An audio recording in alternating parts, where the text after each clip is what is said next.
He was a modern-day guy from the 4.0 era who followed a master to learn the Tao and cultivate, but he was more of a troublemaker than a student spending all day glued to his screen watching TikTok idols. The kind with big assets shaking their hips. His master scolded him many times, but when it's your passion, you could beat him for it and he'd still keep scrolling. He even sarcastically asked his master why he hadn't ascended yet. How infuriating is that? It wasn't that he'd never read his master's book, but when he tried to perform a ritual, he was transported to another world. No golden finger system, no ancient bloodline. He had absolutely nothing. For 12 years, all he'd done was toil like an animal just to survive day by day. He couldn't even be bothered to complain. Great Wei Year, 1452, Tran Long Prefecture, Kowloon County Blacksmith's Shop. Leoyan was still selling his soul to the man for 30 coins a month. The work was grueling, but at least he could fill his stomach first. Only then could he worry about cultivation. Today was the day he got paid. He went to the foreman to collect his wages and ask for 2 days off. Leoyan strolled out looking completely free and at ease. He had been transported here for over a month, and today he could finally leave this suffocating forge. He leisurely walked down the street he hadn't seen in a long time. His eyes couldn't hide his excitement mixed with curiosity, but while wandering through the bustling market, Leoyan's mind was still preoccupied with the talisman receiving ritual. As recorded in half of an ancient Taoist scripture, the ritual required the meat of 5 animals, but that was too expensive. So he decided to use the blood of 5 animals instead. That probably wouldn't be a problem. After all, in ancient times, many sacrificial ceremonies used blood offerings. He was also careful to obey the imperial court's decree: oxen were not to be touched. The court had a clear regulation: killing an ox would result in 100 lashes, a year and a half in prison, and exile for 1,000 miles. So Leoyan recalled other animals, including deer, elk, wolf, and rabbit. He decided to use a rabbit in place of the ox as long as it still corresponded with the 5 elements. After half a day of relentless searching, he finally managed to get pig's blood and goat's blood, chicken's blood and rabbit's blood, half a caddy of each. After deducting 26 coins for the ingredients, he was left with a meager 4 coins. Leoyan walked step by step down the street, sighing wearily. Why is blood so expensive? If this doesn't work, I'll be starving next month. He walked to a small dark alley. Based on the original owner's memories, he just needed to go inside to get home. Just as Leoyan knocked twice, a loud voice called out from outside, "Third brother, you're back." A cheerful man came over and pulled him inside by the arm. Leoyan was a little surprised and blurted out, "Second brother," while Lelam pulled him through the gate he was opening.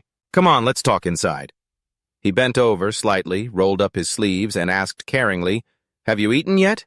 Go rest in your room first. I'll make you something to eat.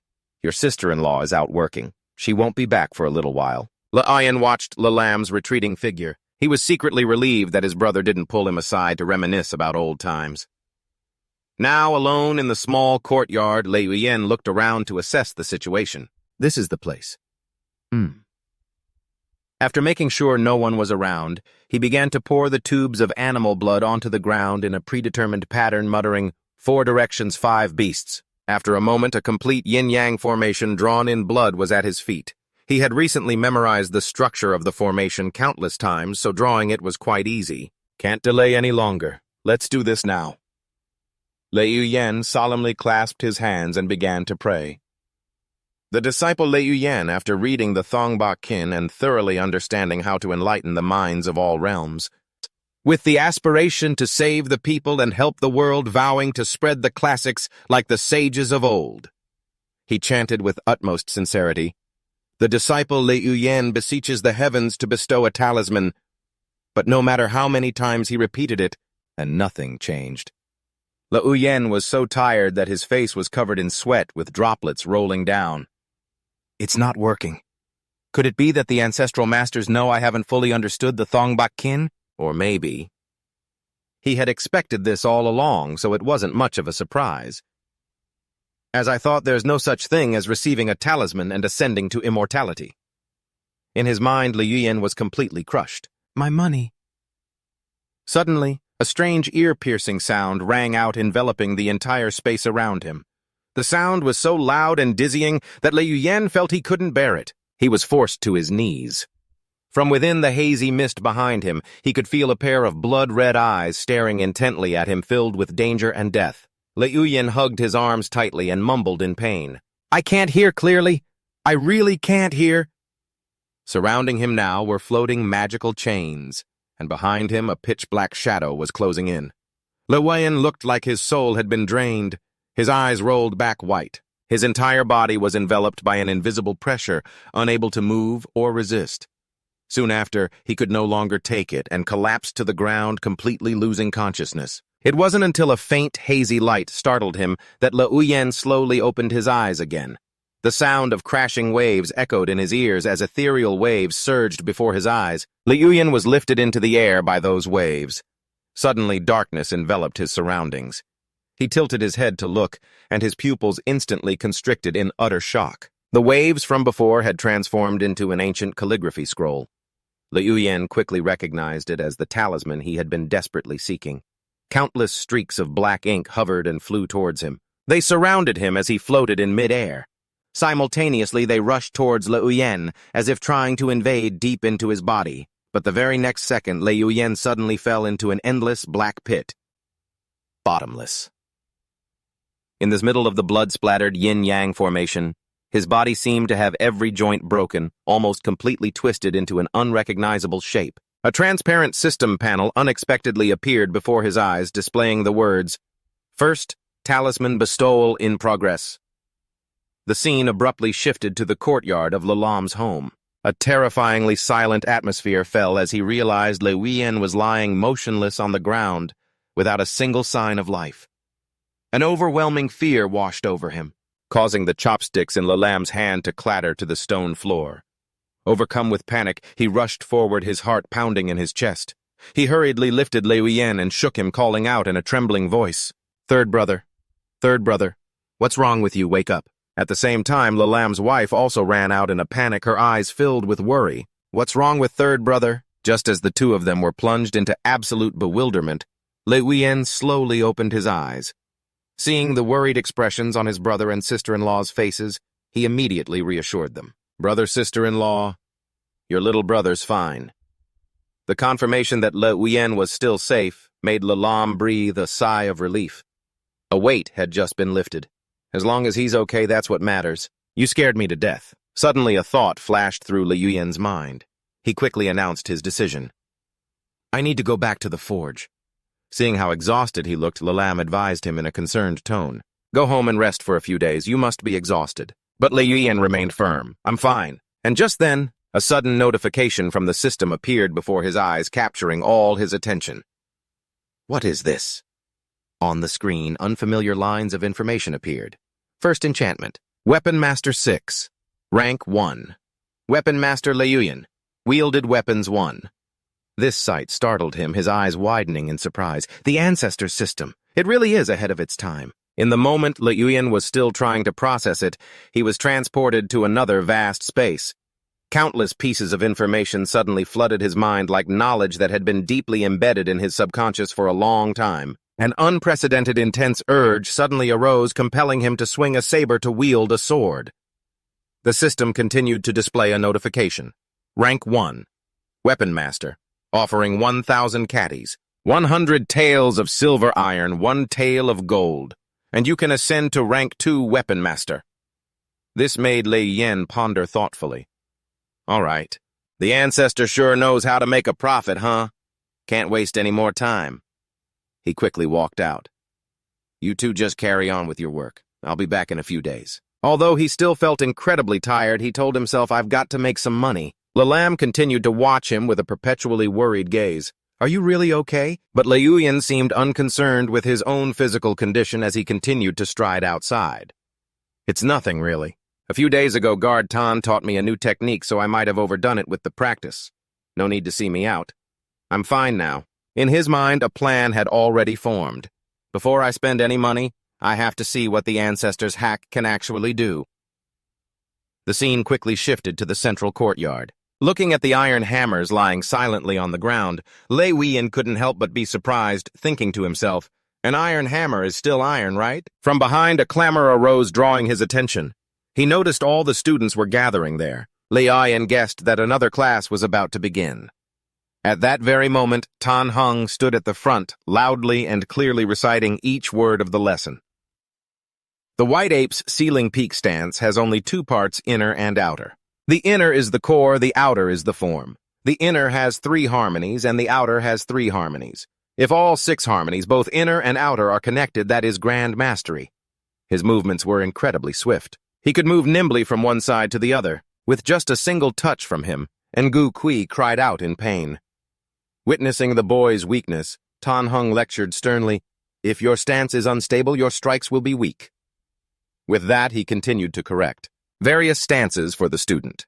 The white ape's ceiling peak stance is the fundamental martial art that has been passed down in our forge for over 200 years. The technique is divided into 4 levels: initiate proficient, minor mastery, and grand mastery. If you want to enter the inner court, you must master this martial art to the initiate level before the end of the year.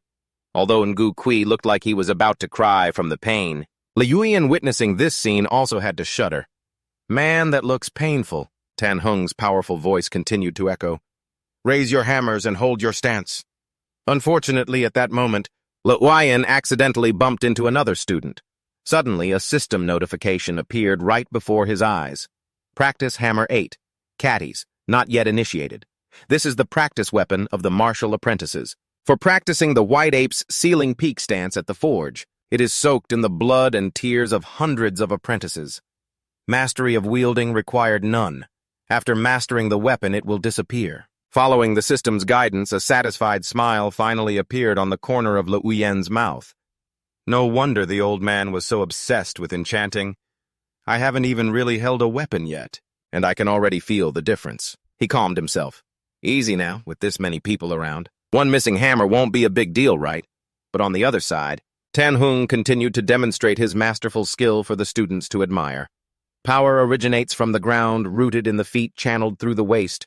Passes through the shoulders and arms and forms in the wrist. The white ape's arm. White ape. It's just like the Xingyi Quan from my previous world. After finishing his demonstration, he strictly admonished them. Holding a stance seems simple, but reaching the initiate level is very difficult.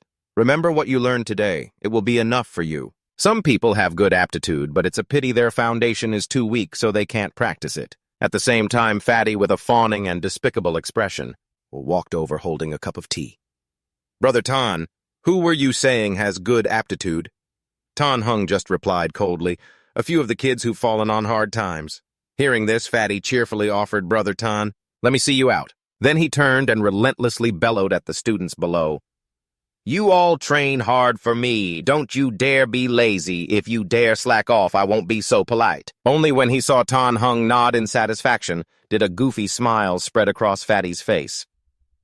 Witnessing Fatty's recent actions, Liuyan couldn't help but feel contempt, thinking to himself, "There's something wrong with the way that old Fatty looks at things." A long time passed. Liuyan was exhausted to his limits. He thought to himself, "I can't stand anymore." After a long day of practice, he and the other students were all unsteady on their feet. It seemed simple, but it consumed an incredible amount of stamina. This small body of mine, its foundation is still too weak. Liuyan stood there. He tried to stretch and sighed as he watched the other trainees whose stances were still better and for the most part still holding up. In the central courtyard, only that guy Ngu Kui was left at the same time. On the other side, Ngu Kui also secretly glanced over at Liuyan. That punk has run out of steam too. In the end, he became even more smug as he looked at himself. In the central courtyard, I'm still number 1. Time gradually passed into the dead of night. Liuyan entered the storeroom. He looked at the iron hammers and pondered. There are dozens of hammers. If one goes missing, probably no one will notice, right? The system's gray notification means it's ungraded. Isn't that right? His face became extremely pensive. He secretly selected from the various weapons stored here. All 43 training hammers are low-grade weapons, but there are still differences between them. Most training hammers after being used are only beginner grade. Only about 10 of them have an enchantment that makes them proficient grade, but it seemed he truly cherished the weapon in his hand. This one is the darkest. Even though they're all proficient grade, this might just be the best one of the lot. This is the one. After choosing his weapon, Liuyan rushed outside. He held the hammer, threw it straight ahead, and spoke, "Palm control." Seeing the golden light emitting from the hammer, his face immediately turned dumbfounded. That huge hammer just vanished into thin air. Amazing. When Liu opened his eyes again, he was in a vast, wide open space. This platform is way too small. At most, it can only fit a few things. Without any hesitation, he quickly raised the hammer forward. This place seemed to have changed distinctly because of his previous action. Suddenly, a sharp headache hit him. It startled Liu. Not again? The scene shifted deep into his mind. Different sounds echoed continuously. Train, train, train, fail. So you can do it like this too. He calmly looked at the moves that were clearly displayed in his mind. Lower stance, coccyx arms, ears, eyes. So this technique has this many details. Some time passed until the next morning. The rooster's crow rang out, breaking the darkness. Ngu Kui wearily got up, opened the door, and stepped outside. I overdid it with training yesterday. Even though I slept all night, my back hurts even more. Seeing Liu suddenly appear in this place, he became extremely confused. Ngu Kui's expression changed. He immediately shouted, "When did you wake up, huh?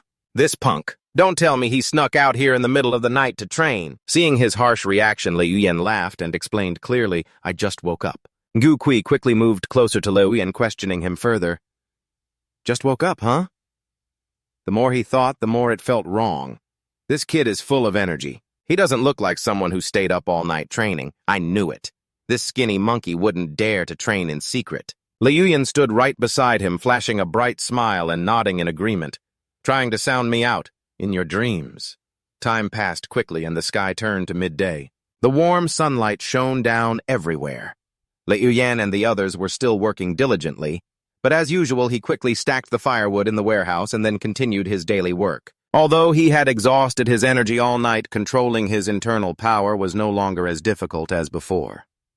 Feeling the stability in his body, Liu continuously flexed his wrist. A clear flow of power circulated, exciting him. His eyes shone with hope as he noticed his body gradually improving. This is true martial arts. I need to get into the inner courtyard quickly. That's the real place for cultivation. Just then Dai Lo walked over, his voice echoing, "Today we will learn the flying wind hammer. Everyone pick up your hammers, get into a horse stance, and hold them for 2 hours." A sigh was heard. Horse stance again, I haven't even eaten my fill. Despite their exhaustion, everyone had to nod in agreement. Yes, sir. Liu slowly picked up the iron hammer. His face lit up as he looked at this weapon. It's just a normal iron hammer, but why? Do I feel like I have a blood connection to it? This feeling is amazing. Dai Lo continued his instruction. The principles of the stance technique combined with hard work. Yo, do you all think I have nothing better to do? While he was engrossed in his lecture, Ngu Kui suddenly asked, Brother Lo, how long does it take to reach the beginner level for this technique? Dai Lo patiently explained. For someone with average aptitude, if you train hard for over half a year, you can reach the beginner level. The person who reached the beginner level a few years ago was personally taught by Master Tan. The flying wind has only 18 forms. Today I will teach you the first form. Ngu Kui, you come here. You'll be the first. Liu listened from a distance, understanding everything. So that's how it is. Dai Lo continued to instruct Ngu Kui. The force generates from the ground, travels through your legs, passes your waist, and goes to your wrist. Remember, the power should be like an endless wind. Ngu Kui nodded in understanding. I'll remember. The people around them started whispering, Has that little Ngu already reached the beginner level? After a moment of thought, Liu raised his hammer high. Let me give it a try. As he brought it down, a strong gust of wind blew past, making everyone freeze. Dai Lo and Ngu Kui turned around in shock. The scene changes to a large grand hall. Fatty's voice rang out, Come on, Brother Tan, drink up. Tan Hung shook his head, refusing. No more. I'm going to go watch those little brats train. Fatty nodded in agreement. Yes. He then asked, Oh, right, Brother Tan, I heard. Next year, we're opening a new shop in Zhelong Manor. The treasurer will be permanently stationed in the city from now on, right? Qin Xiong said, annoyed. Who told you that? Fatty gave a faint smile and said, Just a rumor. As long as Qiulong is alive, how would Treasurer Tao dare to leave Gaoliu City for so long? That man is a powerful outsider from the Divine Weapon Valley. He looked at Qin Xiong with a cold gaze. Senior Brother Qin is right. It's just a rumor. If there are any changes in the shop, Brother Qin, don't forget your little brother. Okay? Qin Xiong nodded in agreement. His eyes grew serious as he looked outside. That kid. Fatty asked. What's wrong? Qin Xiong said. Li Lin's younger brother Fatty scratched his head and confirmed, That's right. Qin Xiong remarked, He can already execute 3 forms. Though his power is still lacking, his movements are as fluid as flowing water and drifting clouds. He's just started learning the art, yet he's more graceful than I was back then. This kid's talent is much higher than Niugui's. He'll be a great blacksmith in the future. Fatty became confused, pondered for a moment, then looked towards Li Yuan. Did this kid get on Qin Xiong's bad side? Time skipped to the evening. Li Yuan sat in his room looking at the awls on the table when he suddenly noticed an old, worn-out saber underneath. It's so dark I forgot about this firewood saber. Picking up the saber, he examined it closely. Lowest of the low grade, completely unranked. The system notification appeared, broken mouth firewood saber, unranked, no usage requirements, no effects. Basic firewood saber technique. His stomach rumbled. Li Yuan muttered to himself, Hungry again? All I do all day is work and train. This small body really can't take it without some meat and oil. I need to make some money. Time to go out and get some meat. The money my 2 big brothers gave me for food won't last long. I need to figure out a way to earn some cash. Unable to sit still, Li Yuan decided to go to the market to find something to eat. After buying his things, the vendor handed him the bag. Li Yuan's attention was drawn to the knife stuck in the side of the hired hand. Can I see your meat cleaver? The vendor quickly handed him the knife to inspect. The system displayed the information butcher's meat cleaver, unranked, the bone-chopping knife that a butcher has used for many years to cut meat. It has been severely worn down. Effect basic cleaver arts. Usage condition none. Basic cleaver arts. A look of anticipation flashed in Li Yuan's eyes. Can you sell me this cleaver? The butcher asked in surprise. You want it? Li Yuan nodded firmly. 1 coin. On the way back, Li Yuan casually swung the knife, alarming the people around him. He thought to himself, well, I guess this counts as another weapon. Stepping into the mystical space, Li Yuan stared at the knife before him with indescribable excitement. The bone-slicing cleaver has replaced the training technique and has been placed into the palm of arms 6. However, a strange sensation crept into his heart, making him wonder, why do I feel like someone is stripping me bare? Without thinking further, he quickly grabbed the knife and rushed forward. Luckily, I still remember the chasing technique and the stance arts, but my proficiency in the chasing technique is gone. The feeling of having tempered it for 15 hours was gone. In its place was the familiar feeling of using a meat cleaver for years. Thinking of this, he sighed wearily. It seems that changing weapons doesn't affect me too much, but I can't just change them whenever I want. It takes 2 days to be able to switch weapons once.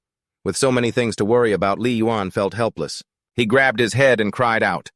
Although the pedestal of Palm of Arms 6 can still hold a few weapons, if he wants to control more, he needs to upgrade to Palm of Arms 6. The upgrade conditions are too harsh, and I, a Taoist, am too poor after being reincarnated.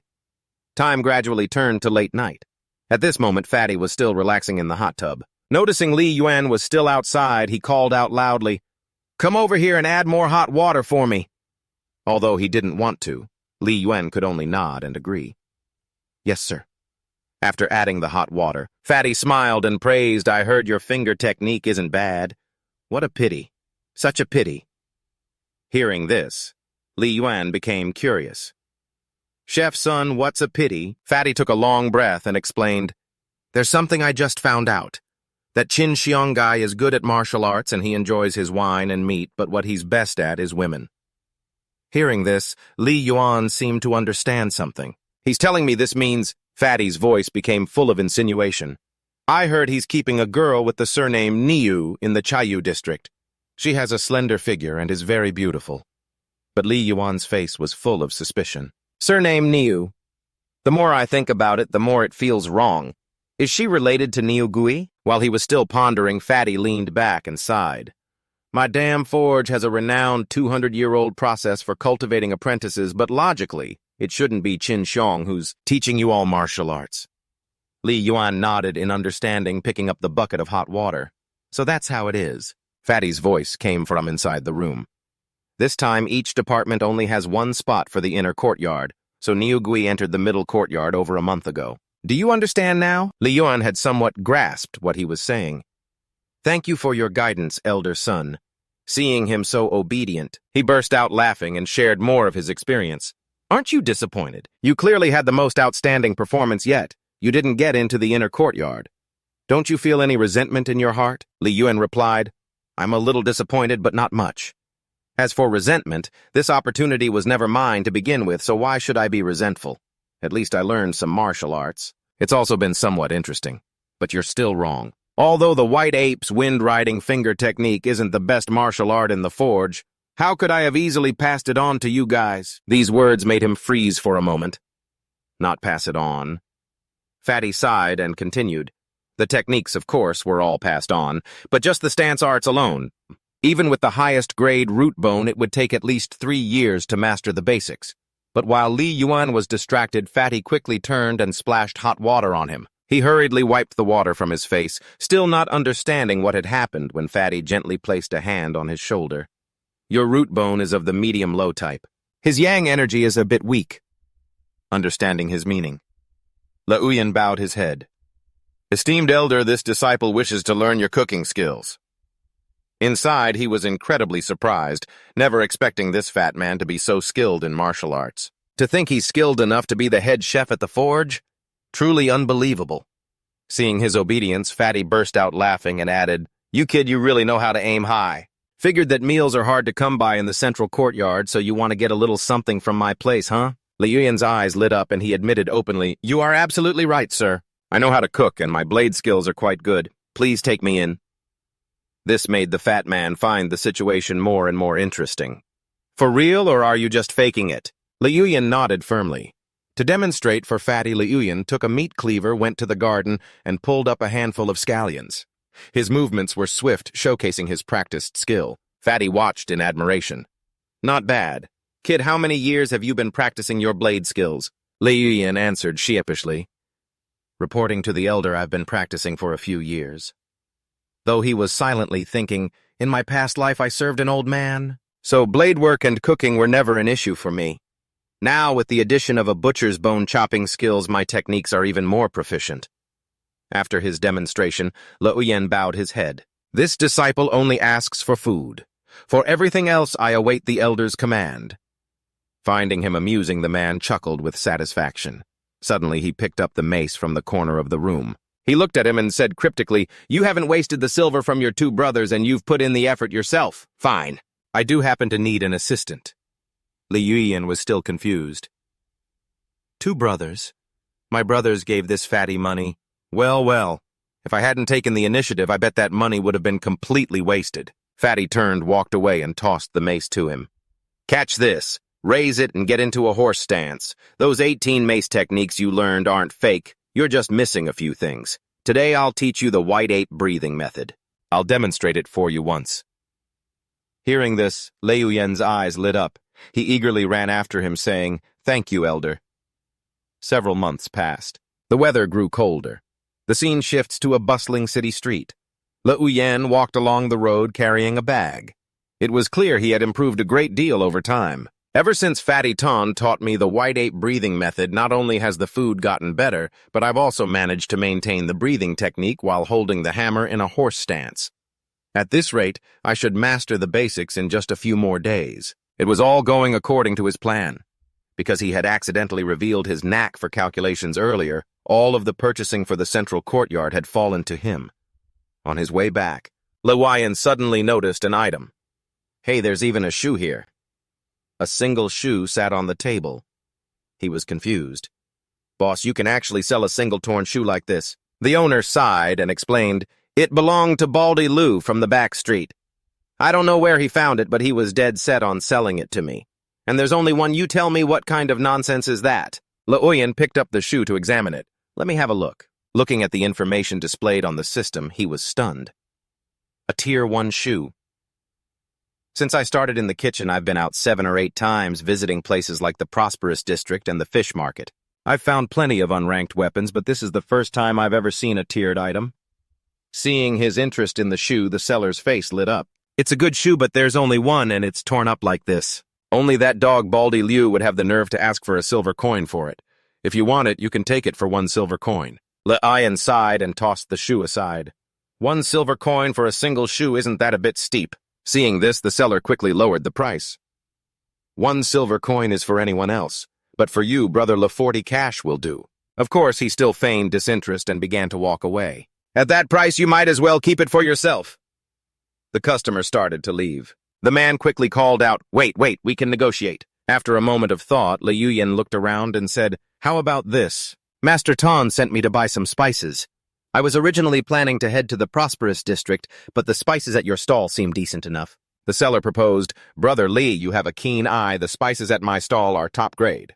How about this? You buy your spices from me and I'll throw in the shoe for free. With a reluctant expression, Le Yuyan replied, fine, I guess. But inwardly, he was indescribably overjoyed. Sometime later, snow had covered the rooftops. Le Yuyan held the newly acquired shoe and hurried onward. He lifted it up, his eyes sparkling with joy, and quickly used his familiar skill. He activated his skill, admiring the item he'd collected. He couldn't hide his excitement. My first Tier 1 item today's trip was an incredible success. This shoe seems really powerful, but there's only one. I wonder what effect that will have. He decided to test it right then and there. Feeling his speed increase, Le Yuyan stopped for a moment. Never mind, I'll test it properly when I get home. For now, time to fly. His eyes shone. He realized this was a true treasure. Tier 1 is on a whole other level. This won't do. I have to level up immediately. A rank 6. First tier armament master can only control one weapon at a time. To switch, I'd have to wait 2 days. I need to advance my tier. I need to make money, but to level up, I need 1,000 caddies of fine iron, 100 taels of white silver, and 100 grams of gold. Even if I became a robber, I could never get that much money. Just then a shout came from up ahead. Tuatoya's here! Le Yuyan's interest was piqued. Driven by curiosity, he hurried forward. Don't tell me Tuatui caught another spirit fish. When he arrived, he saw a crowd of villagers surrounding Atui buzzing with excitement. I heard Tuatui's parents died when he was young, but he somehow managed to master an incredible skill. Master-level fishing, after catching 3 spirit fish in a row, he didn't just repair his house, and he was even accepted into the Lai Hop Martial Arts Hall, one of the 3 most famous martial arts halls in the inner city. He slowly approached to observe the situation, looking at the man before him. He smiled and offered, a red-browed spirit fish. My luck isn't bad. How much for this fish? I'll buy them all. Le Yuyan, standing nearby, sighed. A spirit fish. We could never afford that. Only wealthy people like Qin Xiong could afford such a luxury. It's a shame I don't have a specialized weapon for catching fish. I guess I'll have to pass. He looked up ahead and thought to himself, it's still early.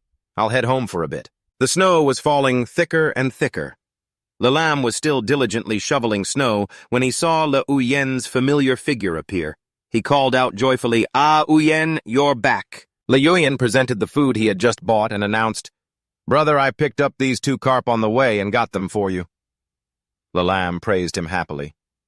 You've done well, kid. Your strength. You look healthier and sturdier than before. Let me cook these 2 carp for you. Perfect timing. Your sister-in-law bought 2 caddies of fatty meat yesterday. Le Yuyan smiled and replied, I've already eaten. How could a kitchen helper go hungry? He seriously instructed, The snow came early this year. The winter clothes are newly made. I left them right by your bed. Try them on to see if they fit okay, Le Yuyan asked in surprise. Brother, where did you get the money to make winter clothes? He silently calculated. A set of clothes like this wasn't cheap. Even with the worst fabric plus cotton padding, the cost would be over a tael of silver, enough to feed an ordinary family for half a year. Le Lam quickly explained, The price of charcoal was pretty good before winter, so I earned a good bit these last few months. Add in your sister-in-law's wages and sewing a padded coat for you is nothing to worry about. Le Yuyan shook his head. I can't take this coat. The Gen Workshop will issue a padded coat after winter arrives. You should alter this one for sister-in-law to wear. She works so hard washing clothes for other families. Le Lam didn't listen and still draped the coat over Le Yuyan's shoulders. Since when do apprentices get issued clothes? It's for you, so just wear it. Le Lam ruffled his hair. Such a kid. You get a little taller every month. Good thing your sister-in-law made it 1 size bigger for you. Otherwise, it would be too tight. These actions made Le Yuyan fall silent. Suddenly he asked, Brother, tell me the truth. Did you borrow money from someone? Le Lam turned back in surprise. Who told you, was it, fatty? He sighed. I borrowed it from Qian Bao on the street. Borrow 9, return 13. A normal interest rate. Besides, he said I can pay it back before next winter. Our family may be poor, but we've managed to save a little something for you. Leoyen sighed helplessly. Brother, you didn't have to go and borrow money for my sake. Seeing Lalam's wife appear, he started. Sister-in-law. She nodded, understanding. It was freezing. Lalam's wife shivered, rubbing her hands together for a little warmth. As she warmed them, she reminded him, Since you're here, then take the cotton coat with you. It'll save your brother from making another trip, and who knows what kind of bad luck he might run into. Leoyen was moved. Thank you, sister-in-law, he said, though his heart ached a little. Your hands are frozen solid, sister-in-law. Lalam quickly poured hot water into a basin. I'll pour some hot water into the pan so you can soak your hands. She nodded in agreement. Realizing he couldn't stay any longer, Leoyen turned to leave. Sister-in-law, I've already eaten lunch today. I'll be going now. Have my brother cook those 2 carp for you, sister-in-law. Lalam was confused. At least stay and eat before you go. Seeing he was already gone, he sighed. That little brat. He sure runs fast. Outside, the snow fell even thicker. Leoyen walked through the street, his mind lost in a sea of thoughts. He thought about Qian Bao, a minor leader in the fisherman's gang who lived on the next street over. The phrase, borrow 9, return 13, still echoed in his memory. But could that really be considered fair? His brother, though simple and kind, was no ordinary man. He had survived the fall of their clan and the disappearance of their eldest brother, shouldering the responsibility of raising him all by himself. Leoyen had grown up, but his brother surely couldn't repay that kind of money. Leoyen wondered if among that crowd of loan sharks, there could possibly be a good person. He just hoped everything would be all right. Speaking of which, I could borrow money from the loan sharks and quickly level up to a 6th-rank squad leader. Why didn't I think of such a reliable method sooner? He looked at his clenched palm, determined. First, I have to master the entry level of the white ape gale finger technique. Then I'll be able to earn more money. Time passed slowly. The night grew late, with the moon shining brightly overhead. Amidst the cold of the night, Leoyen was still training diligently. Fatty Sun taught me the white ape breathing method from the book, completely replacing my old way of breathing. The white ape gale finger has reached mastery, but Fatty Sun's breathing method, still exhausts me. He looked at the system notification and decided to switch from the 6 harmonies shoes to the thread training technique. After pulling out a large needle, Leoyen held it high in front of him. The hours of tireless practice had made him stronger, but they had also unintentionally disturbed Fatty's sleep. He walked out irritably, grumbling, What's all that noise? It's the middle of the night. Are you trying to keep people from sleeping or what? But when he saw the scene before him, Fatty froze. Leoyen stood in the middle of the courtyard, still lost in thought. My senses have become incredibly sharp. I can even hear the blood flowing through my veins. A look of shock mixed with disbelief crossed his face. I did it. Finally, a smile he hadn't worn in a long time appeared on his face. The book says that when your blood energy has developed to the point where it can fortify your palms, you've reached the level of proficiency. When it's infused into one arm, that's initial mastery. But when you reach full mastery, it flows through all 4 limbs. The flow of my chi and blood, it feels incredible. Now I really want to find someone to test it on. This is what true martial arts feel like. At that moment, Fatty suddenly suggested, You and my boy come to my room for a late-night snack. His words made Leoyen jump and turn back to his superior, but Fatty kept urging him on. What are you standing there for?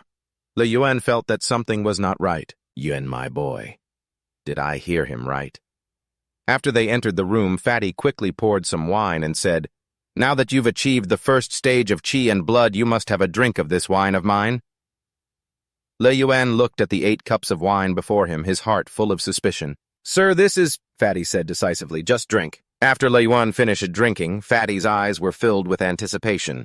Your innate talent is only average at best, and yet it didn't take you long to reach the entry level. Besides the training manuals, I bet your 2 brothers gave you plenty of supplements, didn't they? Leoyen nodded. My brothers are very good to me. Although he was still thinking to himself, if I hadn't revealed my talent for the hammer technique from the start, this sudden entry-level mastery would definitely make this old Fatty suspicious. Fatty continued to praise him. Such enviable brotherly love. It wasn't a waste for your 2 brothers to spend all that money. To be honest, that spot to enter the inner court from the middle court should have been yours. The more Leoyen listened, the more confused he became. Wasn't that spot already reserved for Niugui? Fatty looked at him in surprise. You mean you don't want to enter the inner court? Are you afraid of offending Qin Xiong? Le Yuan sighed and quickly replied, How would I dare to offend Master Qin? He knew very well that Qin Xiong was not someone to be trifled with. Qin Xiong had achieved full mastery of the Flying Phoenix hammers several years ago. He was a man of terrifying internal energy, not someone a normal guard could compare to. I heard the workshop has already decided he will be the head of the guards, a position second only to the 3 shopkeepers. All he needs now is to break through to the next level of his internal force. While Le Yuan was lost in thought, Fatty continued, So what if you offend him? Our forge has been around for over 200 years. Of course we have our rules. Even if he becomes the head guard, he can't just do whatever he wants. His sudden change in attitude left Le Yuan speechless. He muttered to himself, Weren't you the one who was rushing to suck up to Qin Xiong before? While Le Yuan was still thinking, the man's eyes glanced at him again as if he were sizing him up. You're a literate man, so you should understand. Some things, even if they're meant to be yours, will never be in your hands if you don't fight for them. They say literature is for the poor and martial arts for the rich. With your background, who do you have to support you? Even if you reach the entry level, how far do you think you can go? You're right, sir, Le Yuan said, a bit flustered. As if understanding his mood, Fatty continued to pour wine into his cup. Whether you fight for it or not is up to you. I just see a bit of talent in you, so I'm just speaking my mind. If you don't want to, that's fine too. Le Yuan understood his meaning. He was trying to give him a reminder. Yes, thank you for your guidance, Supervisor. Time passed. A few hours later, Fatty was fast asleep, oblivious to the bone-chilling cold. Le Yuan slowly opened the door and stepped outside. After drinking a few more cups of wine, he had decided to step out. I've reached the entry level today. I've reached it. After drinking the medicinal wine, I have to strike while the iron is hot. His spirits high, he continued his training tonight. Holding the hammer in his hands, he focused intently as a stream of qi and blood circulated throughout his body. It felt like soaking in warm water, bringing an unusual sense of relaxation to his body. He even supplemented his health by taking a nap. After a few hours, he woke up naturally. He was full of vigor with no sense of fatigue, and his mind was crystal clear. Le Yuan had practiced diligently according to the book. The sign of proficiency was stacking 8 hammers, but he had already reached 11. The next morning, Niugui opened his door and saw Le Yuan training intensely. He couldn't help but be surprised. Le Yuan is up this early again. He tricked me before by saying he wasn't training, but in reality he practices every single day. That little brat is so deceitful. I can't take it anymore, Niugui shouted, Le Yuan. While Le Yuan was still confused, the other boy walked up and offered, I want to spar with you. Although Niugui wondered why he felt so nervous, Le Yuan couldn't be bothered. Not interested. This enraged Niugui. You. Just then Fatty called out, Someone's here to see you. Le Yuan slowly walked over. From behind, Niugui sneered, So he refuses me. He must be scared. That has to be it. Le Yuan asked Fatty, Are my brothers here again? The old man shook his head. Not your brothers. It's the constables. You haven't done anything wrong, have you, kid? Le Yuan was confused. Constables. A man stepped forward and announced, My name is Q Da. I am here under orders to investigate a murder and have some questions for you. These words made Le Yuan freeze. A murder. He thought to himself, Could something have happened to my brothers? Q Da continued. Answer what I ask. You are not to hide anything. Reluctantly, Le Yuan nodded. Yes, sir. Qiu Da questioned him around noon the day before yesterday. When you went to the Chayu district to buy goods, there was a spice vendor named Liu San. Do you remember him? Le Yuan felt puzzled. Liu San, yes. But inwardly he was relieved. Thank goodness it's not about my brothers. He quickly reported, Sir, I did indeed buy some spices from his stall that day. Qiu Da was suspicious. Just spices. Le Yuan nodded. That's right. Though his inner thoughts were different. Nonsense. The 6 Harmony shoes were a gift. I didn't buy them. If I tell the truth, what happens then? Qiu Da's gaze was judgmental as he looked at Le Yuan. Is that so? Seeing the difficult situation, Fatty stepped forward to explain. I told him to go shopping. I have a record of everything he spent and all the prices. Even if he had the heart of a lion, he wouldn't be foolish enough to try and trick me. Hearing this, Xiao turned to leave. All right, I'm done with my questions. You guys carry on. I'll go check one more house. As the two left, Luoyan and Bantu bowed and said, Take care, sir. Tan Hung watched the scene in surprise. For Fatty Ton to actually speak up for Luoyan. After the two of them left, Bantu sighed. This cow guy is both stubborn and stinks. He's good at martial arts, but he's just a patrolman. But his granduncle Cao Long is a powerful figure. I'm just telling you the truth. If you get mixed up in a murder case, it has nothing to do with me. Luoyan was moved. Chief, this has absolutely nothing to do with me. Bantu nodded. Good then. But in his heart, Luoyan had his own plans. The Dai Van dynasty was founded on martial prowess, so its martial arts culture is extremely aggressive. As a result, the punishments are also incredibly harsh. When a murderer is caught, they aren't held until autumn of next year but are executed immediately.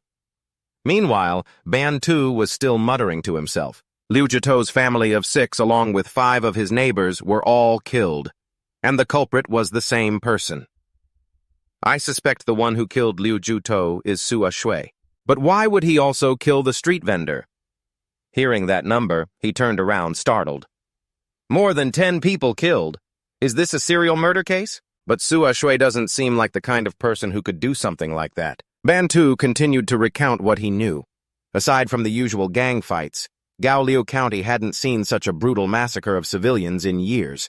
You don't go out so you don't know, but the inner city is under curfew. You shouldn't come to the shop for a while either. This goddamn animal must have gone insane. He even killed an unrelated vendor. Hearing this information, Luoyan froze for a moment. Could it be because of the 6 Harmony boot Liu Jito sold that boot to the vendor? Could it really be such a coincidence? He tried to connect the dots. Killing 10 people over a tattered boot. Is it worth it? This won't do. I have to find someone to send a message to my 2 brothers. I'm not coming home. Until the killer is caught. I also have to tell my 2 brothers and my 2 sisters-in-law to lock the doors and windows tightly. While Luoyan was deep in thought, Bantu suddenly spoke up. Hey, what are you still standing there for? Get to work. He hurriedly ran back towards Bantu. Over here. On the other side, Cao had also discovered something. That kid is hiding something. Hearing this, Tan Hung suggested, if you're suspicious, Brother Cao, why not just arrest him and take him to the county yamen? Kodat sighed in response. Without evidence, we can't just arrest people indiscriminately. A person beside them hurriedly flattered him.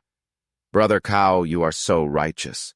By the way, are you heading to the Lihop Martial Arts School next? Wang Luan is not an easy person to deal with, Kodat said as he walked. So what if it's the Lihop Martial Arts School? No matter how good Wang Luan is, how does he compare to my granduncle? The Dai Van dynasty was founded on martial prowess. If the imperial court couldn't suppress these lawbreakers, the world would have fallen into chaos long ago. This information surprised the other man. Really, I heard Sua Shui is extremely talented. In less than half a year, he's already achieved minor mastery in the Lihop free-fighting style. Wang Luan is apparently preparing to send him to Divine Weapon Valley. If you want to catch him, Brother Cao, you'd better get there early. Cao was taken aback. Divine Weapon Valley, huh? Behind them, Tan Hung chuckled. The Dai Van dynasty was founded on martial prowess. That's true enough, but there's another line that follows it. With that, he turned and went back to his post. They rule the world alongside the martial sects. Meanwhile, the men from the Yamen were still relentlessly searching for Sua Shui. He was thinking angrily, a tiger on the plains gets bullied by dogs. Looking at the man before him, a Shui grew even more furious. That bastard stripped my clothes and I could let that slide. But he even took my shoes. Unable to bear it any longer, he attacked directly. Although the man in front of him was beaten to a pulp, a Shui showed no mercy. Still, I can't kill you right now. If you die, then I'll have no more food. Cao Long Wang Luan Cao Yan Wu Zhen Lin Jing. His eyes filled with utter contempt. Wait until I've recovered. I'll make you all wish you were dead. Just then, the door slowly opened, catching a Shui's attention. He turned his head to look into the distance, growing angrier the more he thought. You dare take my things. Time passed into the dead of night. Luoyan sat huddled in a corner, thinking quietly. This boot. Could it be hiding some kind of secret? He looked at the boot in his hand. It didn't seem like there was anything special about it. But as he touched it, the sole came loose, startling him. When he pulled the sole open, Luoyan's eyes widened in surprise when he saw something inside. He quickly brought the boot up to examine it. Bin Dao Do Sat Tui. It's a secret martial arts manual. After reading it carefully, Liu Yuyan realized the gravity of the situation. Did someone really hide a secret martial arts manual in the sole of a boot? The Way of the Soldier. Water-killing arts. Let me see. It's not one of those that requires self-castration, is it? A secret martial art from the Divine Weapon Valley, ranked 18th on the Japlong Manor's list of supreme martial arts. He quickly memorized the information written on the sole. The supreme martial art, White Ape's Flying Mantle. Is that considered only a mid-grade or low-grade art? So it seems Liu Juto's group was killed because of this Six Harmony boot. The more Liu Yuyan thought about it, the more he felt things were getting out of hand. The killer must know the boot is in my hands. He's probably already watching me. Damn it! Good luck and bad luck have both come knocking at my door. This is a high-stakes game. Right now. The system displayed the information before Liu Yuyan's eyes. After reading those lines, he couldn't help but get a headache. No way of the weapon, no killing arts. Only 1/3 remains. Although it's a bit of a shame this is just a single volume. At most, it's only half the pages and is nothing but striking techniques. Of the 72 paths, you must master at least one transmission art path to be considered initiated. But this particular transmission art path has 81 different variations. He sat tiredly in the corner of the room and sighed. Why is it a transmission art again? But then again, it is ranked first among the 5 great secret arts of Divine Weapon Valley. Even so, Liu Yuyan refused to give up. He stood up determined. I'm being watched. This Taoist has no other choice. I have to master it even if it kills me. He recalled what he knew about this place. The curfew in Gaoliu County only lasts until 2 months before the new year, whether the county magistrate Lu Yongqing wants it or not. He'll have to lift the curfew and switch to conducting searches in secret. Outside, the snow fell thicker and thicker. A Shui held out his blood-stained hands, growing angrier the more he thought. He stood up and cursed, "How can a small county like this have so many internal energy masters? How? Divine Weapon Valley truly lives up to its name as the #1 sect. Trap Dragon 5, Jade, Poison Blade, Bamboo Blade, Master Vu Tran." He mumbled, memorizing the wounds on his body. This blade strike nearly killed me. I have to get out of here. A Shui reached his hand toward the skeleton lying quietly in the corner of the house. He decisively took the clothes, leaving the skeleton there. Outside, the ceaseless explosion of fireworks made a Shui sigh. In a small house, a man was complaining, "The snow is too heavy. I really don't want to go out."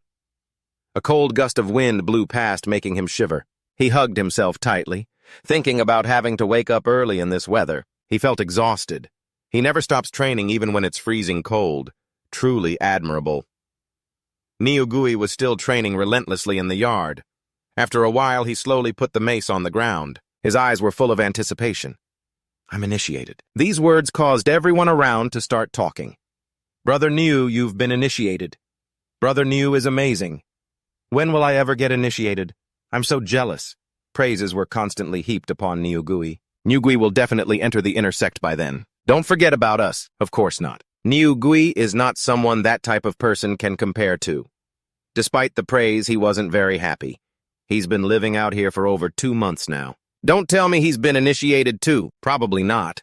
Even if he's smart, my brother-in-law didn't teach him the breathing techniques. Besides, his family is poor. The snow fell thicker and thicker. Remembering something, Niugui reminded everyone. Get back to work, you guys. Master Sun is about to wake up. He thought to himself, I should associate less with these people in the future. They're definitely low class. They have nothing to do with me. Remembering the good news, Niugui slowly walked away. I have to report my initiation to my brother-in-law quickly. He unconsciously passed by Liu Yuyan's house and suddenly stopped. Liu Yuyan's probably just doing chores, right? I'll go take a look. Out of curiosity, he quickly approached. The door wasn't shut tight. The sight before him made Niugui freeze. The figure of a snowman holding a mace struck his eyes. Worried, Niugui hurriedly pushed the door open and rushed in. No? Did Liu Yuyan freeze to death? While he was still confused, a golden light suddenly appeared. Liu Yuyan's power had now become incredibly formidable. He was training non-stop. A cold wind blew past, causing Niugui to freeze for a moment. Thinking about Liu Yuyan's current strength, he couldn't believe it. What is going on? The person in front of him seemed to have completely transformed into a different Liu Yuyan. Sensing the time was right, Liu Yuyan raised the mace. The more Niugui thought about it, the more suspicious he became. Has Liuyan already mastered the white ape's flying phoenix mace technique? Impossible, I can't let this be. He hurriedly dashed outside. I have to report this to my brother-in-law immediately. Meanwhile, Liuyan was silently calculating, if I just practice with one mace, I'm afraid I won't be able to progress. But if I stack two of them, wouldn't I be just as good as someone at the minor success stage? Fatty burst out from the house and shouted, "You brat, you still owe me silver!" Seeing the situation was not good, he quickly turned and said respectfully, "Elder, please allow this junior to borrow a little." Before he could finish, a cold voice snapped, "Get lost." Liuyan looked at him with hopeful eyes and declared, "This junior swears to repay it in full." Seeing that he had taken the initiative to ask, Fatty smiled and decided, "If it weren't for your lightning-fast progress, I wouldn't lend you a single coin. Go on, how much is it this time?" His face showed clear anticipation as he held out his hand. 13 taels. After hearing that he was so angry, he was speechless. You really know how to ask for an inch and take a mile.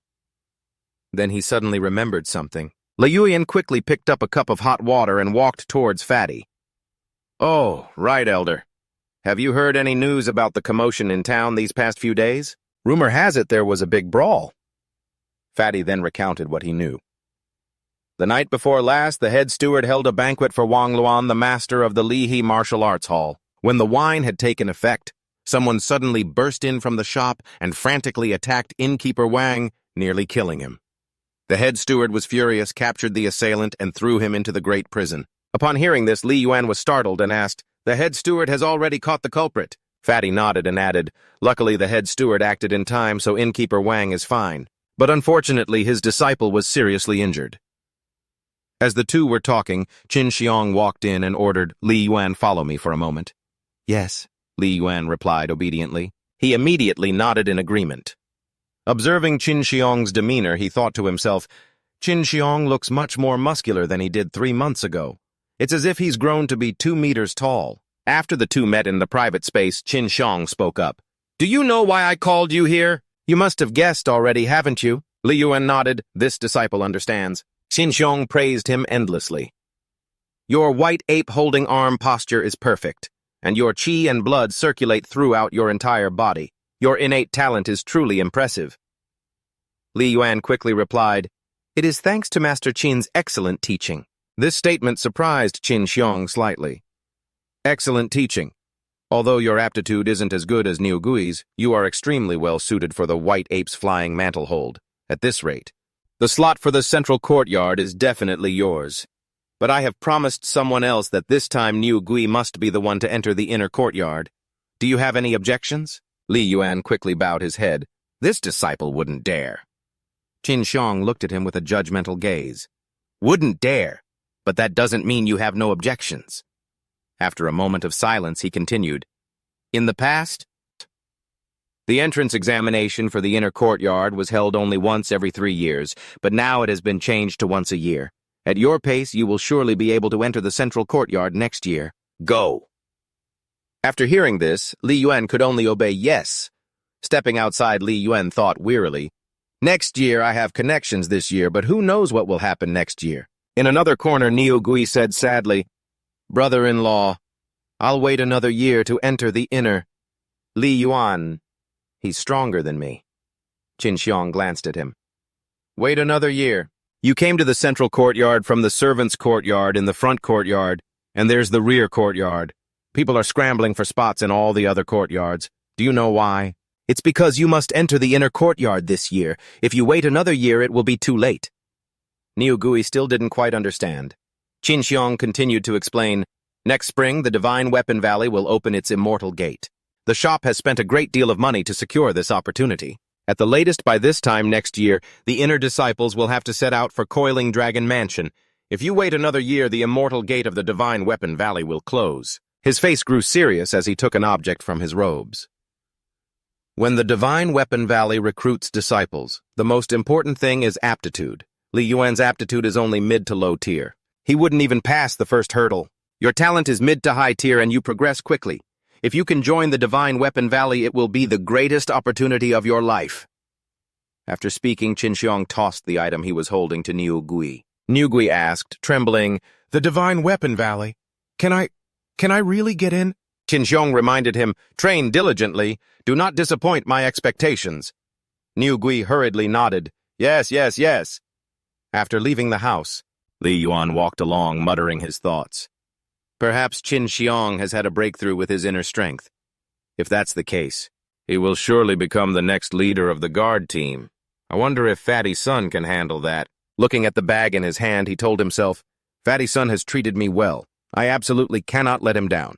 I'll go for a walk around the city today and see if I can find any graded weapons. Seeing the contestants carrying all sorts of weapons, he couldn't help but marvel. No wonder the annual Gaoliu Assembly attracts so many graded weapons. It's just a shame that none of them are mine. Suddenly, Li Yuan noticed a vendor sitting by the roadside. He approached and asked, "Old man, how much are you selling this sickle for?" Looking closely at the item, he thought, the blade is over 30 centimeters long. It doesn't look like a farming tool at all. The vendor looked at the weapon in his own hands and shook his head. "You want to buy this sickle? It's a memento of mine. It's been with me my whole life. I can't bear to sell it." A young boy standing beside him whispered, "Grandpa, why keep such a tattered old sickle?" Curious, Li Yuan reached his hand forward. "Old man, may I hold it for a moment?" The vendor nodded and handed him the sickle. "Be careful. This sickle may be old, but it's still very sharp." As he held the sickle, Li Yuan immediately realized it really is a graded weapon. The system displayed detailed information. Sickle 3. UN. Genesis. Gene Superior Dark. Iron tempered through 18 flames.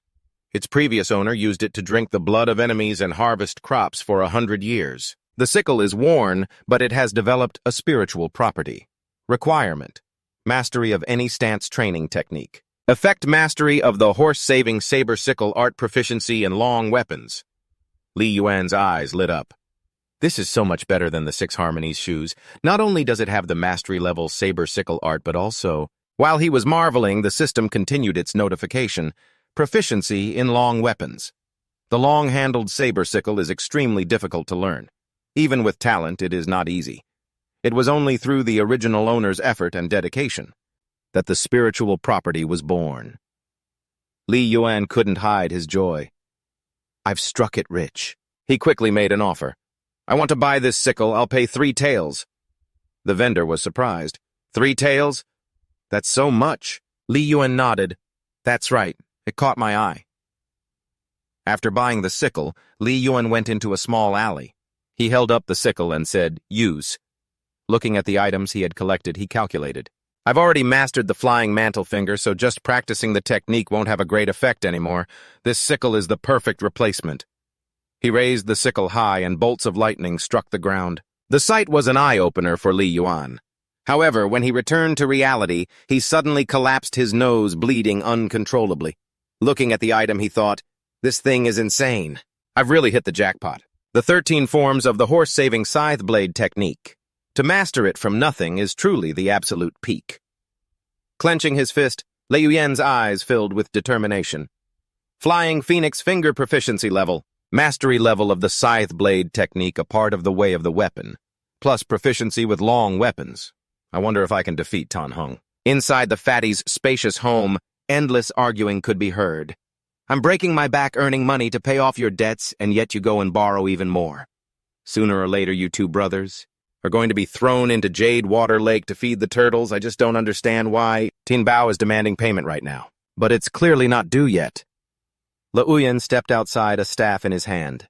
After checking its hardness, he nodded. "This will do." Not wasting any time, he continued his training. "Tian Bao, right? So this is what proficiency with long weapons feels like. If those thugs dare to make a move first, I won't hesitate to strike back." A triumphant smile finally appeared on the corner of Le Uyen's mouth. After a moment of observation, he quickly climbed onto the roof of a large building and removed a tile to scout the situation below. Seeing that everything was clear, he slowly sat down to listen. Inside, 3 men were deep in drunken conversation.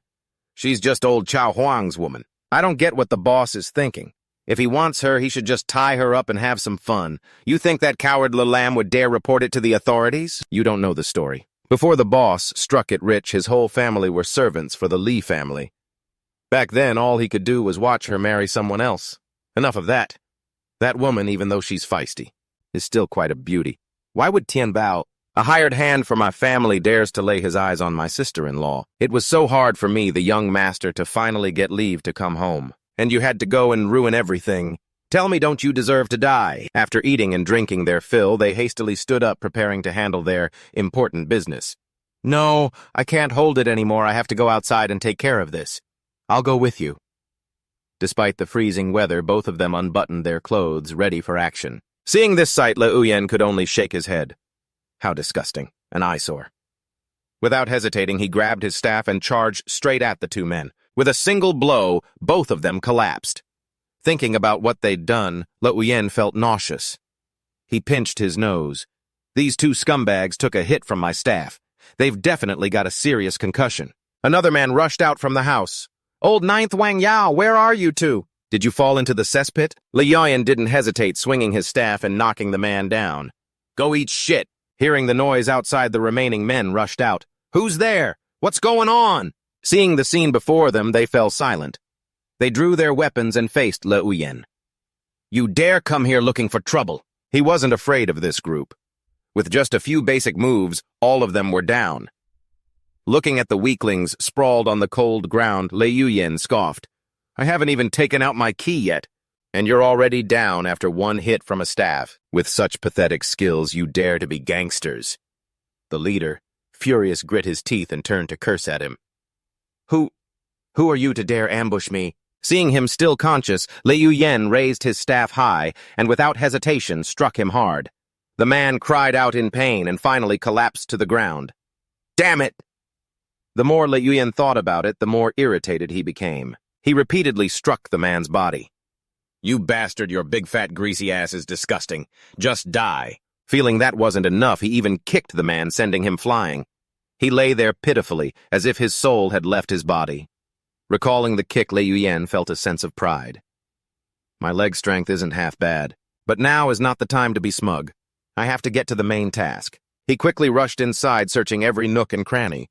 After a while, he discovered the hiding spot and exclaimed with joy, Found it! Opening the chest, he looked at the IOU notes. Without a moment's hesitation, he tore them into 100 pieces. So, you like giving out high-interest loans, do you? Immediately after, a gleeful Le Uyen stuffed all the gold, silver, and jewels into his own bag. He told himself, Isn't this just the ill-gotten wealth of evil men? I am simply carrying out heaven's will.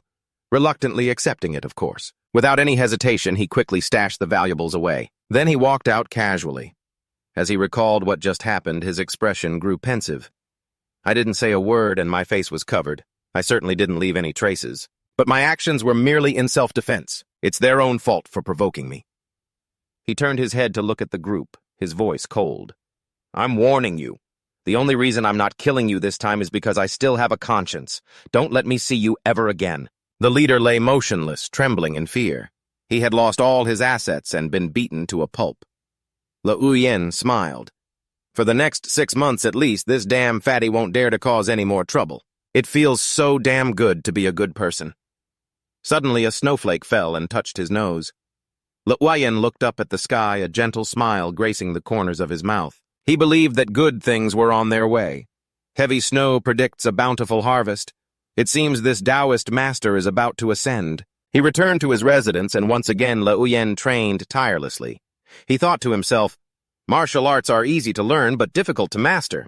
It's not just about techniques, but also about qi and blood originate from one's physical constitution. Without the aid of medicinal herbs, it would take at least 5 years of hard training. But with medicinal resources and my current aptitude, I only need 1 year. This is the true meaning of the poor study literature while the rich practice martial arts. He focused. Suddenly, the fatty tossed him a strange bag. All right, stop training, he ordered. Take this. I've already gotten you the medicinal ingredients you need.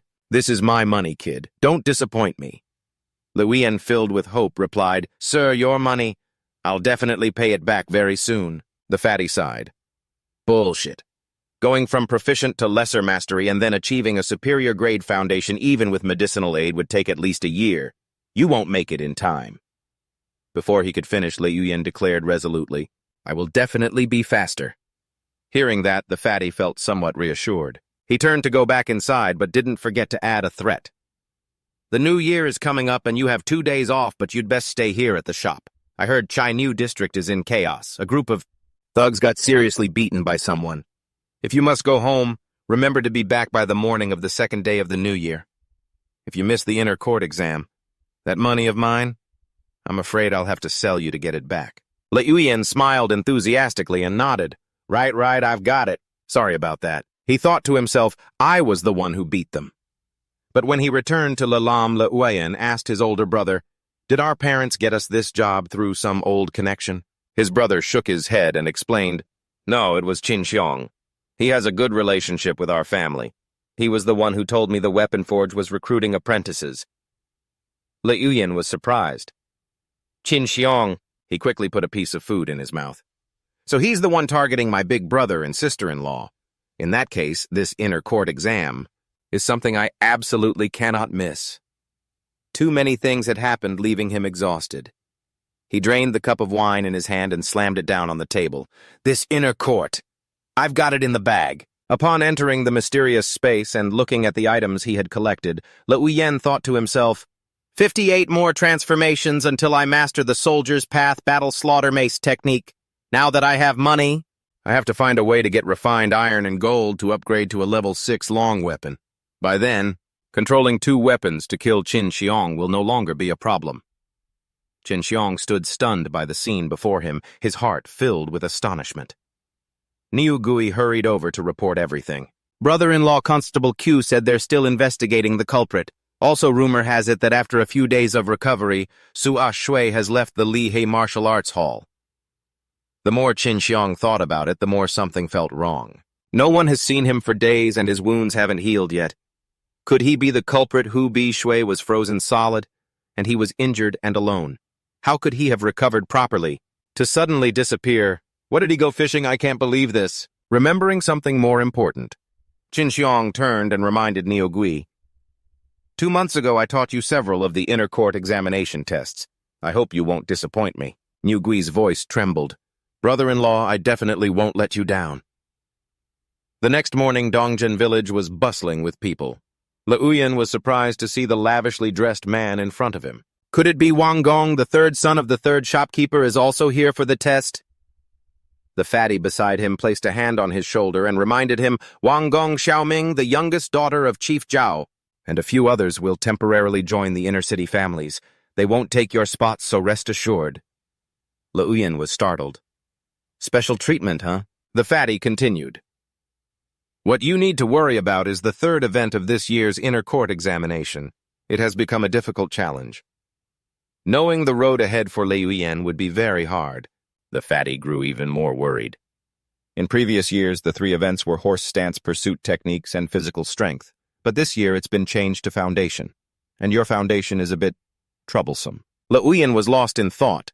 Could it be that Qin Xiong has already pulled some strings? But while he was still pondering, the fatty smiled with his arms crossed. In any case, just do your best. Don't hold back in the competition or you'll regret it for the rest of your life. I'm not afraid of you not paying back the money. Liuyan nodded. Understood, sir. I will definitely not disappoint you. Time passed and all the candidates had gathered. From above, the masters observed in a hushed silence. Among them were the 3 examiners Cao Yan, the chief shopkeeper of the East Street Forge, the second shopkeeper, and Wang Ding, the third shopkeeper. After a moment of silence, Cao Yan spoke. Qin Xiong, you announce the rules. Qin Xiong nodded. Understood. He stepped out before the candidates and declared, Our forge has been passed down for 237 years. To carry on the family business, we established the inner court. We select apprentices with outstanding talent.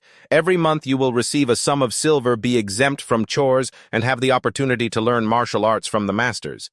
Each court will select at least 1 person, and all candidates will receive 1 month's salary.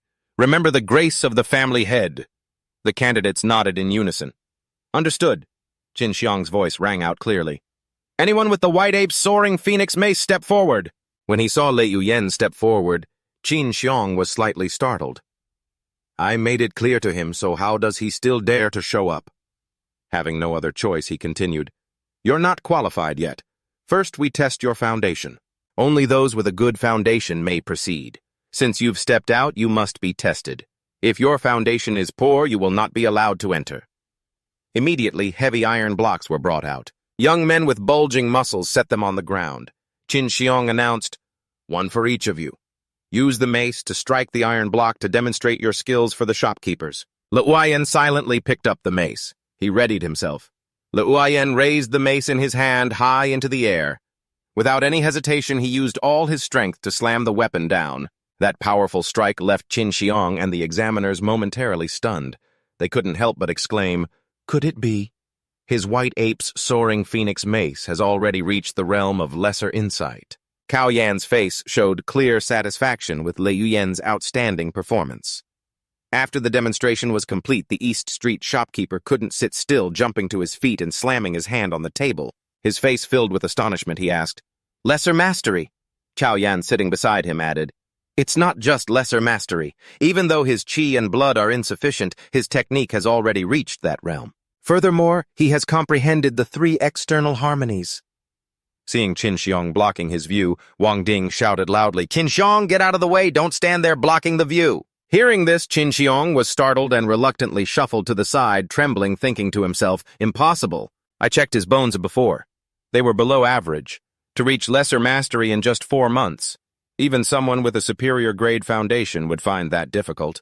Meanwhile, Luoyan continued his performance for all to see, filled with pride. The fatty exclaimed, "Excellent!" Luoyan looked smugly at the mace in his hand, thinking to himself, "Just a little more practice.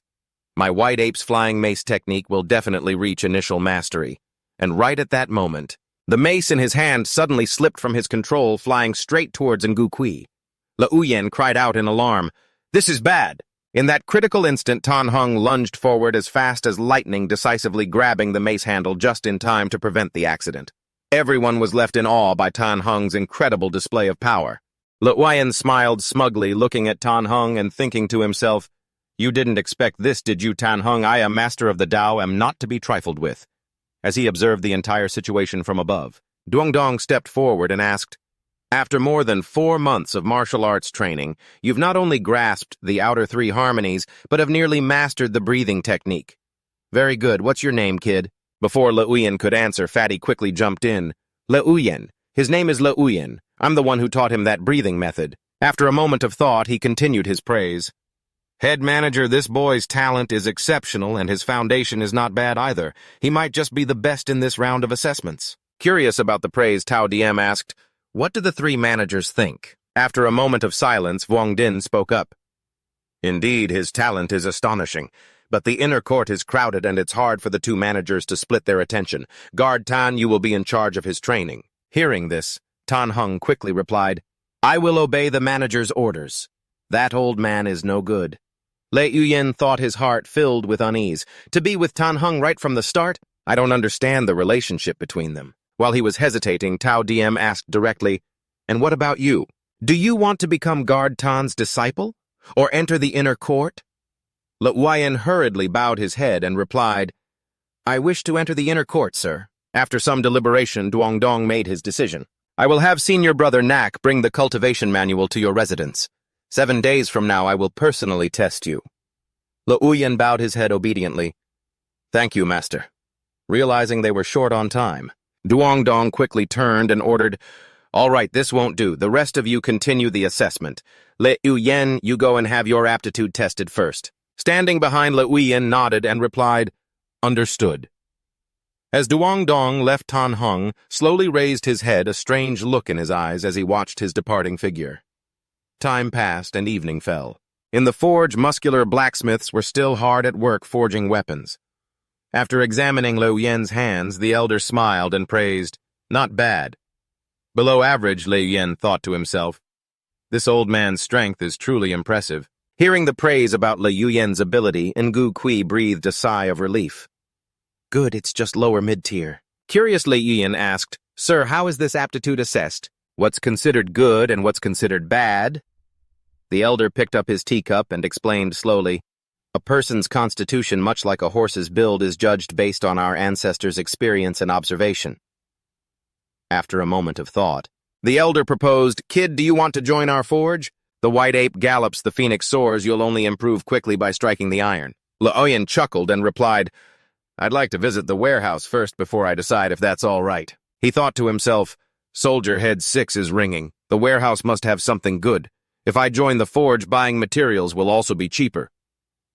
Hearing Le Uyen's refusal, the elder sighed. If you've already decided, then I suppose I can let you have a look. Come, I'll help you pick out a good mace.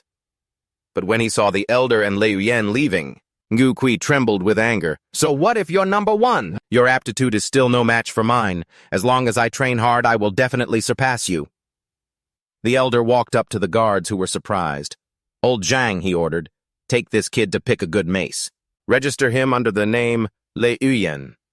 His subordinates nodded, understood. The massive doors slowly swung open to welcome the two. Le Uyen was surprised by the guard's attitude. The reaction from Soldier Head 6 is so strong. Follow me, old Zhang reminded him. Le Uyen hurriedly followed, yes, sir. Stepping into the vast space, old Zhang explained. Those are the azure water saber and the blue steel sword, the two most famous weapons from our forge here in Hidden Dragon Mansion. Le Uyen smiled. This place must have graded weapons, and not just one, he thought, as the old man gently explained. This jade saber was forged by the old master himself back in the day. There are only a few left. This blade is incredibly sharp. If you're not careful, you'll lose a finger. Then he pulled a strange sword from a large cabinet. Before he could understand what was happening, old Zhang ran his fingertip along the blade. A few drops of blood fell. A fine blade. While Le Uyen was still stunned, old Zhang smiled and explained. Do you understand what makes a fine blade? The best weapon handlers in this world are not swordsmen or saber masters, but blacksmiths like us. I forged every single inch of the pattern on this blade. A new system notification appeared. Jade Saber, Tier 1. Created by a determined blacksmith who used 100 refined mixed steel and cold iron just to forge a weapon so sharp it can slice a falling hair and kill without leaving a trace of blood. It is considered a formidable weapon. Requirement for use. An experienced blacksmith who has reached minor mastery in any type of saber technique. 4 effects when used. Saber mastery emits sharp streams of energy and enhances beginner blacksmithing skills. Le Uyen stared at the sword in front of him. His heart was filled with astonishment. A first-tier white-grade sword with 3 different effects. It really makes me want to use it right now. After putting the sword away, old Zhang turned to look at him, his voice full of confidence. With your talent, if you study under me, you'll soon be forging sharp weapons just like this one, Le Uyen asked in surprise. Old Zhang, where is that mace you mentioned? As if suddenly remembering something, old Zhang pointed ahead. It's over there. The more Le Uyen thought about it, the more confused he felt. Did you lead me all around the warehouse just to show off that jade saber to me? Old Zhang then urged him to go and pick one. While Le Uyen was staring intently at the giant hammers, old Zhang said, as if both casually and deliberately, some of these hammers were recently forged, while others were left behind by former apprentices. Among them, one belongs to me. If you happen to choose it, I'll give it to you. Le Uyen picked up a hammer and immediately realized this is the one. What luck. A Tier 2 hammer with 4 different effects. The system also displayed the details.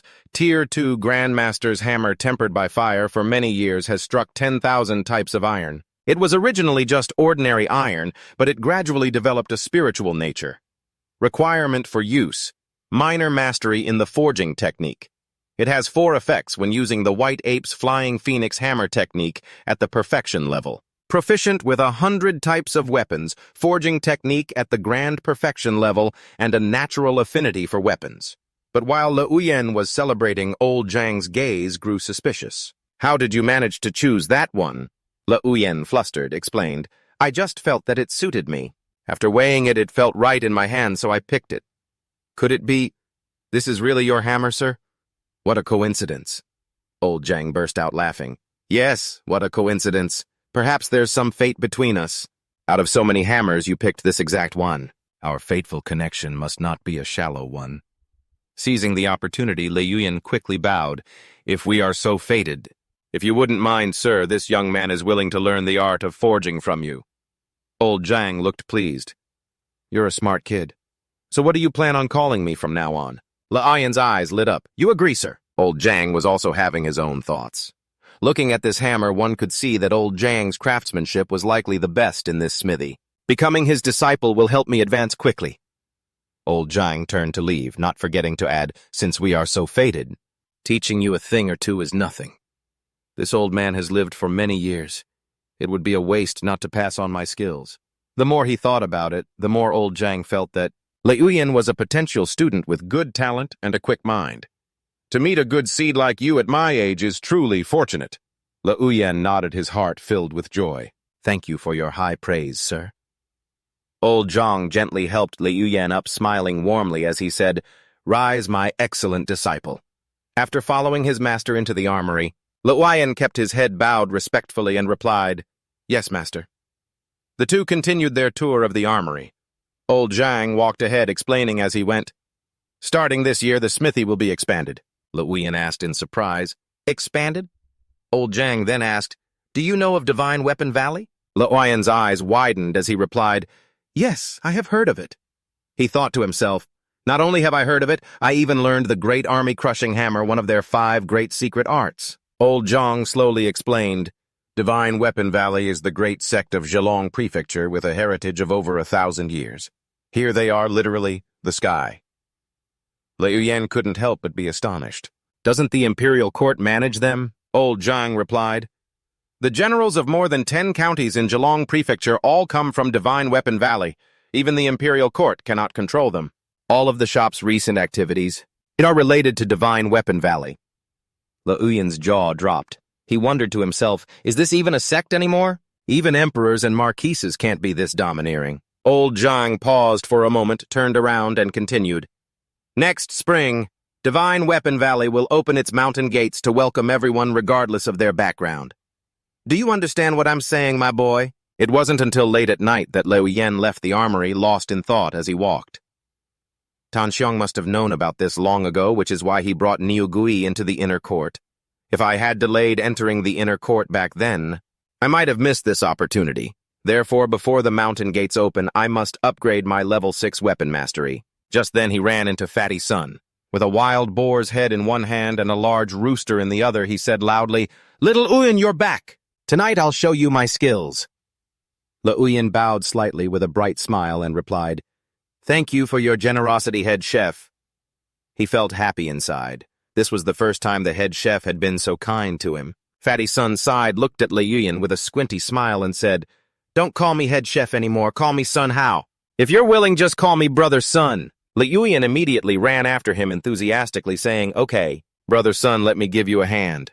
While they were cooking, Fatty Sun was butchering the chicken and chatting. Have you heard about Divine Weapon Valley yet, brother? If you can join Divine Weapon Valley, that would be like a carp leaping over the dragon's gate. In the future, if you need any help, just say the word. I, Sun, will absolutely not refuse. Liuyan deftly chopped some green onions. He hesitated and said, Well then, could you help me get the golden sword and the living iron? I have the money right here. Fatty Sun turned back in shock and asked, Where did you get the money to buy gold? Liuyan calmly replied, I earned it one way or another. You just need to tell me if you'll help or not. A determined look flashed in Fatty Sun's eyes. He nodded in agreement. Of course I'll help. A few days later, the snow had stopped falling and the weather was gradually warming up. Tan Xiong met with Qiu Da at a tavern and asked impatiently, Brother Qiu, it's been several days. Is there still no clue about that thief? Qiu Dat sipped his wine and replied, Nian Jiu still hasn't been caught. The yamen is severely understaffed, so we can't expect much for the time being. I hope you can understand, Brother Tan. Then he slammed his wine cup down on the table. I've had 2 of my brothers staking out this place for 10 days straight. Magistrate Luo is getting impatient over this and has ordered them to go back and arrest Nianju. Tan Xiong questioned, why not investigate Liuyan? He also had financial dealings with Qian Bao, and his martial arts are good enough. He's a suspect too, isn't he? Qiudat crossed his arms and explained, although Zhang Bi hasn't achieved internal energy, he's built up quite a network over his years as a blacksmith. Even you don't want to provoke him, so how would I dare? Don't forget my uncle's dragon-following saber troop has their weapons repaired by Zhang Bi. Just then, one of Q.'s guards ran up reporting, a brother said that 2 days ago someone came to pawn some clothes. Wanger, that fool from the street ahead, pawned a silver note worth 100 liang for 93 liang, but he's dead now. Tan Xiong's eyes widened in shock as he exclaimed, What? Qiu gave a faint, cynical smile. This criminal is quite meticulous, isn't he? He even hired a fool. This lead died right along with him. Now that the lead is gone, my hands are tied. I've already reassigned those brothers. My condolences, Brother Tan. Tan Xiong glanced at the person behind him. And what about you? Have you found anything yet? The man hesitated. Brother-in-law. That Li Yuyen fellow stays in the forge all day. He does nothing but forge iron. He probably doesn't have the guts to do something like that, right? After hearing this, Tan Xiong had no reason to stay any longer. He and his subordinate bowed to Chiudat and prepared to leave. In that case, I won't trouble you any further today, Brother Q. As the two men stepped over the threshold, Chiudat muttered softly, strong on the outside but weak on the inside. If that thuggish nature of his doesn't change, even if he masters internal energy, he'll still be nothing more than a thug. After seeing his guests off, he sat down and poured himself a drink. Suddenly, a guard rushed in with a panicked look on his face. Head Constable Q, the chopping saber Wu Jin is here again. He's standing in front of the Yamen today saying he wishes to request an audience with you, sir. Chiudat tilted his head back, drained his cup, and wondered in a hoarse voice, Wu Jin, Nianju, could he still be in the city? In an instant, he slammed the cup down on the table, his face turning grim. Let's go. Meanwhile, at the forge, Li Yuyen was secretly up to something. He snuck into the forge, looked at the pile of scrap iron on the ground, and thought to himself, Brother Sun is truly a capable person. He's my rock. I can't delay this any longer. Wasting no more time, Li Yuyen immediately channeled his spiritual power. A stone platform with a yin-yang symbol appeared, and in the center were the weapons he had painstakingly selected. Tier 2 Weapons Master Li Yuyen. Number of controllable weapons 2. A golden ray of light shot up, illuminating the surrounding space as Li Yuyen cheered with excitement. Tier 2 finally. Now I can control a master tier weapon, looking at the mace. He was a bit puzzled. Is this the hidden attribute of a Tier 2 upgrade? It looks much more convenient. Li Yuyen smiled, his heart filled with hope. Who knows, there might be other good things in store. Then he picked up the two maces, one in his hand. The other he slung over his shoulder, using both at the same time. When he realized he could indeed handle the two maces proficiently, his eyes shone like stars, his heart filled with joy. Success, he thought smugly to himself. It feels like I've been forging for 15 years. No wonder the difference between tiers is so huge. A moment later, Fatty Sun's voice came from outside. Uyenzi, I just came back from the inner courtyard. Brother-in-law is very pleased with you. Didn't I teach you a striking technique before? Lo Huayan hurriedly ran out. Master Brother Q gave me a secret manual for a striking technique. But Fatty Sun was trembling, clutching his chest, struggling to speak. Judging by your expression, don't tell me you haven't started practicing yet. And I just praised you as a rare talent. Don't you dare. Li Yuyen scratched his head awkwardly and replied, I've studied it. I have, he said earnestly to Fatty Sun. Watch this, brother. Seeing him just starting to read the book and practice his breathing, Fatty Sun smacked him hard on the head, groaning with a grimace. A striking technique is a method of channeling chi and blood. It's much harder than breathing techniques. How will you ever be ready in time if you're only starting now? Fatty Sun slung a mace over his shoulder, stomped his foot repeatedly on the stone floor, and said loudly, No forging today, I'll teach you myself. Li Yuyen stood to one side, calmly flipping through the pages of the book. He replied calmly, Don't rush, brother. Let me take a look first. This doesn't seem too difficult. Hearing this, Fatty Sun looked at him with suspicion. Not difficult. Do you have any idea how long I practiced this striking technique? I trained for so long on that one, only 3 days. Before he could finish, Li Yuyen forcefully kicked the mace up from the ground. He moved with fluid grace, his swings with the mace so decisive and masterful it was as if he were dancing with it. Fatty Sun stood frozen like a statue, his eyes wide and his jaw dropped, unable to believe what he was witnessing. How could he have learned this striking technique?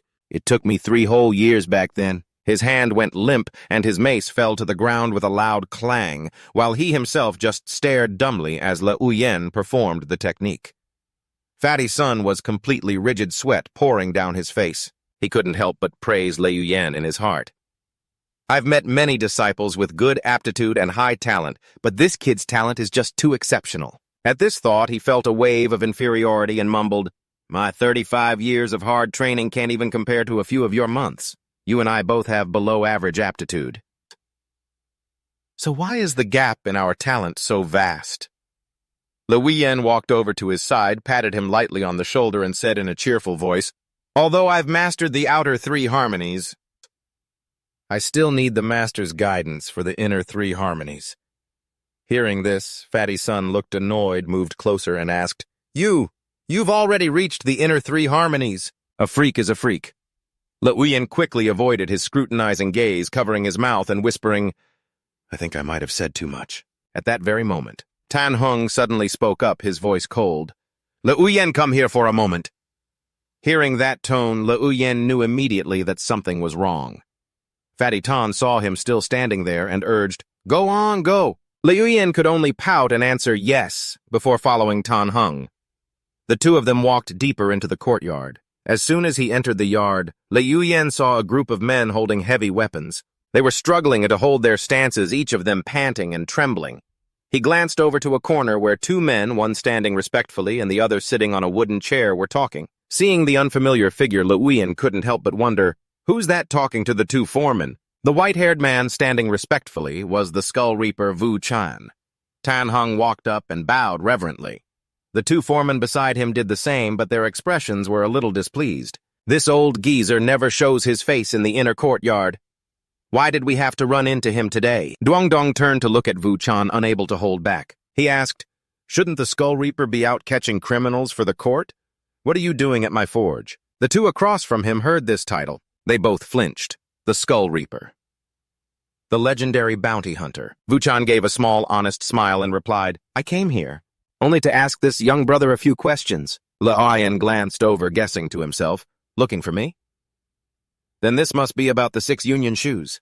Duongdong's face was expressionless, but his words carried a clear tone of reproach that made Tan Hung jump.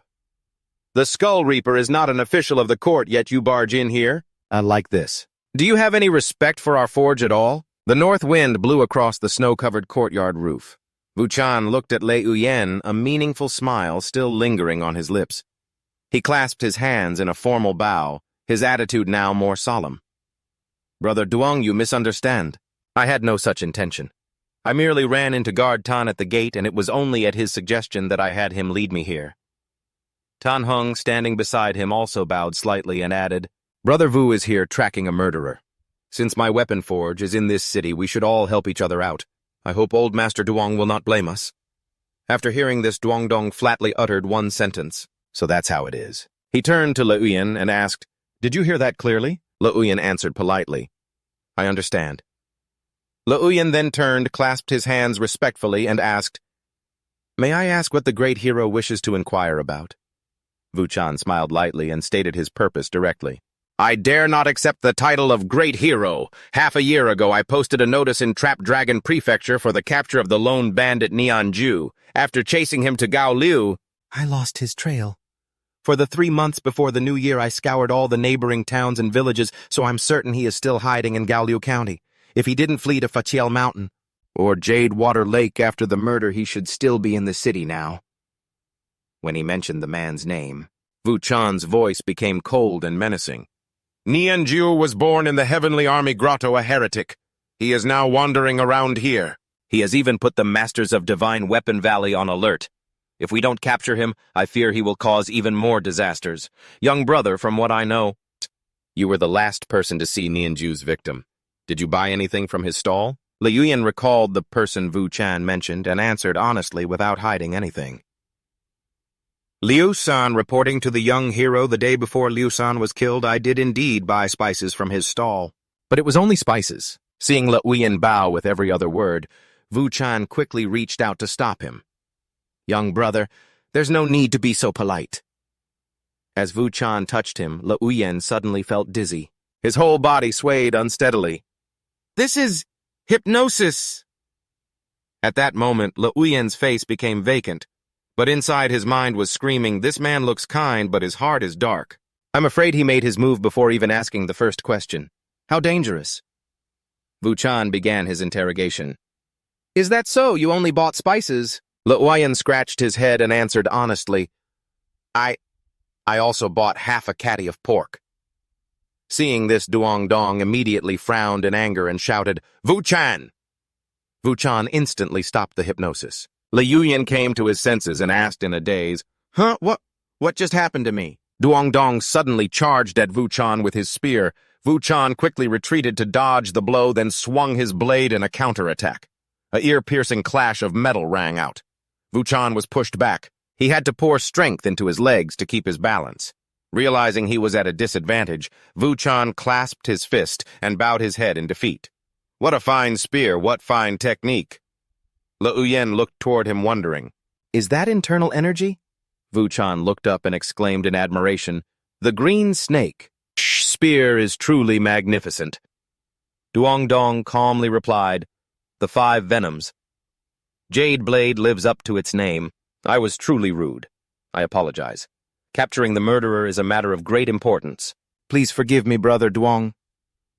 After that, he turned and left. Tan Heng took a step forward, about to say something, "Old Master Duong," but Duongdong didn't give him the chance. He turned back towards the residence, instructing as he walked, "Bring Lei Yuyan inside. The rest of you are dismissed." Whispers erupted behind him. 5 venoms Jade Blade. Yeah, right. He couldn't even block a single strike. The green snake spear is the real deal. Master is so powerful, and that guy is the Skull Reaper. What a joke of a great hero. He spat and walked into the residence. Yun Tan asked worriedly, "Master, are you all right?" Tang Dong looked at his trembling hand, sighed, and replied, "The 5 poison jade saber. Ahem, to be more precise, it's the 5 poison human worm. My entire body is poisoned. I nearly died. The poison cleansing pill, combined with my internal energy, can expel the toxin, but it will take 2 to 3 months to fully recover. The poison is now manifesting as visible veins. They were green on the palm of his hand, looking like they were about to burst." Suddenly, Tang Dong clenched his fist, shattering the crystalline layer of poison. Yun Tan was puzzled. Wu Zhen had already decided to leave. Why did you have to do that? As drops of the poison fell, Tang Dong's eyes burned red with hatred. If that bastard had just left like that, this old man, even in death, would have been too ashamed to face your grandmaster in the afterlife. In this Jianghu, sometimes you must run, sometimes you must walk, and sometimes you have no choice but to retreat. Remember what happened today. You will face this yourself in the future. Le Yuan nodded solemnly. This disciple will remember. He thought to himself, if I hadn't held firm just now and revealed anything about the Du Sha Chui Forget Wu Zhen, even the Divine Weapon Valley would have killed me. Yun Tan then asked his master again, what was that martial art Wu Zhen was using? It looked so bizarre. Tang Dong sighed. That was the soul bewitching art. Calling it a martial art is a stretch. It's actually a specially crafted hallucinogen, colorless, odorless, and very hard to defend against. However, if your mind is firm, you won't be affected by it. He glanced at Le Yuan, who became flustered. With your background, having known so much suffering, why is your mind still so weak? You disappoint me. After saying that, he sat down to meditate and ordered, That's all.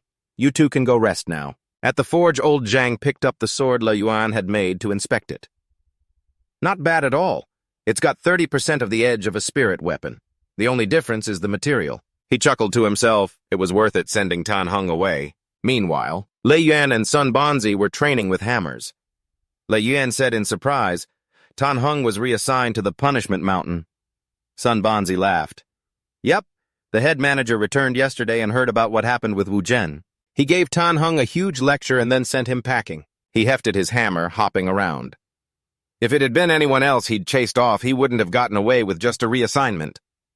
Le Yuan changed the subject. Brother, are you going to the Gaoliu temple tomorrow? Panting, Sun Banzi leaned on the handle of his hammer. Nope. I've got to train. You're improving so fast that my brother-in-law chewed me out for it. Le Yuan laughed and waved his hand. All right then, you keep at it. I'm heading back to clean up and wash. Back in his room, Le Yuan shut the door firmly and quickly took out a brightly gleaming sword. The system displayed its information. Jade Saber, first stage. A sharp, long saber. First forged by Weapon Master 1. Control condition none. Control effect cannot cut through water. Le Yuan stroked the blade and sighed. It's nothing compared to the Jade Saber's master left behind. The gap in forging skill is just too wide. Sitting on his bed, he thought, I still have so much to learn. My forging technique has to get better, and I can't neglect the Du Sha Chui either. Top-tier martial arts are truly hard to master. The final two forms of the Du Sha Chui are incredibly difficult. He pressed his lips together, feeling frustrated. But I've at least grasped the first killing move, Bing Ji. I wonder if I could challenge Tan Hung now. I really want to give it a try. Night fell and the streets glowed with lanterns bustling with crowds. Le Yuan merged with the throng of people walking with excitement as his sixth weapon mastery vibrated intensely. There are so many good weapons on these streets that I'd love to own. Just then, a group of brawny men carrying a large cloth-draped statue made their way through. People quickly cleared a path on both sides. Standing at the back of the crowd, Le Yuan looked up. What a big procession, he thought. If I could just get the treasure from that divine altar and feed it to my sixth weapon mastery, that would be amazing. People on either side of the road were kneeling and bowing in prayer. Please, Bodhisattva, protect our Gaoliu County, grant us favorable weather and an abundant harvest. The devout men and women bowed reverently, pushing and shoving to stuff coins into a wooden coffer, which was being carried by the man leading the procession. Le Yuan mumbled to himself, I wonder which Bodhisattva that is. A gust of wind blew the covering cloth away. A dazzling light from the statue blinded him for a moment. The Bodhisattva was carved with innumerable eyes, making Le Yuan shudder. No wonder they call it the thousand-hand Bodhisattva. I think I have trypophobia. The system chimed in, stone statue of the thousand-eye Bodhisattva. Second stage. Forged from azure essence stone and spirit still clay, it is slowly gaining life through the worship of the people. The spirit clay under the statue's eyes can form blood pills. Usage condition requires the first level of the divine worship technique. Control effect, God-worshipping art, first introductory level. Effectiveness induces mental disorder? Le Yuan was stunned. Second stage. A divine statue counts as a weapon that's kind of heretical. He grimaced and turned away. It's certainly eye-catching, but this whole thing is probably more trouble than it's worth. Better to stay away. Le Yuan strolled past the weapon stalls, his gaze sweeping over every item. Whether it was the wares on display or the weapons carried by people passing by, everything was utterly unremarkable. All first stage, but I guess that's to be expected. Second stage weapons are incredibly expensive. There's no way a normal person could afford one. He stopped in front of a newly posted bulletin. A clear portrait of Nianju was on it, part of a wanted poster. The bounty on him has gone up that much again, he mused to himself. A moment later, Le Yuan joined a crowd of people heading toward a temple. He looked forward, his lips silently forming the words, the Kangshan Temple. Just then, a procession carrying another divine statue passed by. Le Yuan wondered, could this statue be a weapon too? The system immediately brought up its information, Xitigarbha God. As statue, second stage, created by a master craftsman from Kang Hong stone and Chibi sand. After years of worship, the statue has slowly developed a strange spiritual essence. The Kang Hong stone can be used to forge weapons, and the Chibi sand can be used in alchemy. Usage condition. Missing a hand. Effect. Enchants the hearts of people, calms the mind and spirit. Xitigarbha Heart Sutra. First level. Le Yuan stood motionless, his eyes following the procession as it went by. He thought to himself another long one, when a sudden suspicion flashed in his mind. Could it be that all the other statues are like this as well? Is someone raising them? A normal wealthy family certainly wouldn't have the means. It could only be the extremely rich or the imperial court. Just then an old man with a white beard and hair, who was blindfolded, bumped right into him and asked, "Young friend, would you like to have your fortune told?" Le Yuan smiled, thinking to himself, a fellow practitioner. He clasped his hands together and replied, "Taoist master, is your next sentence going to be that I'm about to face a bloody disaster? The work of you reapers is quite varied, huh?" "As expected of a talent from the blacksmith shop, my judgment is spot on," he said. "You've been following me for a while, haven't you?" Immediately the old man's companions came over and surrounded him. The blind old man bowed his head in greeting and introduced himself. "I am Trong Fong Vian, a reaper of Dragonfall Manor. And so are these people. It's not exactly following. We just wanted to gather some information. For more than half a year, my brothers and I have pursued him for thousands of miles. It truly hasn't been easy. I hope you can understand, young brother." Le Yuan put on an innocent act and replied about that Nianju fellow. "What exactly does he look like? I don't know either. If you're looking to me for information, I'm afraid you've come to the wrong person." One of the men spoke up. Young brother, we want to know what exactly Chu Da and Wu Zhen asked you when they were looking for him. He answered honestly, Nianju has only appeared twice in the city. One time was to kill Liu Jili, his neighbor, and a muscular owner of a small spice stall next door was... An impatient man couldn't take it anymore. Boss, why are you wasting words on him? I say we rough him up a bit. This punk will only talk after he's shed some blood. The blind man just said calmly, Wu Zhen did ask him. There's no mistake. It's just that you said one thing, right, young brother? They then turned and left immediately. Before leaving, the blind old man reminded him, a bloody disaster is definitely coming. You should be careful. They gradually receded, disappearing into the crowd, leaving him standing there. Liuyan thought to himself, is it about that torn shoe? That night during a heavy rain, he stealthily stuffed a rock into the torn shoe he had found. Then he threw it directly into the yamen. A guard's voice cried out, Who the hell dares to throw rocks at me? But right after, they discovered it was just a torn shoe while Liuyan had already made a quick getaway. As he ran, he calculated to himself, Nianju is a hidden threat. I can't just hope he dies in the manhunt. First, I need to reach the grand completion stage. Then master the solar union technique to forge internal energy. If I can persevere until I join Divine Weapon Valley, all these hidden dangers will be no problem. His heart filled with determination. I have to get stronger. Inside the yamen, someone brought the torn shoe and reported, Head Constable Q. This is a top-grade 6-layered shoe. Judging by the style, it's from Dragonfall Manor. What's more, there's something under the sole. They slowly checked under the shoe and found a note. It said that this torn shoe was all that was needed to lure out Nianju. This greatly surprised Head Constable Q. But damn, who wrote this? The handwriting is terrible. The thief's technique was very precise, to hit me on the back of the neck from outside the wall through a curtain of rain. He must be no ordinary person. How could a single shoe possibly lure out Nianju unless... He quickly flipped over the sole, but there was nothing there. He then speculated, 6-layered shoes are known for being very durable. All 6 layers are sewn into one. Not a single one can be missing. It's possible there was originally a piece of paper under the sole, but the thief already took it. Another constable guessed. Could it be that Nianju hasn't left because of this thing? The thief threw the shoe and hit your head, sir.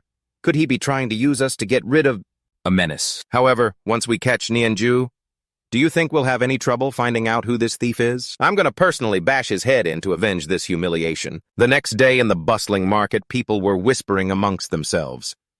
Did that thief break into the yamen last night to steal something? I heard from Xiaoju, who works as a runner there, that the thief didn't steal any valuables or money. He came to deliver evidence. They say it was a tattered 6-layered shoe that Head Constable Q had found somewhere. As soon as Nianju heard this, his eyes filled with killing intent. His target was Chiu Da. At the same time, at the blacksmith shop, the elder had brought Head Constable Q over. He announced to the apprentices, Today, Head Constable Q has come to borrow some men to search for the heavily injured Nianju, who is willing to go. Regardless of whether you catch him or not, you will receive 1 tael of silver. If you catch him, each person will receive 3 taels. The imperial court will provide half, and the shop will provide the other half. Some of the men sighed to themselves. Only 3 taels of silver to risk our lives. That's not even enough for funeral expenses. Head Constable Kyo spoke up. The county magistrate has ordered that each establishment must send at least 10 men. The elder immediately gave the order, Van Tan, you will lead Ngo Min Liu Than and Dien Din. He turned to Liuyan. You go as well. What's the point of staying cooped up for months without going out? Liuyan shouted, Yes, sir! His hands were itching for a fight anyway. After finishing his business, Head Constable Q clasped his hands to bid farewell to the 3 managers. I still have to go to other establishments to borrow men, so I'll take my leave. At that moment, the 3 managers sitting below were completely silent, which made him shout loudly, What's wrong? None of you want to go model. Van Tan clasped his hands and spoke up. Master, the rest of us will be fine, but junior brother Lei has only been learning martial arts for 7 to 8 months. Isn't it a bit too early for him to go out and gain real-world experience? The elder's face darkened as he drilled it into them. What's early? What's late? Later, when you're roaming the martial world, will your enemies spare your life just because you're new? Practicing martial arts has never been about just training hard in isolation. You can't master combat just by fighting wooden dummies. To practice martial arts, you need guts. He suddenly roared, startling everyone. That madman Nianju failed his ambush on Kyoda. Kyoda pierced his heart and lungs with a single blow. Even if he was lucky enough to survive, he's nothing more than a dying tiger. Plus, we'll be here to back you up. What are you all afraid of? Then he carefully reminded Tanvan to look after their junior brother. Leoyen has only just started training. You all take good care of him. After that, they went to the armory to choose their weapons. He picked up a weapon that felt right in his hand, a long-handled golden mace. Forged from golden crow and winter copper alloy, it was large and heavy. Usage requirement, elementary mastery of the mace and axe technique. Effects when used. Roots to the ground, large and heavy. Breaks body hardening and armor. He thought to himself, this feels very different from a forging hammer, but it suits the combat style of the mace and axe technique. After choosing their weapons, they were ready to set off. At Fahu Mountain, Tanvan took the lead, reminding everyone, don't be reckless, don't stray too far, and remember to be out of here before dark. Leaving one person behind to watch the master's horses, the group split up to search. But they found no sign of Nianju. They had to scour these small mountains before nightfall. Suddenly, the loud sounds of a fight erupted ahead. He thought to himself, did they find him that quickly? By this point, Nianju had already killed many people, their corpses scattered about. But he too was severely injured. One of his arms had been slashed, and he collapsed to the ground in exhaustion, having broken through the encirclement. He didn't forget to curse Wuchan Qiulong and that damned constable. I'll kill you all. Just as he finished speaking, several more people rushed in to hunt him down, yelling, he's over here. There's a big reward for whoever catches him. But then all they heard were terrified screams. Leoyen's group began to panic. Tanvan commanded, everyone spread out and find cover, protect yourselves. The moment he finished speaking, it was every man for himself as they scattered. He quickly hid behind a large tree. Immediately after, he heard more agonizing screams and the sickening sounds of impact. Obviously, more people had died.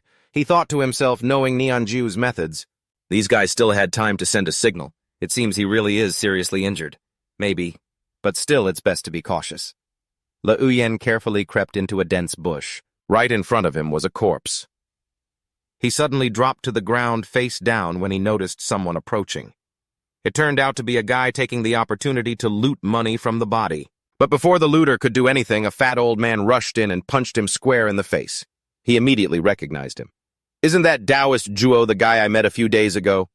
After collecting his loot, the old man was delighted. Not a bad haul this time.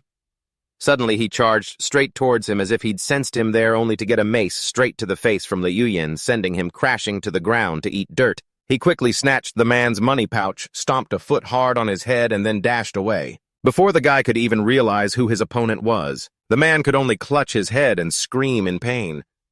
That was so thrilling, he thought. I reckon that's more than 20 taels of silver. Getting money this way is so fast, why would I suffer as a blacksmith? This young master even used talismans.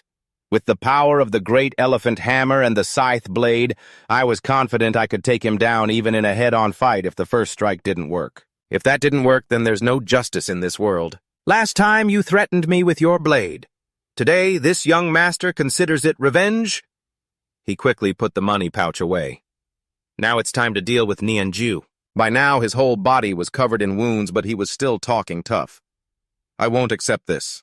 I'll definitely kill you all. A leader directed his henchmen, quick, hunt him down in that direction. As they ran off, only one person was left behind. The young man didn't know danger was approaching. Nianju, his eyes blood red, lunged down from a tree. In the blink of an eye, the man's life was gone. Surprisingly, a masked man nearby showed no concern at all. He spoke up. The body hardening technique of the Urkian cavern is truly impressive. To be injured this badly, and still have the strength to struggle. He approached, mocking him. It's a shame. Your body hardening is good, but you're a piece of trash. If I hadn't covered for you from Qiulong, he would have killed you long ago, Nianqiu replied, annoyed. So you were the one who lured Qiulong's group away earlier. You're wearing a mask? Do we know each other? Or are you from Gaoliu County? So there's a mole in the magistrate's office, too. The man mysteriously reminded him, I'm helping you this time. You'll have to repay me later. Remember that. He moved like lightning and departed. You should go. I'll take care of Qiulong. As he spoke, he also tossed Nianju a vial of healing elixir, leaving him confused. How exactly do you want me to repay this debt? The man's figure had already vanished, leaving only a single sentence behind, "I'll find you again later." Nian Q speculated, "In Gaoliu County there are quite a few martial artists with inner energy, but only 2 with inner fortitude. Chao Yan. Or could it be that Taoist Zhuo from out of town?"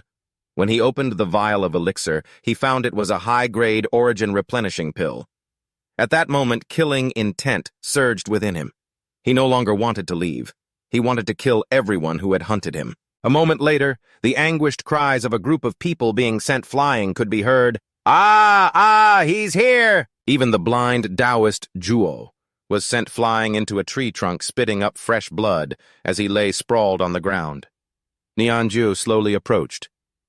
"You thought you could catch me with a bunch of trash like you—" From a distance, he secretly watched, wondering how he could still be so strong despite being so badly injured. He saw him pull a dagger from his chest, and the wound healed with ease. This alarmed him a little. This guy's technique is terrifying. Ninju seemed to have spotted him and yelled, "You little rat from the blacksmith shop! Get out here now!" At this point, Le Yuyan had no choice but to act. He swung his mace straight at him but couldn't land a hit. Nianjiu recognized it with alarm. The white ape mace, great mastery of the mace technique. He sneered and shouted, "You haven't even mastered your internal energy yet. You dare to face me. You're asking to die." He unleashed countless strikes, but they were all blocked. With a grunt, the man threw a punch straight at his mace. But the man's hand was instantly broken. He quickly pounced on him, trying to pin him down, but in a flash, Le Yuyan escaped and appeared behind him. The large mace was recalled, and with one direct hit, sent the man to his grave. "And here I thought you were something. Even a chicken like you dared to crow at me." Standing over the corpse, sprawled in the deep forest, Le Yuyan told himself that troublesome people would no longer come after him. He quickly retrieved the heavy weapon into his storage space. Then he began to loot the body. Seeing the pair of 6 harmony shoes, Le Yuyan was pleased that he had finally collected a full pair as promised. He then moved on to another unconscious person. He nonchalantly took a few more items, considering it a life-saving fee he deserved. After finishing up, Le Yuyan immediately ran through the forest to regroup with his companions. As soon as he saw his comrades in the distance, he called out loudly, "Senior Brother Nak, I'm back." "It's a relief that you're alive, brother." Hearing the call, Senior Brother Nak turned around in shock. He then rushed over and hugged him tightly, tears streaming down his face, unable to hide his joy at seeing his junior brother still alive. When Le Yuyan asked about the whereabouts of the others, Senior Brother Nak could only choke back his tears and try to reassure him. "They probably just got lost," he said. "They'll be back soon." However, the absence of Junior Brother Tian and Junior Brother Lai made Senior Brother Nak extremely worried, fearing that something terrible had happened to them. Le Yuyan fell into deep thought. He understood that if they ran into people from the Nianjiu sect, their chances of survival were slim. He started to feel that something was wrong for such a large formation to be mobilized, just to capture a single crippled man. Moreover, the whereabouts of the captain and the city guards had also strangely vanished. Meanwhile, in another part of the forest, a group of soldiers was asking their lord for permission to act directly, as they didn't trust the people they were with. But the commander replied coldly, "If that group is truly useless, it just saves us the trouble of dealing with them later." He then ordered the entire squad to move out. Commander Cao stood imposingly on a rock ledge. He had long since realized someone was tailing them and called out, demanding that this person reveal themselves. The hidden figure stepped out, praising the commander's meticulous mind. Commander Cao asserted that a master thief couldn't possibly hide for so long in Gaoliu County without a powerful backer. He arrogantly drew his following dragon blade, confident that his opponent couldn't possibly defeat him alone. However, the person just let out a loud, defiant laugh. Instantly, numerous figures in black cloaks appeared from the tree branches tightly surrounding Commander Cao. "You really dare to ambush me?" Kolung roared in horror as he realized he had fallen into a trap. But the leader of the black-cloaked figures replied coldly, "The one who kills Kowlong of Gaoliu County is Nianjiu of the Heaven's Hook Grotto." The rain began to fall harder, and a mournful atmosphere enveloped the survivors, the blacksmith shop's group of 12 apprentices. It was now reduced to just 8 people huddling under an eave to shelter from the rain. Senior Brother Nak was restless with worry. "It's already dark. Why haven't Master and the others come down from the mountain yet? Is that bastard Nianjiu really that powerful?" Didn't Big Boss Cow say his injuries were severe? Another person clicked his tongue sarcastically, suggesting that Nian Jiu had been dead for a long time, and the seniors were just using it as an excuse to leave the city and make some money. In contrast to everyone's chatter, Lei Uyan stood silently observing the night. He could clearly feel that a much bigger storm was truly approaching. By the flickering fire, he thoughtfully analyzed his own strength. Although his blood chi realm was very strong without top-grade weapons and supreme fighting techniques, he would find it difficult to stand against true masters. Le Uyan told himself he had to find a way to learn martial arts from Chief Gongquan to be able to turn the tide in future life-or-death battles when he was on his own. Only then did Le Uyan begin to take inventory of the loot he had collected from the fallen. He had over 60 hectograms of silver fragments, a 100-tael banknote, and 2 vials of precious medicinal pills, taken from Nianju's corpse. He couldn't help but get excited because this haul was a real jackpot. A particular weapon named the Cold Iron Throwing Dagger caught his full attention. This was a first-grade throwing dagger forged 1,000 times in fire. It not only enhanced damage but also improved the user's vision, allowing them to see farther.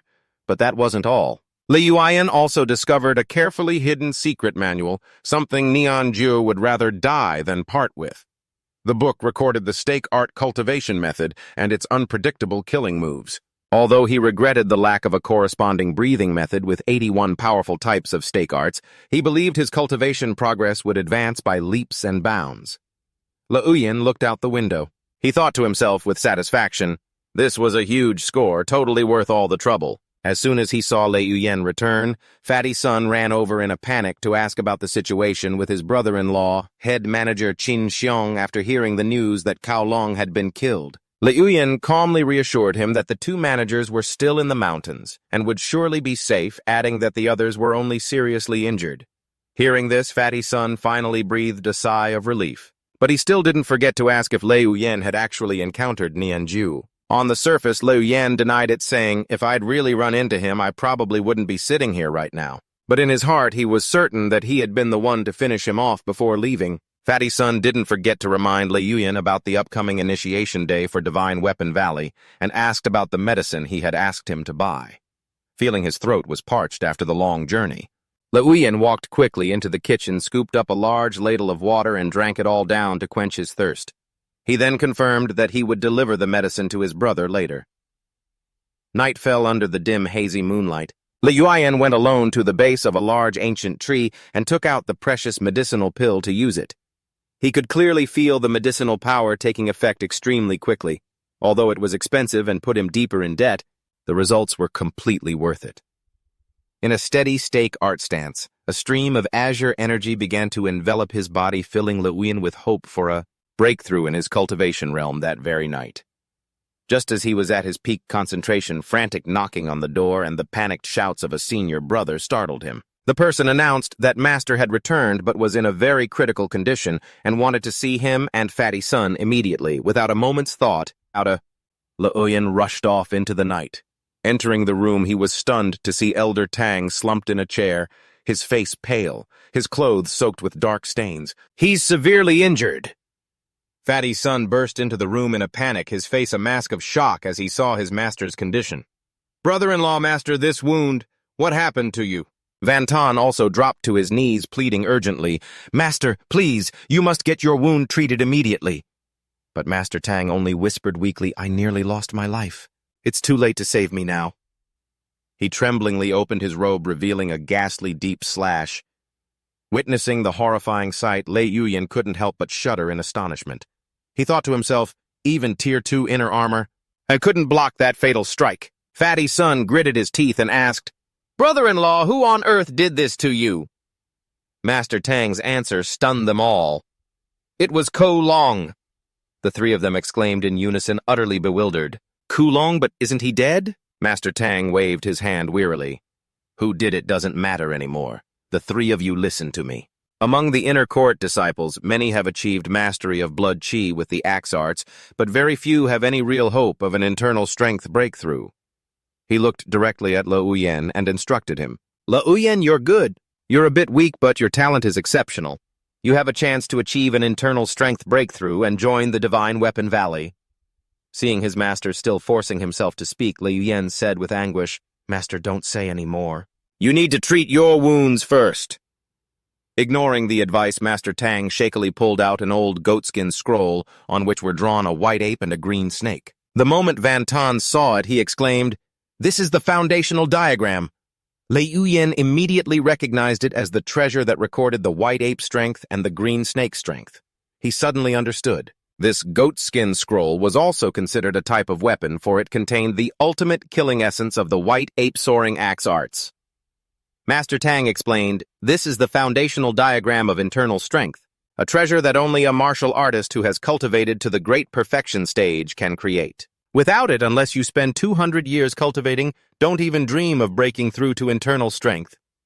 Lei Yuyan analyzed this internally, realizing this was the method they had always used, to control the students in the inner court. He suppressed his pain, telling himself that even though Van Ton and Lei Yuyan weren't quite ready or hadn't passed the trial, in this dire situation, he had no choice but to show them the internal strength diagram. Master Tang slumped in his chair, his breathing ragged. Blood had soaked through his robes and was dripping onto the floor. He used his last bit of strength to instruct his disciples, "Focus on the diagram. Burn as much as you can into your minds." Lei Yuyan stared at this goatskin scroll, silently amazed that the drawing of the white ape was so vivid, it looked like it would leap off the page. Meanwhile, Master Tang suppressed his pain, feeling the icy chill from the wound slowly seeping deep into his bones.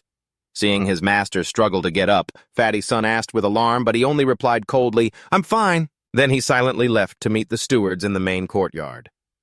Chief Steward Qin Xiong couldn't help but wince at the sight of Master Tang's grievous wound. Master Tang admitted bitterly that strike was too vicious. "Half of my martial arts are crippled." Before the cold water hook of the Divine Weapon Valley came for him, he had decided to leave Galliu County, but he requested the steward's promise to keep the examination slots, and for his 3 disciples, Yue Wentan Lei Yuyan and Wu Ming, for next year. Though some hesitated since the smithy only had 6 slots, Qin Xiong, out of respect for Master Tang, having sacrificed himself to save his life, agreed and advised him to set off for Dexiang Prefecture that very night to avoid any unexpected trouble. Amid a gut-wrenching cough, Master Tang nodded in agreement, ready to leave immediately. Qin Xiong handed him a vial of high-grade origin replenishing pills from the Four Seasons Herb Hall to soothe his injuries on the journey. At the same time, he reminded him not to tarnish the smithy's legacy of over 200 years. Master Tang took the spirit pills, offered his thanks, then quietly turned and walked away. His lonely figure disappeared behind a screen.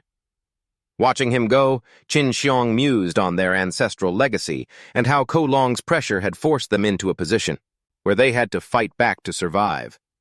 The elder standing beside him worried that the cold water hook would trace them through the distinctive wound from the dragon-following saber on Master Tang. But Tan Hung insisted that Blade Strike was meant for him and that Elder Duong was only repaying a lifelong debt to the Chao family. He believed that once they reached the territory of the Eastern Mountain Sect into County, the people from Divine Weapon Valley would never be able to find any clues. "Enough. My decision is final. No more discussion." Tan Hung brushed aside all objections with absolute resolve. Although the elder beside him still expressed apprehension about Vuchan's true intentions, the chief steward affirmed his principle, "When you use a person, you don't doubt them." He trusted Vuchan's caution. He would not allow any mistakes. Qin Xiong even emphasized that if everything went smoothly, this elder would become the new chief steward next year, so there was no need to be impatient. After finalizing the plan for his brother-in-law to coordinate the people in the front courtyard, darkness began to envelop the smithy.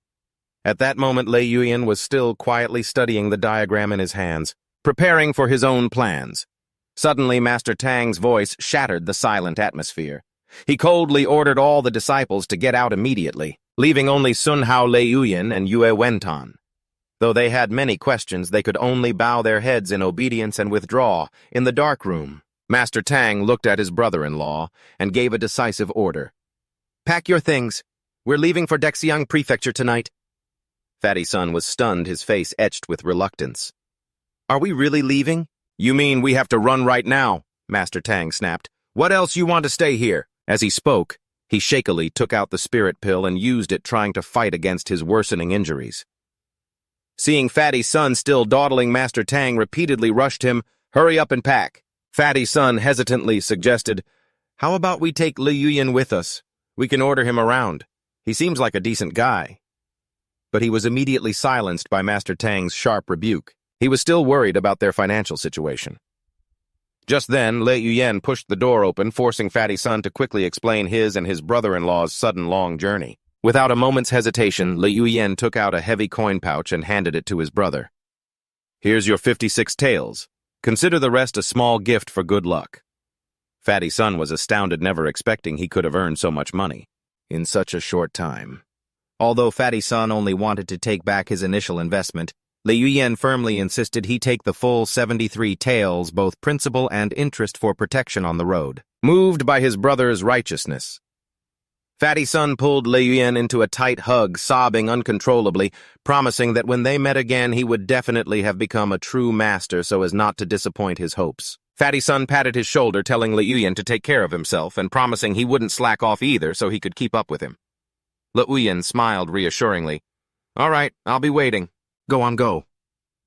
Watching Fatty Sun shoulder his luggage and walk through the door, Lei Yuyen stood silently in the fading afternoon sun. With eyes full of contemplation, he clasped his hands and quietly uttered a final farewell.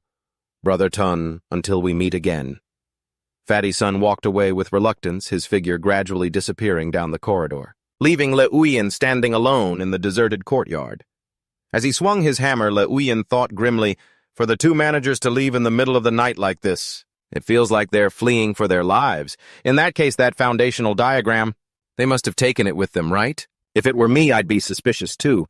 He understood that Manager Wang's decision at this time wouldn't bring him any good, but he couldn't blame the two managers for breaking the rules to let them see the foundational diagram.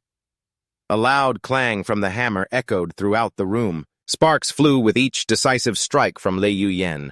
Just then, his forging master walked in with a grumpy look on his face. "Humph, so what if Ton Hao isn't here?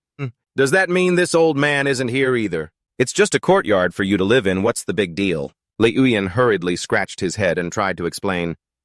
"Master, I'm not angry, please calm down." He explained that he had his eye on a spacious little courtyard on the second floor of the second pavilion for a long time. He had only hesitated because he couldn't bear to leave Fatty Sun's kitchen.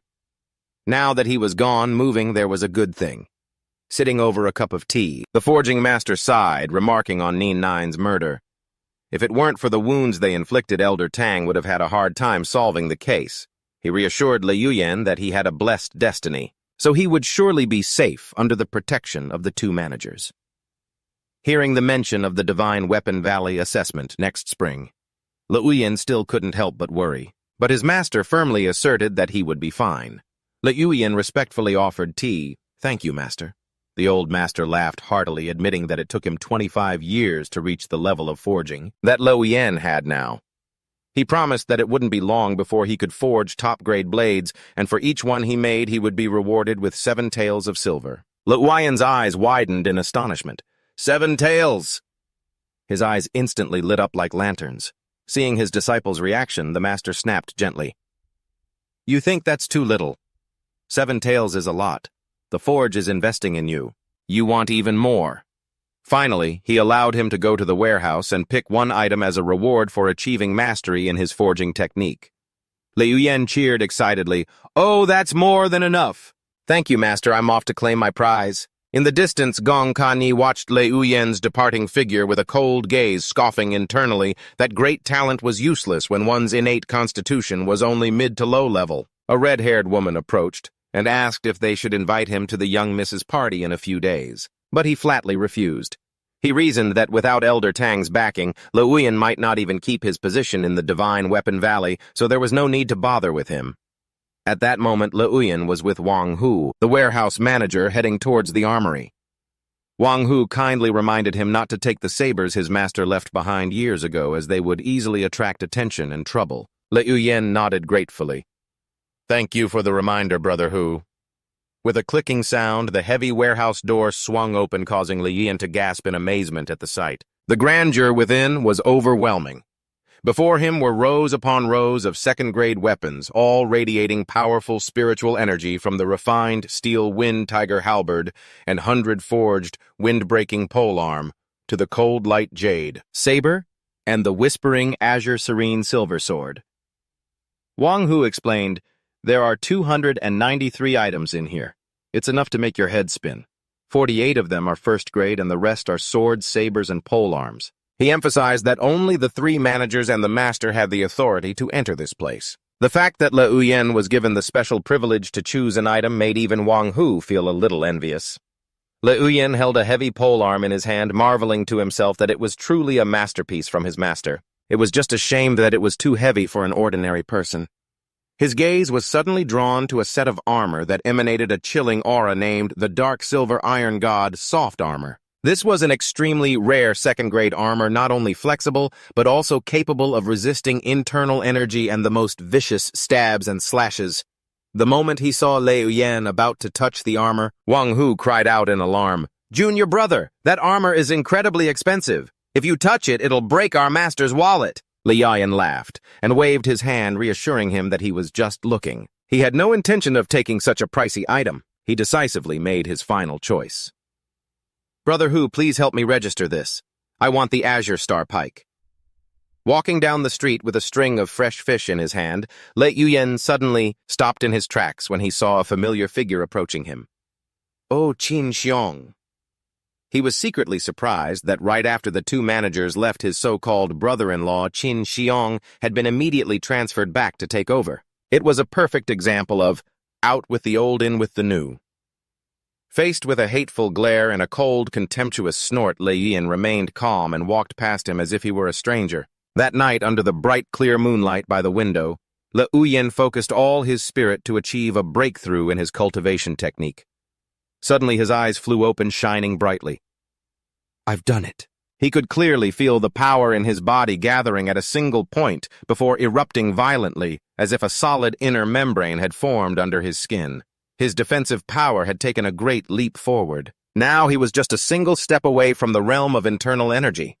Le Uyen clenched his fists, a fierce spark of hope igniting in his heart. He might finally be able to face Qin Xiong directly. Returning home, he saw his older brother happily carrying 2 large fish and preparing to cook. Le Uyen asked curiously, "Brother, what's got you so happy?" His brother beamed and announced a piece of wonderful news. Next year, the family would welcome a new member. Le Uyen was stunned for a moment, then cheered with excitement. "Oh my gosh, sister-in-law is pregnant." His sister-in-law, standing nearby, blushed shyly and gently chided her husband for not being able to keep a secret. Le Uyen burst into laughter filled with overwhelming happiness. He told himself that from now on he had to work hard and earn a lot of money. To save up for his soon-to-be-born nephew, the older brother didn't forget to give some parting advice as he walked out the door. "Hey, just focus on your training first. We'll talk later." Le Uyen watched him go in silence. Suddenly, the image of Tan Hung, a relative from his sister-in-law's side, popped into his head. He recalled that guy spent most of his time in Xingu Ward. In order to provide for his mistress, Tan Hung was now in the courtyard, walking with the Grand Treasurer, a calculating look on his face. He began to disparage Ngu Kui, saying that even though his foundation was decent, his talent is just too ordinary. He still hasn't become proficient after 8 months, so giving him the assessment slot would be a complete waste. Tan Hung then questioned indignantly, "Why does someone with a mediocre foundation like Liu Yan get that kind of special treatment?" The Grand Treasurer immediately shot back. "His foundation may not be good, but Liu Yan's innate talent is extraordinary. It only took him 4 months to reach the minor accomplishment stage. That's not something just anyone can do." When Tan Hung asked how long it took to achieve that, the Grand Treasurer admitted in a low voice, "It took me a year." He then stated that he would only consider a position for Ngu Kui if Tan Hung could get him to a similar level. The Grand Treasurer reminded Tan Hung that inner strength can only be achieved when one's mind is truly steady, leaving him with no choice but to bow his head and say, "Understood." Just then, a loud call came from the gate announcing great news. The Master Smith strode in, his face beaming with excitement. In his hands was a razor-sharp sword that radiated a powerful spiritual aura. He spared no praise for the weapon, saying it was just a little more refinement away from being a superior-grade weapon. When asked who forged it, the Master Smith proudly declared in front of the Grand Treasurer, "My disciple Liuyan made this, witnessing this scene." Tan Hung couldn't hide his resentment. He quickly asked to be excused to get back to work. The Grand Treasurer coldly waved him away. He and the Master Smith then burst into hearty laughter. Inwardly, the Grand Treasurer was stunned, never expecting Li Yuyan to possess such incredible talent in forging as well. The Master Smith asserted that with such outstanding talent, if the shop gave him its full support, Li Yuyan would surely surpass him in 5 to 6 years and be able to forge true divine weapons on his own. The Grand Treasurer stared deeply at the sword's blade, his eyes showing clear determination as he affirmed, "Of course the shop will go all out to support a talent like him." Meanwhile, in Xiangu Ward, Tan Heng's furious shouts echoed as he personally instructed his disciple. He roared, "Can you even do it or not? How many times have I told you?" Looking at Ngu Kui's clumsy form, he didn't hold back his insults. "This slow? Who can you possibly knock down? Transformation. Circular form. Transformation. What is this garbage you're doing, huh?" As he was cursing him out, calling him useless trash, his mistress saw her lover's fury and quickly approached, cooing sweetly to calm him down. "My lord, don't let this good-for-nothing get you so worked up." Tan Heng was still fuming. He grumbled, "Dumb as a pig. Divine Weapon Valley my ass. If it weren't for me, he wouldn't even get into the intersect." He then began to calculate pensively. He knew there were only 3 ways to enter Divine Weapon Valley. 1, be under 12 years old with a superior grade foundation and pay a fee of 300 silver taels. 2, become a renowned martial artist and be invited as a guest elder. But that path, he knew he couldn't meet the requirements. So Tan Heng's only hope was the 3rd method, cultivate his inner strength, to be recommended for the Divine Weapon Valley's Divine Guard. He listened as she reported their financial situation.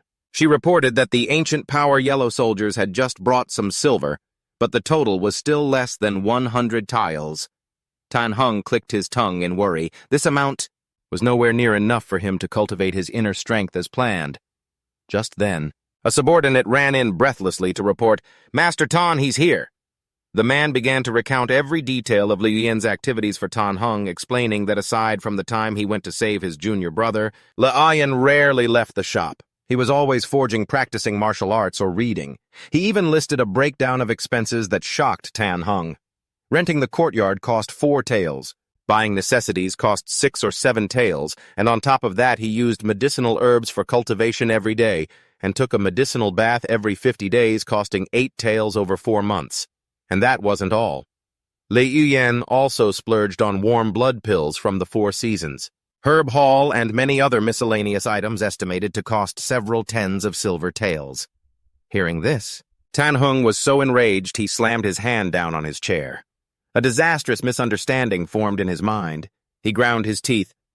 "So that's it. You're using my silver to achieve all this." Li Yuyan. He was convinced that the money Li Yuyan was spending was from the very smithy that he had his eyes on. Meanwhile, back in his own small courtyard, Li Yuyan was completely submerged in a crimson medicinal bath. A brilliant diagram of a mind art appeared in his consciousness, featuring the powerful image of a white ape. Li Yuyan focused intently, shouting in his mind, "Control!" Instantly, a brilliant golden energy surged through him. He swung the massive forge hammer, creating such immense pressure that the entire wooden tub exploded into 100 pieces. A powerful aura enveloped Li Yuyan's toned body as a series of status notifications appeared.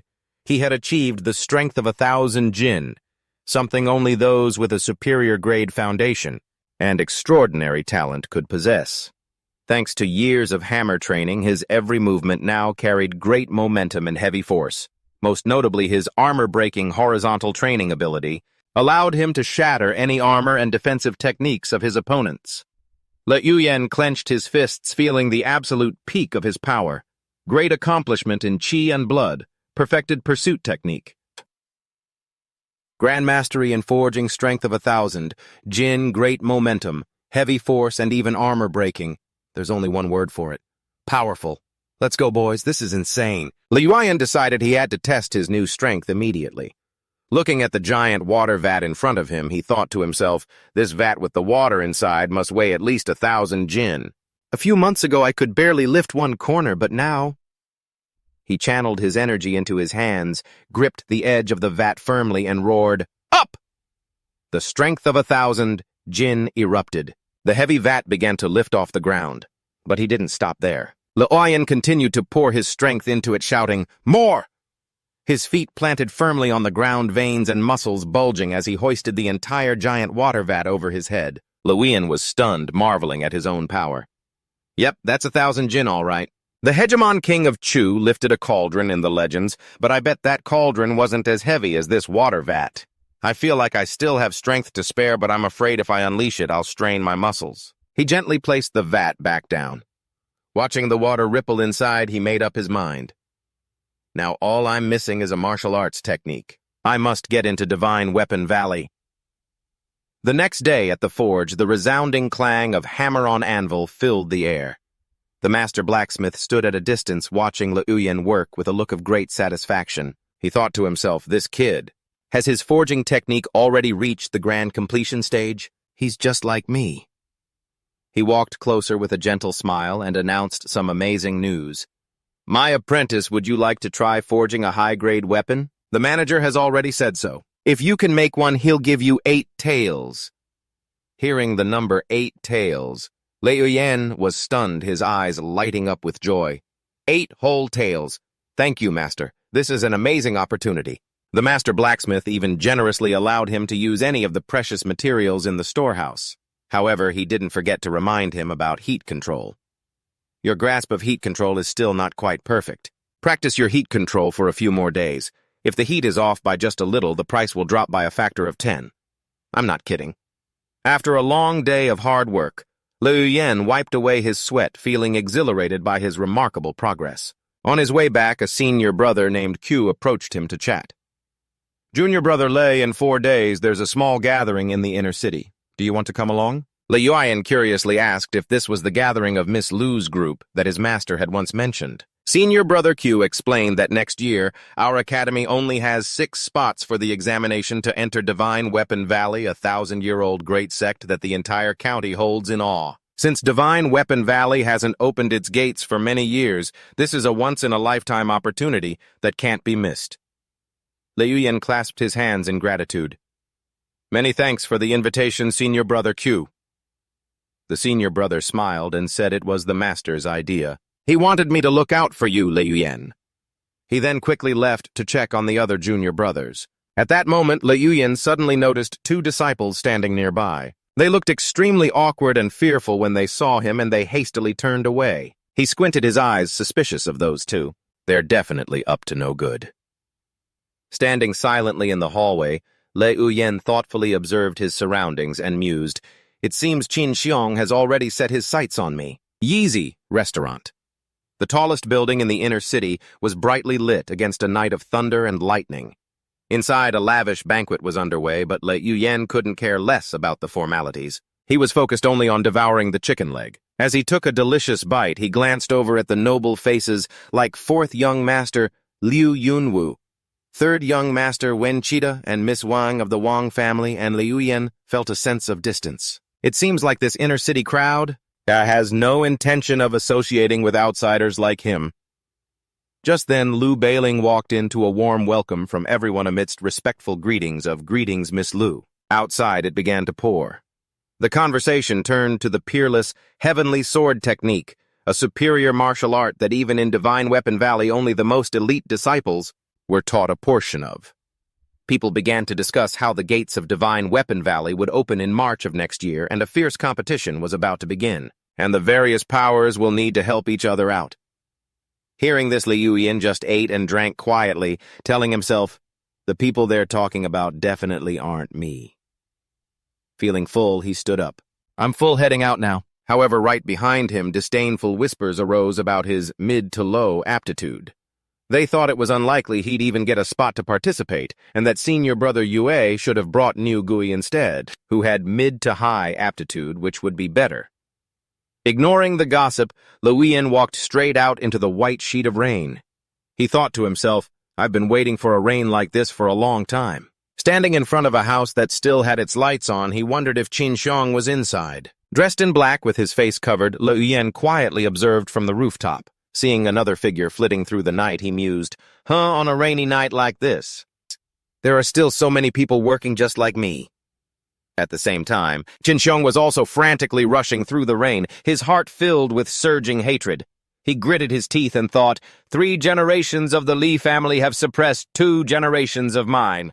Now that they've fallen on hard times, they'd better just stay down. If you ask me, folks, that's just plain evil. Chen Xiang stopped in front of Lei Lin's house, his cold gaze fixed on the building, silent amidst the downpour. Qin Xiang stood in the rain, gritting his teeth in frustration when he couldn't sense any breathing from inside the house. Meanwhile, in a hidden room, his lover was anxiously explaining the competition for Divine Weapon Valley. She emphasized that Le Uyen's talent was truly formidable, having reached the minor completion stage of his axe technique in just 4 months.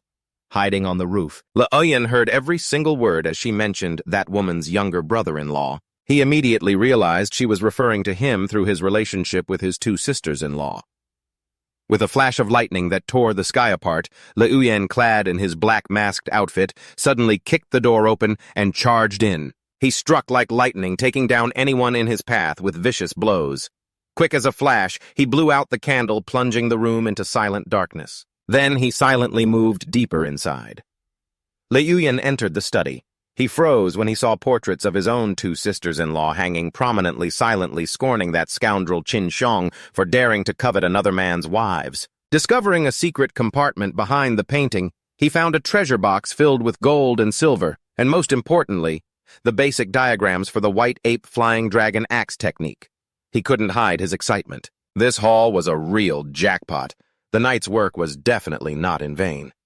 He quickly gathered all the loot, stuffed it into his bag, and stepped out of the house into the pouring rain. Le Uyen was just wondering if Tan Heng would come looking for him, and just then his figure appeared at the gate.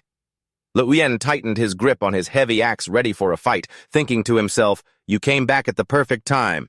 Well, then this Taoist will play with you tonight." Opposite him, Tan Heng was also fuming, suspecting a traitor had leaked the information. Seeing the lights in the house were already out, he had a bad feeling. "Something's wrong. Where is the thief?" Tan Heng roared, kicking the door open and rushing in. On high alert, he searched frantically for the intruder but saw no one in the silent, empty courtyard. At that very moment, from high above, Le Uyen suddenly dove down like a savage beast. "You're out of luck tonight, running right into me." A colossal azure aura in the shape of a spirit beast's head erupted behind Le Uyen as he executed his ultimate technique, the 6 Harmonies integration. The extremely powerful collision created a terrifying pressure. It caused the ground to tremble and sent shattered bricks flying. Tan Heng was stunned, astonished by the extraordinary skill of the masked man before him, thinking to himself that today was not a good day to be reckless in battle. He looked for a way to retreat, but Le Uyen gave him no such chance. From above, he plunged down like a whirlwind, delivering a heavy blow that shattered the ground. Feeling the immense rebound force from a master of internal energy, Le Uyen silently marveled, but his hands did not stop. He roared, "But I still have a second axe strike, and a third. I won't rest until I've beaten you to a pulp today." With the white ape assault technique, he relentlessly pressed his attack. This left Tan Heng crying out in agony as his hands were severely injured. He wondered in terror who this person before him was and why someone without internal energy possessed such terrifying strength. Strength that so far surpassed his own. Without giving his opponent a moment to breathe, Le Uyen continued to close in and unleashed a thunderous attack, leaving Tan Heng to do nothing but scream in despair. Tan Heng was shocked to realize the protective armor he had spent years training was like a mere decoration against Le Uyen. In his mind, he screamed in defiance as he witnessed his own skeleton shattering piece by piece under the suffocating pressure of Le Uyen's weapon. He only wished he could block the attack even for a moment, but reality was utterly cruel. Le Uyen stood silently in the dark night and let out a cold snort. Then he looked down coldly at the defeated foe at his feet, who was no longer able to resist. Tan Heng knelt amidst the rain, his breath fading before collapsing completely into a muddy puddle. Standing behind Le Uyen watched in silence, unable to help but feel shaken by his own power. He's really dead. In just 8 months, I was able to finish off Tan Heng. His gaze was ice cold beneath the mask. He could clearly feel the tremendous progress after his period of arduous training. Looking at the motionless enemy, Le Uyen growled contemptuously, "Who told you to plot against me and even I, my 2 sisters-in-law? You deserve to die. That was a self-destruct combo right there, folks." With that, he turned and walked away without hesitation. He left Tan Hung lying in the gruesome scene which was gradually being washed away by the rain, disappearing into the silent darkness of the house. Inside the room, Nu Kui woke with a start. He scrambled in a panic to the woman lying unconscious on the floor. "Sister." He looked around the chaotic room with signs of being rummaged through. He trembled, wondering if a thief had broken into the house. Nu Kui rushed outside to the courtyard to find help, but the sight before him made him freeze. His face twisted in terror as he let out a blood-curdling scream, a cry that tore through the stormy night. "Brother-in-law, it's a disaster. There's been a murder." The cry for help echoed through the streets, signaling that a shockwave was about to hit Kowloon County. At the same time, Liu Yan had already swiftly and silently scaled the wall back to his own house. He closed the window, thinking to himself, so Tan Hung really did come here. Good thing I wasn't home tonight. He had struck him so hard he had no chance to react. Liu Yan stood silently, realizing that real combat was the fastest shortcut to advancing his power. In that moment of emotional explosion, his axe strike had broken through the 3 internal and external harmonies to enter the realm of 6 harmonies integration. He looked at his hands, feeling his body gradually adapting to the perfected level of the axe technique. And he thought to himself, only by making it my own can I truly control it, huh? However, the storage space in the 6 harmonies boots was too cramped, making him wish, if only I had a large cauldron. Returning to his room, Liu Yan excitedly sat down on the floor to take stock of his dazzling spoils. 200 taels in banknotes, 34 taels of silver fragments, and a host of pearls, agats and precious gold chains. He had also obtained 3 vials of strange medicinal pills, along with treasures that made him exclaim, a grade 2 tiger head gate severing blade, the basic diagram for the 7-star white ape horizontal tempering. Holding the white ape's flying phoenix diagram in his hand, he silently marveled, this truly is a top-tier grade 1 item, with its mystical ape arms wasp waist technique. Liu Yan thoughtfully analyzed the differences between various types of constitutions. He understood that a superior constitution could absorb up to 30% more medicinal power than a medium or low-grade one. He wondered, that white ape energy, could it be internal energy? Looking at the newly acquired grade 2 blade, although he saw its quality wasn't as good as the weapons in his inventory, he still clicked his tongue. Oh well, it's still good enough to use for now. Liu Yan smiled with satisfaction. Today's harvest was the greatest yet. His eyes lit up as he opened the manual for the 7-star horizontal body tempering, an incredibly powerful body tempering martial art. The next morning, as soon as he stepped into the forge, Liu Yan was greeted with warm welcomes from his senior brothers. Seeing his radiant face and high spirits, everyone couldn't help but be amazed. Junior brother, you're in such good spirits today, it feels like you've grown a bit taller too. Liu Yan just chuckled and replied that perhaps it was because he had just had a comfortable day of rest, so he might look a little taller. However, the cheerful atmosphere was quickly broken. A senior brother leaned close to his ear and delivered some grim news. Junior brother Le, yesterday afternoon, Qda came to the shop to report that Tan Hung died in his house. He was hit once by the white ape's flying phoenix hammer technique and was instantly obliterated. This person also revealed that Vu Chan, the new manager of the shop, was a former executioner. He had determined that although the killer didn't use any internal energy, their strength was incredibly terrifying, shattering all the bones in Tan Hung's arm and chest with a single axe blow. This news caused the disciples to buzz with discussion.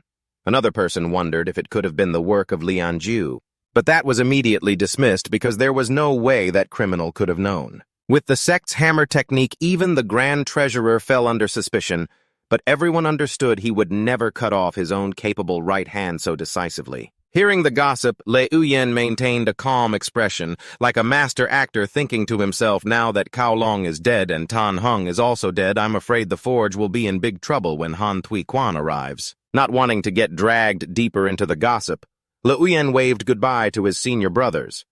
That's a matter for the big shots, it has nothing to do with us. I'm heading to the warehouse to get some things. When I'm free, I'll chat with you brothers again. Stepping into the materials warehouse, he immediately aimed for the precious obsidian silver stones. Vuong Ho, the warehouse manager, couldn't help but be stunned. Seeing this young disciple about to choose the most difficult material, he said, Junior brother Li, surely you're not planning to forge inner armor, are you? Liu Yan stated firmly. That's right, Vuong Ho hurriedly tried to dissuade him because in the forge right now only the elders are skilled enough to forge inner armor, and even they can only forge a maximum of 2 pieces a year because it's extremely draining on one's energy. He warned that if the forging failed, Liuyan would have to compensate for half of these expensive materials. However, Liuyan had already made up his mind. He thought to himself, if Elder Duong had flexible armor for protection, Kolong's blade strike wouldn't have been able to injure him so severely. And if Tan Hung had reached the horizontal training stage, he wouldn't have been killed by me so easily either. He told himself, with Master watching over me, I should naturally take this opportunity to tackle the most difficult task. I won't get this kind of treatment later. If I fail, I'll just have to work for free for half a year. Let's do it. Liuyan enthusiastically began to haul the heavy stones onto a pushcart. Seeing him take so much, Vuong Ho had to cry out in alarm. Hey, that's enough. Are you planning to take the whole warehouse? If you're missing anything, just come get it or send a message and I'll deliver it to you. Liuyan beamed, thanked him, and quickly pushed the cart filled with materials outside. As he was passing through the corridor, he ran into Senior Brother Nak and Senior Brother No, who were hurriedly preparing to leave. Finding it strange, he asked, "Where are you two senior brothers going in such a hurry?" "Senior brother." Nak replied that Miss Lu wanted to go outside the city today, so they would be escorting her. Liuyan stood silently watching their retreating figures, realizing that Senior Brother Nak and Senior Brother Ngo had attended gatherings with Miss Lu more than once. He understood that each gathering was actually a rigorous filtering process, and he himself had been eliminated in the very first round. Watching them, he let out a soft sigh. I wonder how many rounds you two senior brothers can last. Meanwhile, Senior Brother Nak and Senior Brother Ngo were also discussing him with a sense of regret. They believed that if Liuyan didn't have a mediocre constitution, with his exceptional talent for smithing, he would surely have an incredibly bright future. One of them clicked his tongue and lamented, forget it. Everyone has their own destiny. Thinking too much about it is just tiring. In a remote mountainous area, 3 figures on horseback had stopped to observe the terrain. Bin Ung concluded that the thief from the Skyhook Grotto must have hidden on this mountain. It was the place where Senior Brother Cao had met his demise. He wondered if the city guard had found any trace of that thief yet. Elder Han turned to ask for Van Tu's opinion. She pondered for a moment, then suggested the group should return to the city first. Hearing this, Elder Han immediately ordered Bin Ung to go into the mountains, ask the city guard, and report back to him. Bin Ung spurred his horse and left as ordered. Only then did Van Tu ask, why Elder Han, knowing full well that Senior Brother Cao wasn't killed by Nian 9, still sent Bin Ung to investigate. Elder Han explained that he was just probing further. He wanted to find the person truly behind it while also lamenting his misfortune for having to accept this troublesome position of investigative commissioner. He instructed Van Tu to capture the fatty on the way back and interrogate him about matters related to Cao Long's death, and to ignore everything else. Van Tu acknowledged the order and quickly spurred her horse galloping away. Meanwhile at home, Liuyan had just stepped inside when he was shocked to see a chaotic scene. Furniture was overturned and shattered. His sister-in-law was busy cleaning up the debris in the courtyard. After Cao Long's death, the city guard was in a frenzy. They were rummaging through every house looking for clues, causing the entire outskirts of the city to be plunged into tension with hundreds of people injured. A full curfew was imposed. This left the roads desolate and empty. Seeing his sister-in-law struggling, Liuyan rushed to lend a hand, but his older brother stopped him. You've been working all day. Just go and rest. He advised Liuyan to go to bed early to preserve his energy for forging tomorrow, as he and his wife would handle everything at home. Returning to his room, Liuyan took out the medicinal pills. He had obtained from Tan Hung such as bone-strengthening pills, tendon-changing elixir, and qi and blood pills. He marveled to himself as these medicines were worth over 100 taels and had excellent effects in nourishing one's qi and blood and aiding in martial arts cultivation. He gave a small piece of a pill to the mouse in the cage to test it. In just a moment its size doubled. This left him utterly astonished. Seeing that the medicine was truly effective, Liuyan also swallowed a pill and began to meditate. A powerful stream of energy started to spread throughout the room as he focused on comprehending the manual in his hand. Liuyan shouted, "Control!" Instantly a stream of azure spiritual energy erupted. He switched to the azure crystal copper hammer. Feeling its terrifying power made him exclaim in amazement. The image of a giant, majestic spirit ape appeared behind his back. This marked his achievement of the grand completion stage of the Flying Phoenix Hammer technique. Liuyan sat cross-legged, feeling the power surging within his body. Am I about to have a breakthrough? His hands were glowing red and heat spread throughout his limbs. His stomach was getting hot, and he could feel the medicinal power of the pill in his belly being consumed at an extremely rapid rate. His eyes shone brightly as he utilized the ape-arm wasp waist technique. Surrounded by streams of azure energy, he continued to swallow more pills with fervent belief. Who knows, maybe this time I'll advance to a superior constitution. He felt the pressure mounting, the speed of his blood and chi circulation getting faster and faster, sweat pouring off him like rain. Liuyan braced himself, enduring the torment from within. Suddenly he shot up, grabbed a club, and rushed out. Liuyan swung the club frantically, creating blasts of green kinetic force that violently tore through the space. It's this powerful. The outburst of power made it impossible for him to control the scorching heat radiating from his skin, forcing him to cry out, "Oh God, it's so hot, I can't take this insane burning heat." He ripped his clothes to shreds and immediately bolted out into the night. Liuyan plunged into the ice-cold water basin, sending white foam splashing everywhere. He let out a sharp breath of relief. Phew, a moment longer and I would have burned to death. Even though his body had cooled, he knew the ordeal wasn't over. The process of remolding his muscles and bones had not yet finished. There are enough pills, but I'm not strong enough to endure it. He told himself, I just have to get through this one step, and I can immediately break through to the inner strength realm. Thinking of how fortune was smiling on him, he covered his face and laughed heartily. My luck has finally come through, ha-ha! The next morning, shouts echoed throughout the blacksmith shop. Fatty Ton is back! Hearing the good news, Liuyan sprinted down the hallway, flung the door open, and called out, Brother Tone! But the man before him wasn't the cheerful Fatty Ton he always knew. Instead, a ragged and haggard man was slumped on the steps. The moment he saw his close friend Fatty Ton, broke down, sobbing, crying out, Uyen! Fatty Ton whimpered, delivering the terrible news between choked sobs. My brother-in-law. He was captured by the Poison Serpent Gang. His injuries are that severe. What can be done? Liuyan was stunned. He knew the Poison Serpent Gang was a notorious group of thousands of mountain bandits who controlled the region beyond Jadewater Lake. He asked suspiciously, So how did you manage to escape? Liuyan thought to himself, Fatty Ton is definitely hiding something. After all, those bandits had close ties to the city's great families and would never dare to start trouble with the smithy. Wiping away his tears, Fatty Ton explained. Late at night, I knocked out the guard on duty and made a run for it. Seeing Liuyan's cold expression, he insisted, I know you might not believe me, but it's the absolute truth. Liuyan watched him pensively. He was surprised his friend could recount the story so fluently. He pressed on, How many people were in your party? Fatty Ton answered, There were 23 people in our caravan, including men from the Changyuan escort agency. When grilled about how he alone managed to escape, Fatty Ton could only respond blankly, I don't know. Liuyan quietly realized that if the story were true, then it was highly probable the Poison Serpent Gang had let him go on purpose, as part of some larger plot. Seeing how dejected Fatty Ton was, that even he seemed suspicious, Liuyan patted his shoulder. Go on, get some rest. I'll cook something for you.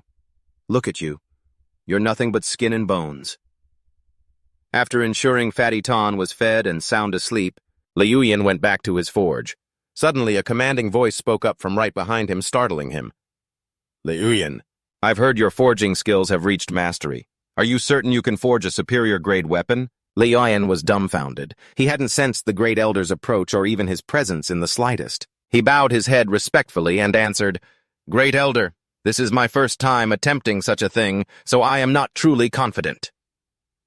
The Great Elder walked over and patted his shoulder reassuringly. He told him not to be afraid, for being young meant he still had many chances. At the same time, he promised that if Liuyan could forge a superior-grade weapon, there would be a special reward just for him. Liuyan watched as the Great Elder's back disappeared from view.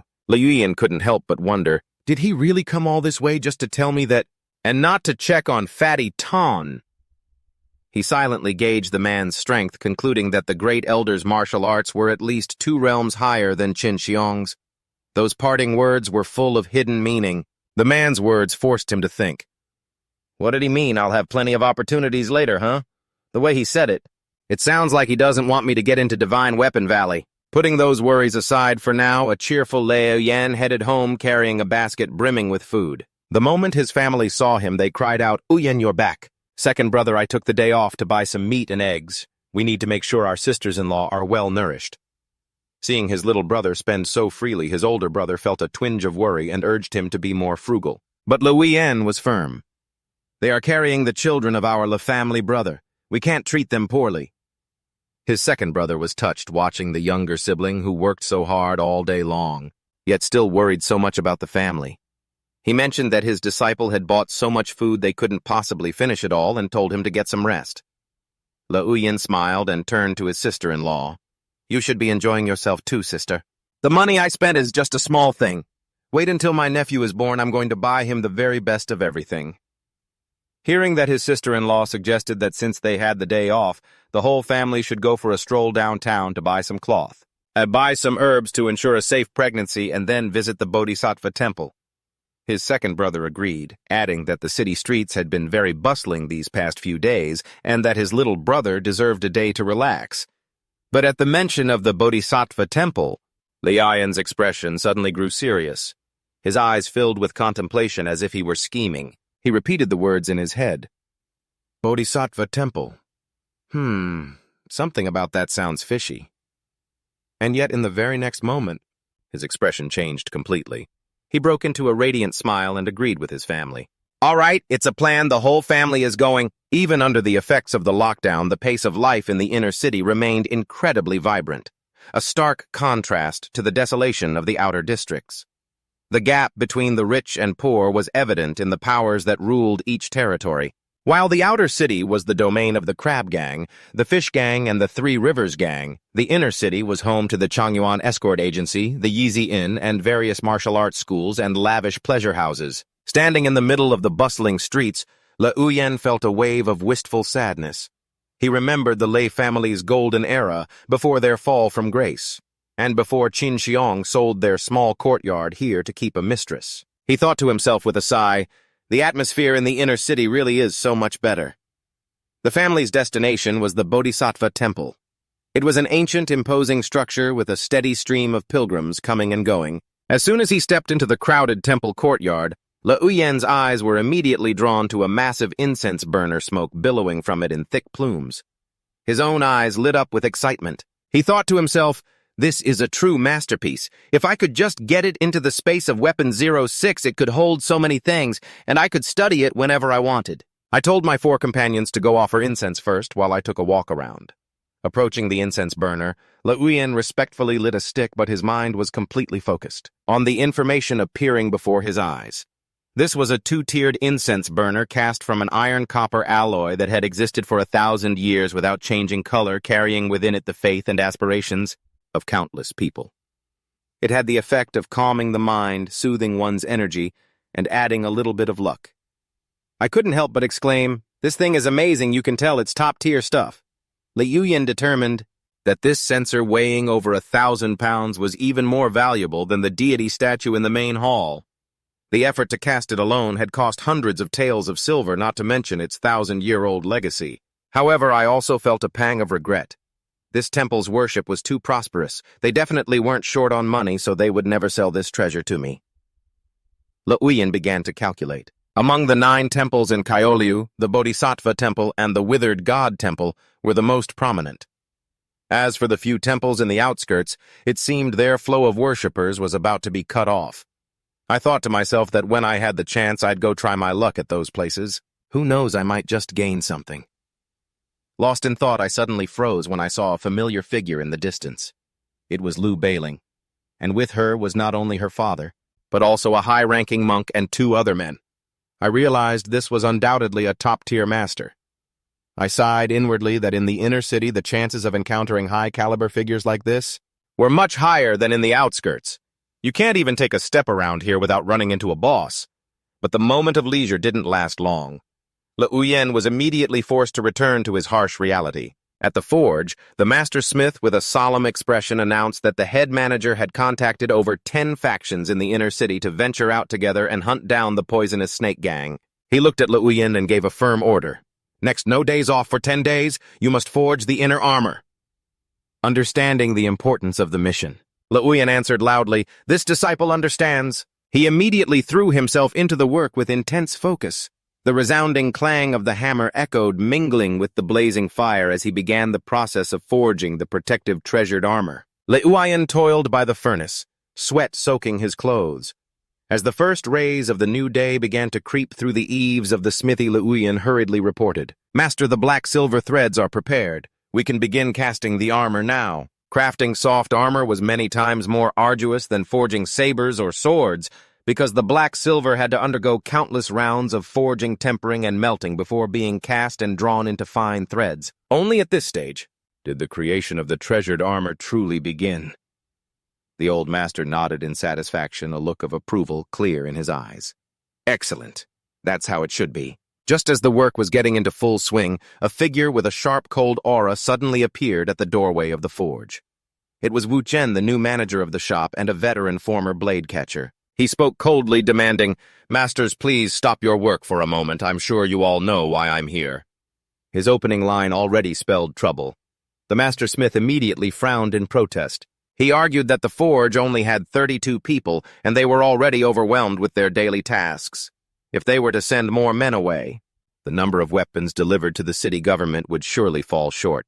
But Wu Chen just sneered, flattering the old master as a famous grandmaster who shouldn't have to worry about quantity. His eyes suddenly turned sinister as he mentioned that the forge was the place with the highest concentration of hammer-wielding experts in Kaioliu County, hinting that this place was hiding a heaven-shaking secret. He casually dropped a sentence that made the atmosphere unbearably tense. "The one who killed Qin Xiong is probably hiding right in here. Isn't that right?" The master smith flew into a rage. He stood up decisively. "I'll go find the head manager right now. Wu Zhen, you dare to come here and mobilize my men. This must be Manager Cao's idea." Standing behind Liuyan, quietly observed and analyzed the man before him. He realized that Wu Zhen was a master of poison, and the fact that the white ape diagram, which originally belonged to him, had appeared in Qin Xiong's hands proved that the relationship between those two was not simple at all. I thought to myself, this blade catcher staying at the forge definitely has ill intentions. Uncaring of the old master's anger, Wu Zhen casually made way for him to go see the head manager. He began to point his finger autocratically, choosing people. You two, and the three over there." "Yes, that young man." "All of you follow me, now." His finger pointed directly at Liuyan, demanding that he join the team. Seeing his favorite disciple being targeted, the master smith immediately spoke up to protect him. He affirmed that Liuyan was his beloved disciple, and that he already had an order from the head manager that he didn't need to participate in this expedition. Wu Zhen narrowed his eyes at Liuyan and inquired about the progress of his vital energy cultivation. Liuyan pretended to be respectful, feigning humility as he replied, "Reporting to the manager thanks to master's care. This disciple has relied on medicinal pills to barely cultivate my vital energy to the initial mastery stage." Humble with his words, but hiding his true cards, hearing the words initial mastery, Wu Zhen chuckled lightly, remarking that the result wasn't bad. Then he turned and ordered the others to follow him.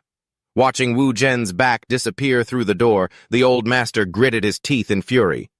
"That bastard is truly a venomous snake in human skin." Liuyan stood silently behind. He could clearly feel the danger emanating from this new manager. A man who appeared gentle on the surface but was in fact extremely malicious and terrifying. Liuyan pondered deeply about the reactions of his senior brothers after what had just happened. With those words, "From now on, I wonder what my senior brothers in the forge will think when they look at me and master."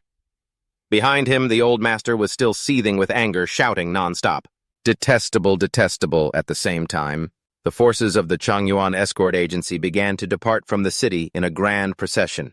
Seeing the mighty force of hundreds of people participating in the attack on the poisonous snake gang, Liuyan thought to himself, "Senior brother Yue and senior brother Wu have also set out." He suddenly recalled the woman he had met in the temple, wondering if she was Miss Lu's youngest aunt, the one who had joined the inner sect of the Divine Weapon Valley. But she seemed a bit too young compared to what he had imagined. Standing on the high city wall, Lord Lu spoke with great indignation. "The poisonous snake gang has gone too far this time. The moment Commander Cao fell, they dared to stir up trouble." Lu Baklin, standing beside him, asked with suspicion in her eyes, "Brother-in-law, Brother Cao was killed. Did you really not know a single thing about it?" He stated firmly that on the day Commander Cao had his accident, he was busy discussing the Tao with Great Master Kong Ding. If he had known earlier, he would have definitely gone with him. Lord Lu spoke in a heavy voice. Although he had sent people to search everywhere, there were still no clues. Even Cao Dat had vanished without a trace. Lu Bok Lin silently hoped that none of this had anything to do with her brother-in-law. When asked about Aunt Ut, he said she suspected that the god-worshipping arts he practiced had deviated towards an evil god, but he still had absolute faith in the thousand-eyed bodhisattva, the deity who was officially recognized by the imperial court 1,000 years ago. The thousand-eyed bodhisattva was indeed a true god. Elsewhere, Liuyan shouted with excitement as he looked at the results of his forging. It has reached level 2. The black silver azure water. Inner armor is a success. The aura is clearly stronger. This marks a major turning point in his craftsmanship, having successfully forged the most difficult top-grade item. His master did not hold back his praise. Even though there were still a few minor flaws in the heat control, it already strongly bore his own style and essence. Liuyan humbly said it was all thanks to his master's dedicated guidance. Throughout the entire process, the old man chuckled. He estimated that this treasured armor was worth 200 to 300 taels of silver, but reminded him not to get complacent, as the soaking process to complete the final product would take over another year. On the surface, Liuyan obediently agreed, but in his heart he was already calculating. To him, whether the soaking took a long or short time didn't matter. As long as he could control the outer shell, that was enough. On a night of pouring rain, he stood silently under the eaves. He took out the last top-grade origin replenishing pill he had obtained from Tan Hung to use it. Liuyan sighed to himself. Thanks to those spoils of war, he had saved a huge amount of money for his cultivation. Under a flash of lightning that tore the sky apart, he began to practice the soldier form style with its unpredictable transformations of orthodox, unorthodox, and combined stances, 24 moves amidst the downpour. With his chest bare, Liuyan swung the great axe, creating streams of azure aura that enveloped his body. After nearly 2 months of arduous training, he had completely mastered the foundational skills of the way of the soldier's battle axe technique. It allowed every move to be an extension of his will. Wherever his mind went, the axe followed. Although he didn't have a superior constitution, thanks to his extraordinary effort, he had reached the entry level of this and superior martial art that was never supposed to be taught to outsiders. The speed at which he swung the axe was so fast it created an invisible barrier, preventing even the splashing rain from touching his body. Even the rain had to avoid him. Liuyan could clearly feel it. The great circulation of his qi and blood was about to be achieved. It was proof of the extraordinary power of the technique he was practicing. He was confident that once he could control the Azure Essence copper axe and add 1,000 pounds of strength to it, he would no longer have to struggle like he did in the battle against Tan Hung. He planned to exchange the silver notes he had obtained to prepare for upgrading his long weapon to level 6, and was certain he could cultivate the white ape strength in just 1 more month. Time flew by. 2 months later, Ton Bantu sat gloomily at the dining table worrying about his brother-in-law's life, as there was still no news from the poisonous snake gang bandits in the treacherous Hu Mountains. Liuyan ate his meal quietly. He listened to his brother complain about how even the city guard was helpless against that gang. All this time, Ton Bantu grumbled resentfully while eating about the incompetence of the soldiers. They only sent a dozen or so people in total. What good is that? Most of them are busy chasing Nianju. After so long, they still haven't caught a single robber. What a bunch of useless trash. After finishing his meal, he stood up and told Liuyan, I have to leave the city today to find the head treasurer. Tonight you can go to your 2 brothers' house for dinner. Liuyan nodded slightly in response. All right. Be careful on the road. After leaving the smithy, Liuyan went to a quiet courtyard amidst a lush green bamboo forest to meet Scholar Huang. As soon as he saw his figure, the old scholar with silver hair smiled in welcome. Ah, Liuyan, you're here. I ran around quite a bit to borrow the books you needed. He carefully handed the precious books to him and didn't forget to add, this old man had to ask several people just to borrow these. You must treasure them. Liuyan respectfully accepted the stack of books with both hands. I washed my hands before I came. You can rest assured. Seeing his disciple engrossed in reading at the wooden table, Scholar Huang felt a sense of satisfaction. In the entire shop, this was the most diligent and hard-working child. Children are easy to teach. But as he opened the old yellowed pages, Liuyan's brow furrowed unconsciously when he saw the 3 words, God-worshipping sect. Isn't that an evil sect? The deeper he delved into the contents, the more astonished he became at the strange doctrines recorded within. Liuyan analyzed it silently. Reading this, it seems the God-worshipping sect isn't the evil sect I imagined. It's more like a martial arts compendium specializing in the cultivation of one's own physical body. He suddenly remembered the mysteries at the Bodhisattva temple and wondered to himself, could it be the God-worshipping arts mentioned on the 1,000-eyed Bodhisattva statue, and the incense burner images of proud forefathers appeared in his mind along with their arrogant declaration? A Taoist does not worship gods, only the founding masters. I do not worship gods, for I am a god. I do not worship immortals, for I wish to ascend to immortality myself. That's an insanely arrogant claim, although he felt that this kind of doctrine would be difficult to spread widely. Liuyan was still captivated by names like Grand Ancestor Jia Daivan and Grand Ancestor Pang Yunlong. He pondered the state of the world. This God-worshipping sect, it couldn't be the imperial court, could it? A small gang occupies a street or an alley. A sect occupies a region of the world. The imperial court covers the 4 seas. So isn't it the largest sect in the world? Perhaps it's an alliance of sects. The thoughts about the 1,000-year reign of the Grand Ancestor and the various sects fascinated him. After he had finished mulling it over, Liuyan stood up to return the books. Scholar Huang, I'm finished reading. I'll leave the books here, okay? The kind teacher looked up and asked if you needed any more books. Tomorrow this old man will go and borrow some from my friends for you to read. Liuyan clasped his hands in gratitude. I'll have to trouble you then, teacher. It's no trouble for a disciple. As long as there are books, I'll read. Under the shimmering lanterns of the county magistrate's manor, Lu Beiling curiously asked Auntie Ut about when Elder Han would arrive, but only received an indifferent reply. She said she wasn't sure either. Making an excuse that she still had some things to attend to, Auntie Ut asked to leave the banquet table first, leaving her brother-in-law and niece to continue their meal. Seeing Lu Beiling about to get up and follow the county magistrate, tapped his chopsticks on the table and coldly ordered his daughter to sit back down and eat, leaving her to obey in fear.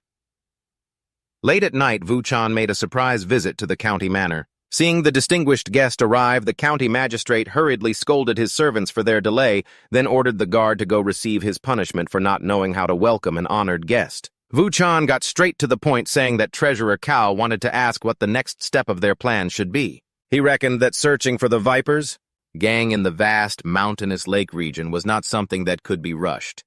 The sinister county magistrate calculated aiming for one specific goal to make the other party miss the mountain opening ceremony of Divine Weapon Valley. The old man analyzed that it would take 20 to 30 days to ride from Gaoliu to the sect's gate, and it was already late June.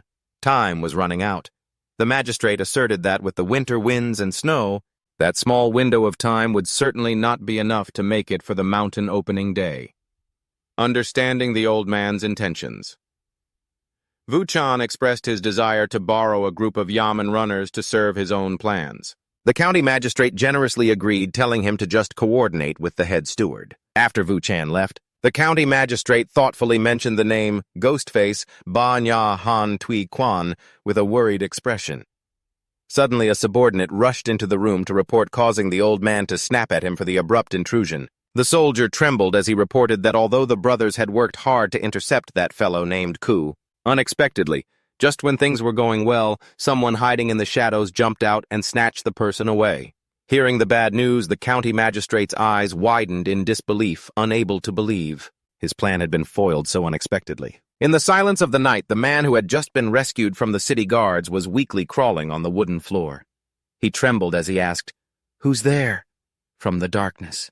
A figure sitting on an armchair coldly replied, "Struggle a little more. Otherwise, I won't bother saving you.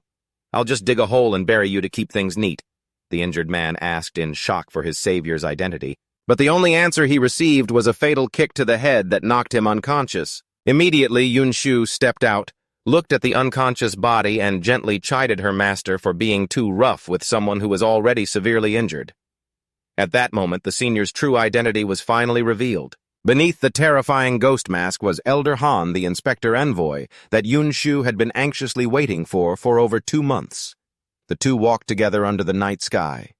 Yun Shu had suggested they take this opportunity to rest a bit before returning to the sect in early March of next year. As the deputy emissary, she presented a list of youths under 25 years old, with decent aptitude in the Gaoliu region and 6 neighboring counties which had been compiled by her niece. On this list were 3 individuals who possessed superior grade aptitude. Elder Han took the file but didn't forget to sternly remind her that he only wanted the truly elite, because both aptitude and innate talent had to be outstanding to catch his eye.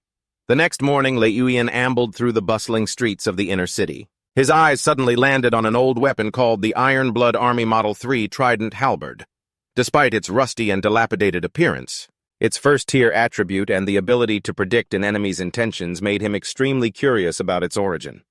Seeing the customer's interest, the child vendor immediately shouted a price of 3 taels of silver. This made Lei Yuyan grimace, complaining it was too expensive, thinking it was just a pile of scrap metal. His grandfather rushed out and slapped him, scolding, "What kind of selling is that? You're shouting like a robber." Seeing the old man was easygoing, Lei Yuyan even took the chance to ask for the 2 water crystals lying in a corner of the stall. The old man generously agreed at once, urging him to take them all if he needed them. Leaving the stall with his new item, Lei Yuyan mentally noted down the place name Fangjing Village so he could visit someday. As he was walking, he happened to see a man with a high topknot carrying a string of things. Recognizing the distinct smell of a rare fish, he called out, "Luong Atui, are those spirit fish in your basket? That nose of yours must be a radar." Seeing a stranger call him by his full name, Atui was surprised and asked who he was. When Lei Yuyan introduced himself as someone from the Shen weapons mythy, Atui's attitude immediately changed, saying he had heard of his talent. He explained that the 2-horned pufferfish in his basket were caught for an elderly gentleman, so he couldn't sell them. Seeing Lei Yuyan's interest, Luong Atui proposed an enticing deal if Lei Yuyan helped him forge a superior-grade weapon. From materials he provided himself, he would compensate him with 2 spirit fish weighing over 4 caddies. Lei Yuyan quickly calculated the value of these blood-enriching spirit fish. He realized that 1 caddy of fish was worth more than a tael of silver. By his calculation, he wouldn't lose out on this deal at all, and would even gain a rare source of medicinal power. The two quickly sealed the deal and set a date to meet again. After delivering the fish, Lei Yuyan smiled with satisfaction as he watched Atui's retreating figure. He was curious about the taste of this rare spirit fish and told himself he would go to Bixi Lake to try his luck when he had a free day. After having exchanged all the silver notes he had obtained, Lei Yuyan walked back home. In an extremely cheerful mood, Lei Yuyan cheered with delight as he received the silver from his master's hand. He was secretly grateful that his master had favored him by exchanging the silver at such a great rate. This saved him a considerable amount of money. However, his smithing master immediately threw cold water on his excitement. He set a condition he had to forge another superior-grade emerald jade blade. Lei Yuyan's face fell, and he looked troubled, trying to negotiate if he could switch to a different item. But his master firmly stated that this was an opportunity for him to accumulate forging skills. Faced with his master's passionate insistence, Lei Yuyan could only reluctantly admit that he had become a bit lazy. Seeing his disciple yield, the old master laughed with delight, scolding him for being a dishonest brat. Lei Yuyan immediately regained his confidence, declaring, "Just give me another year or 2. I'll forge it for you to see one way or another, master." He silently vowed, determined to reach grand completion in the art of forging within the next year upon hearing his disciple's bold declaration. The forging master couldn't help but be astonished because for him, forging that item in 15 years was already a miracle. That night, as he was diligently working by the forge, Fatty Sun suddenly dropped by to announce that he was going out.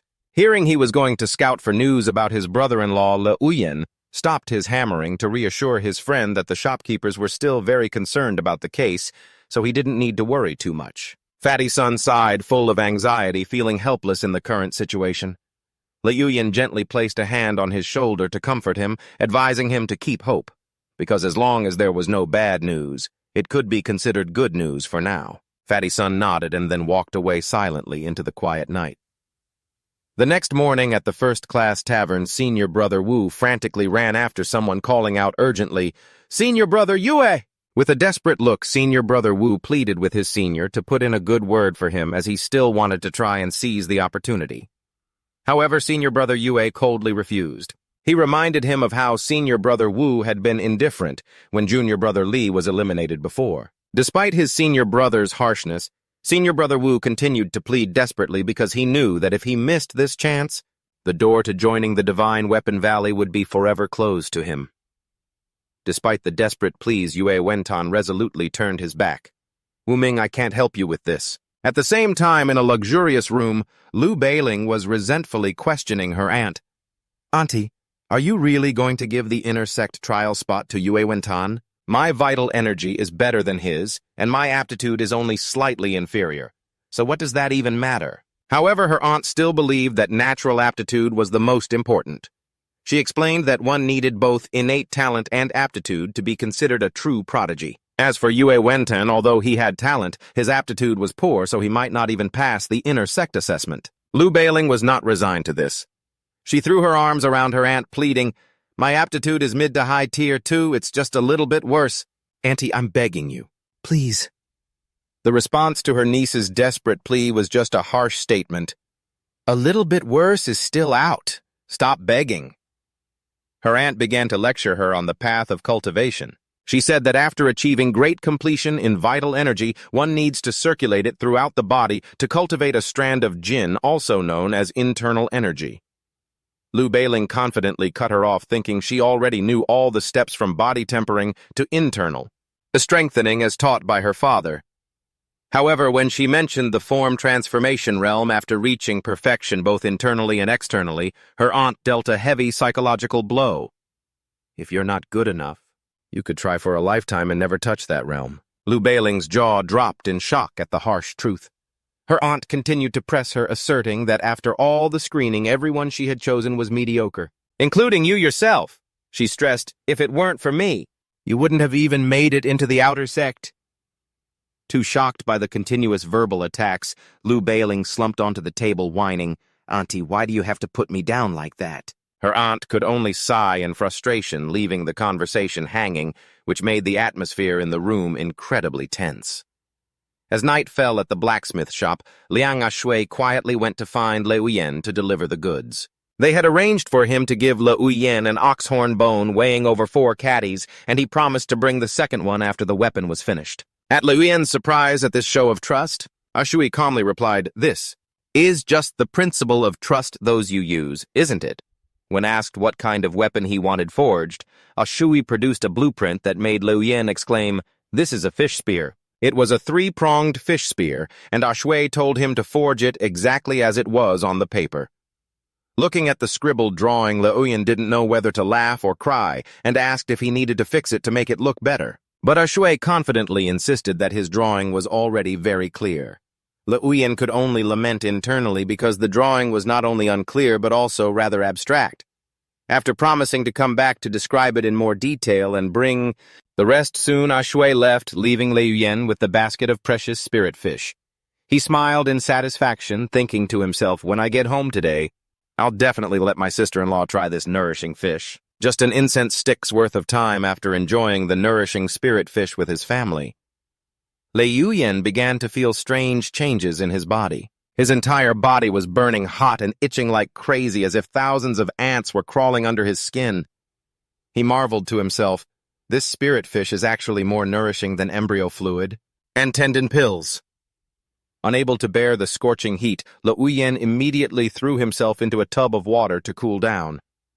However, the burst of energy was so powerful it made him exclaim in shock. He wondered if his sinews and bones had completed their strengthening process. Boom! The wooden tub exploded, unable to withstand the force from his body. In the dead of night, the mighty silhouette of a giant spirit ape appeared as Le Uyen swung his great hammer high. The system continuously announced that he had reached the realm of great perfection, causing his sinews and bones to automatically change and forge him an ape-like body.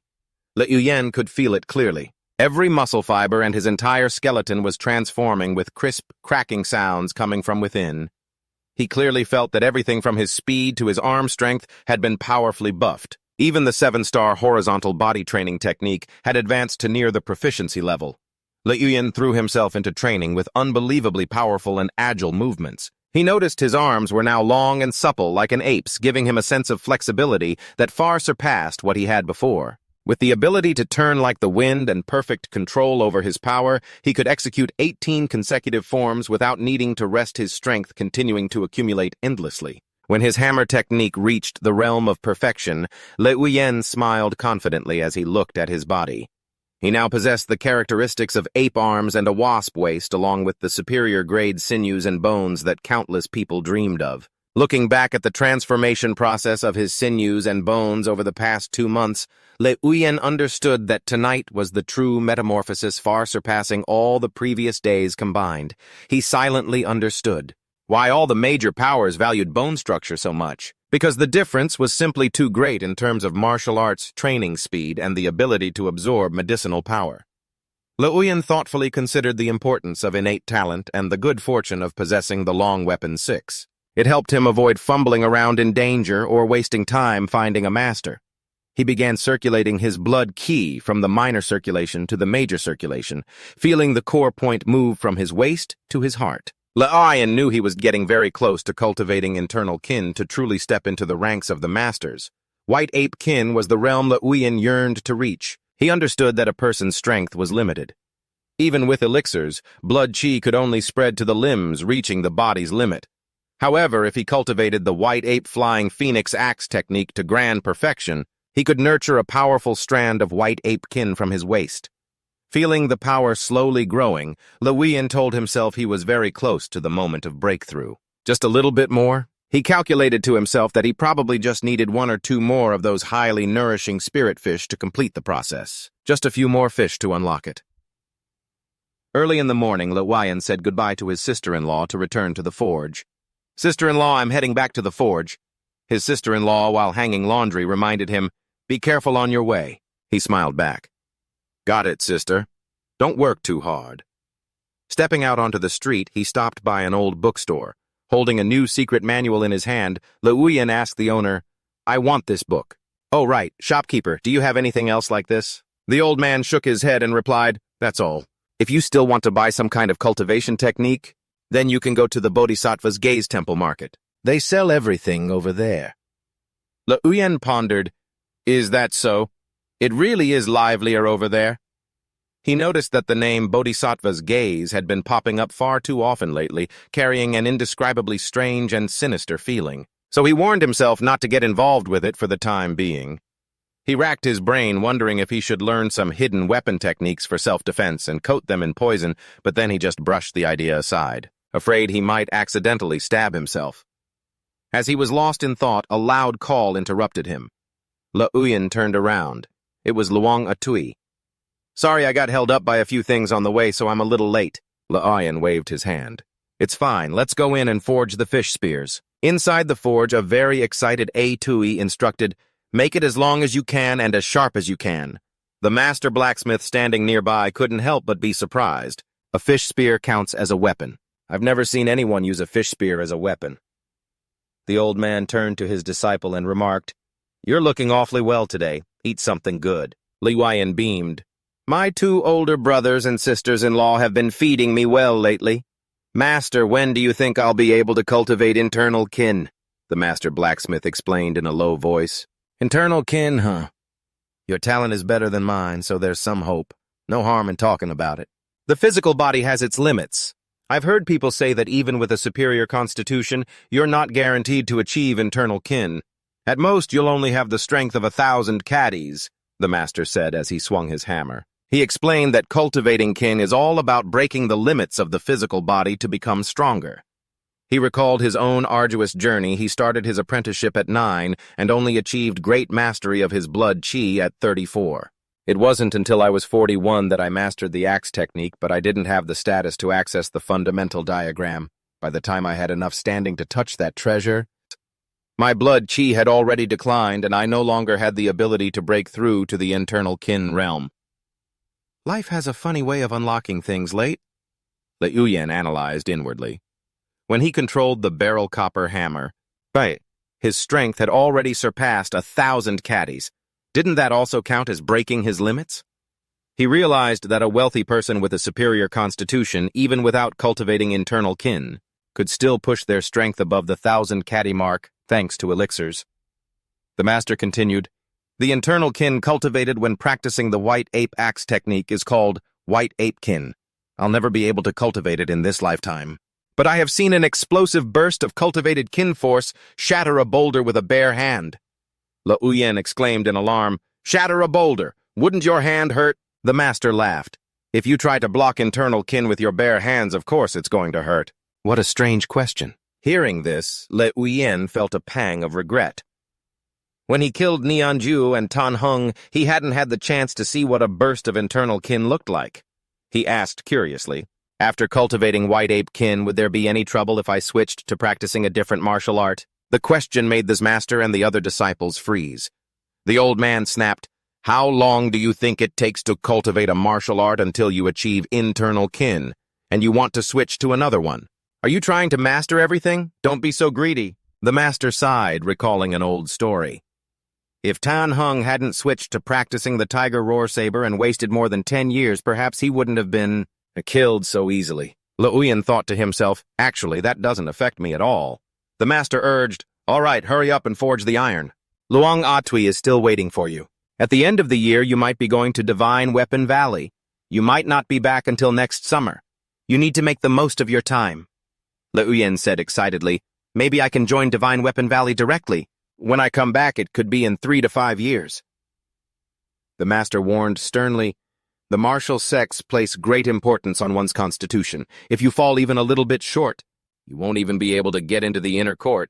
And you're still dreaming of Divine Weapon Valley. Hurry up and forge that fish spear for him," the master yelled. Le Uyen was secretly pleased as his current constitution was no longer poor.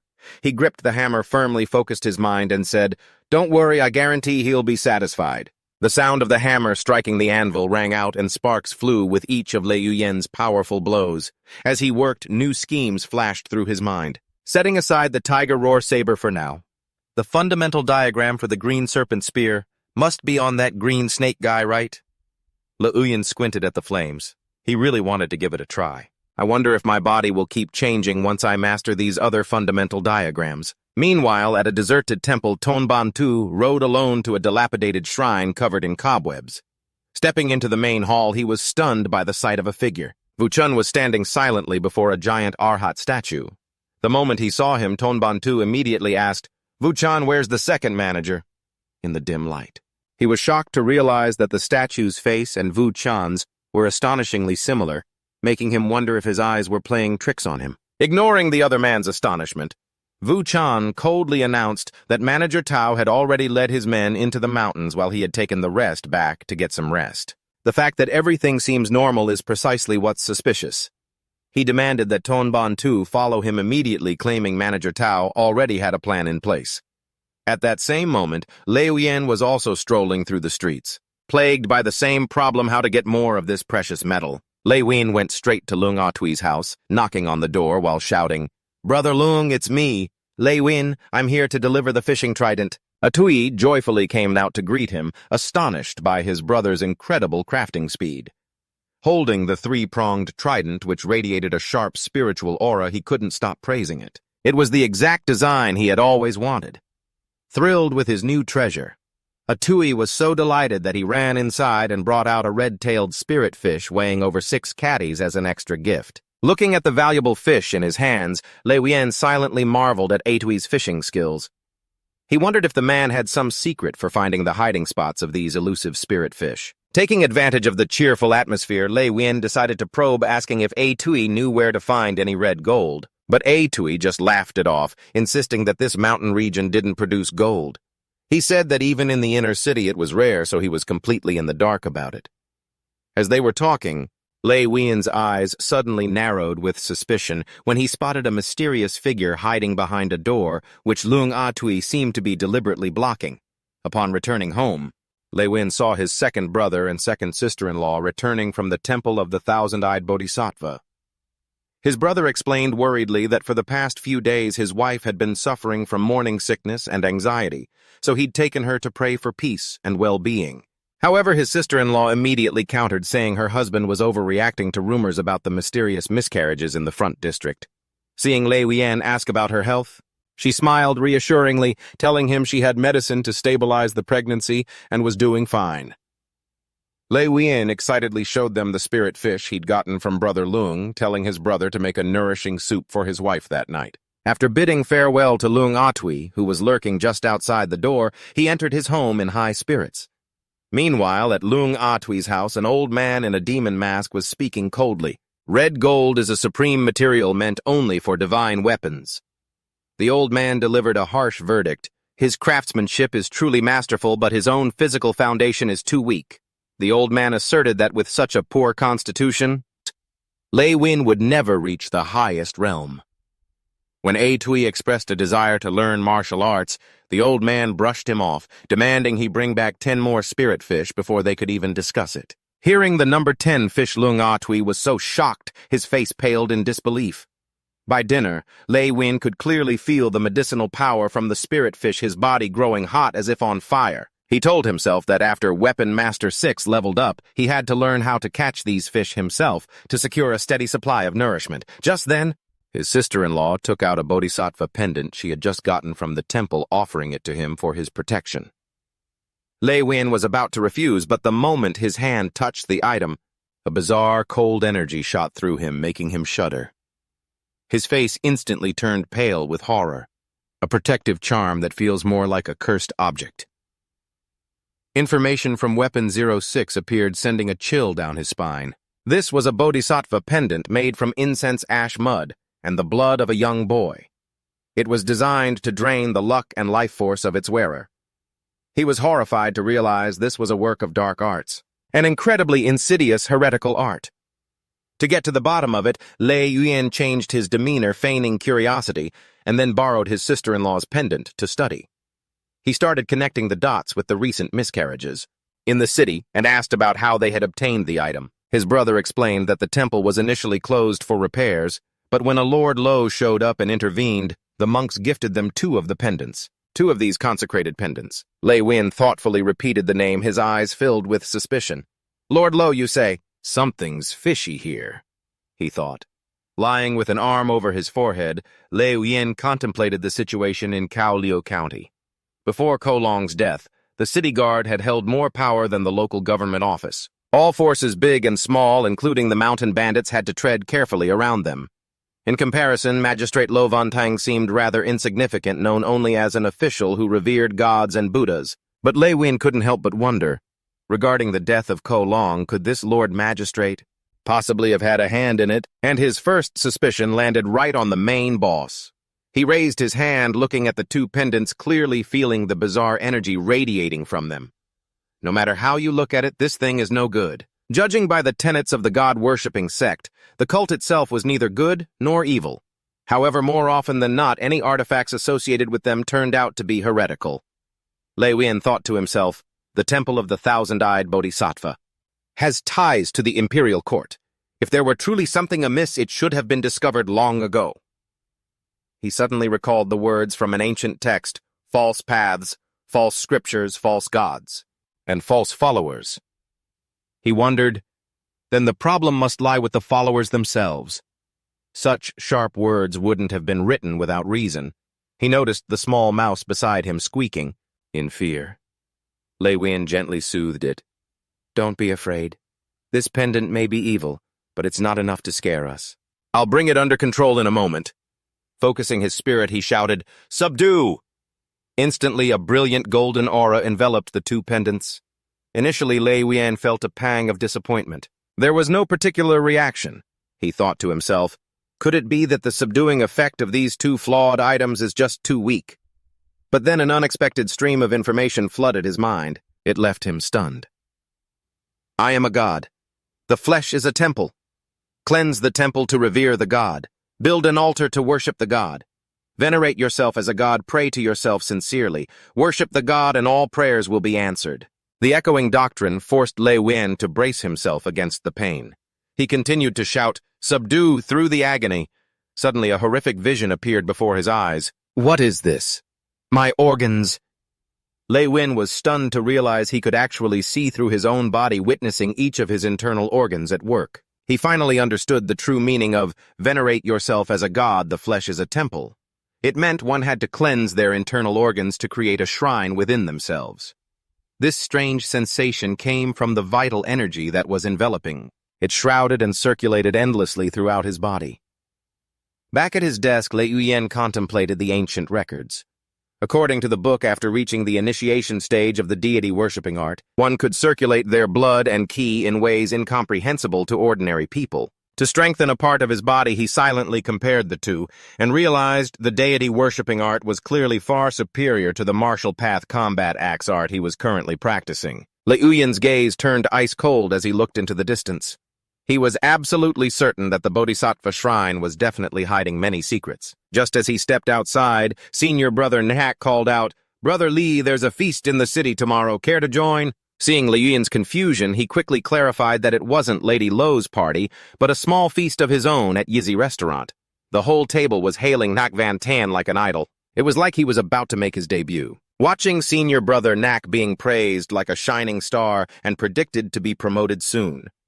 Lei Yuyan inwardly sighed at the different treatment reserved for those with superior aptitude. Nak Van Tan didn't forget to introduce Lei Yuyan to everyone, praising his forging talent for reaching grand mastery in just half a year, along with his lightning-fast progress in the pursuit art. Senior brother Nak laughed and said, "You juniors still have a long way to go. Don't get discouraged so early." Lei Yuyan secretly admired senior brother Nak's character for always looking out for and bringing his brothers along even after he had made a name for himself. During the meal, a beautiful woman approached. Noticing that Lei Yuyan didn't like alcohol, she thoughtfully offered him a cup of honey water. Lei Yuyan respectfully thanked eldest Miss Vuong, but she immediately corrected him, saying her name was Vuong Boi Jiao, daughter of the Thua family clan in Thua County. Faced with her forwardness, Lei Yuyan changed his address to Heroine Vuong, which made her laugh with amusement. His smooth talking earned him a brownie point. Vuong Boi Jiao openly told him to just call her Boi Jiao to be more friendly, making Lei Yuyan feel an unexpected warmth from her. His gaze shifted slightly to Lo Bok Lin, who seemed lost in the crowd. Despite her noble status, everyone started talking about outstanding geniuses like the young man from the Fire Dragon Temple, who, though not yet 16, had already mastered the Fire Dragon energy and reached the internal energy realm. A truly prodigious talent.